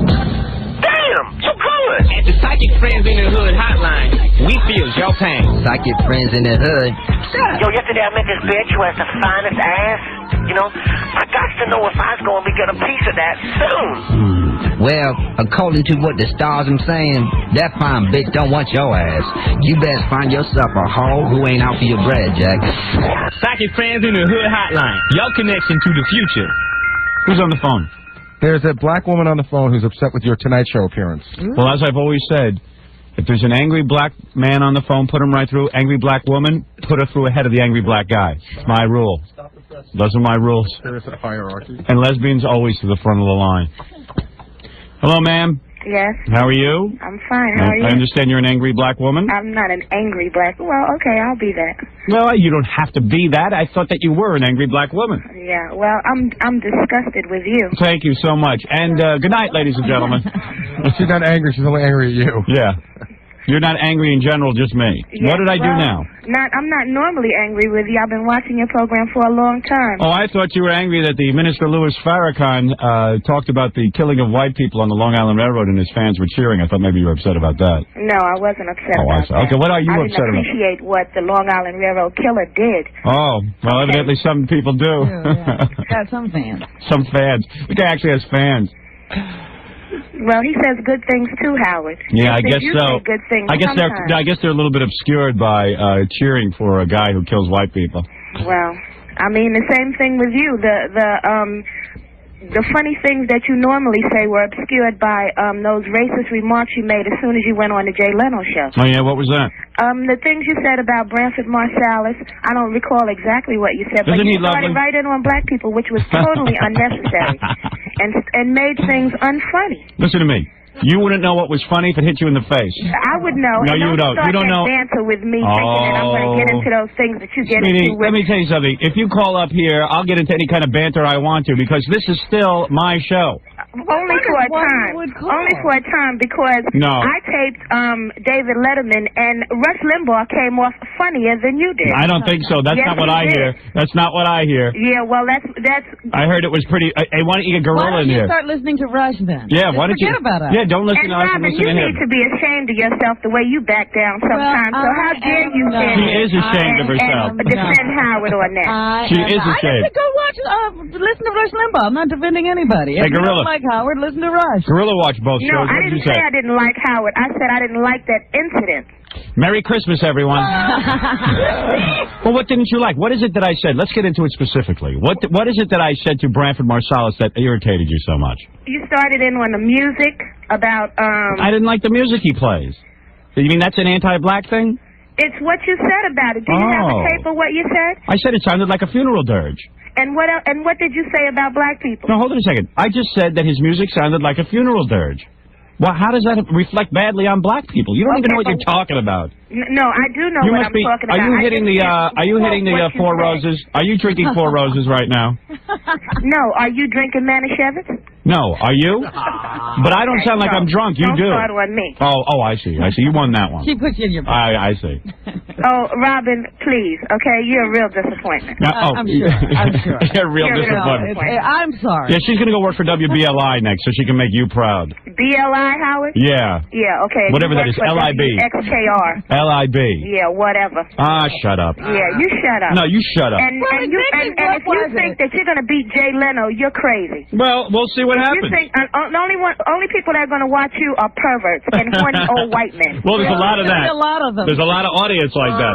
Yeah, well, I'll take that audience. the ratings won't beat Jay Leno, and you definitely Hey, honey, won't beat David Letterman. I bet you'll be there every night. You won't even carry New York I'll bet against you. David Letterman. I'll bet you. So stick to morning radio. I'll bet you'll be watching every step of the way. Hey, I didn't even. You'll be I've tuned been in. listening to your radio show since NBC, and I never would watch you on Channel 9. It stunk. Well, why don't you then stop listening to me on the radio? Because I love most of your programs. Oh. From 9 o'clock until 11. And I bet you watch TV on a stolen television set, don't you? That you got during the riots here in New York. Well, no. During I the night the don't. lights went out on Broadway. I don't. You know why? Why? Because some Hasidim brought me one over from the mosque last year, so I don't have to watch. The Hasidim are in a mosque? Yeah. I see. Okay, very good. All right, so in other words, the thing that you objected to on The Tonight Show was I happened to say that Branford's songs were like a funeral No, dirge. that was not it. I don't Then, recall well, tell what us, the quote was. You mean you are upset over You're something you that can't upset. recall? Yeah. Excuse me? You're upset over something you can't recall.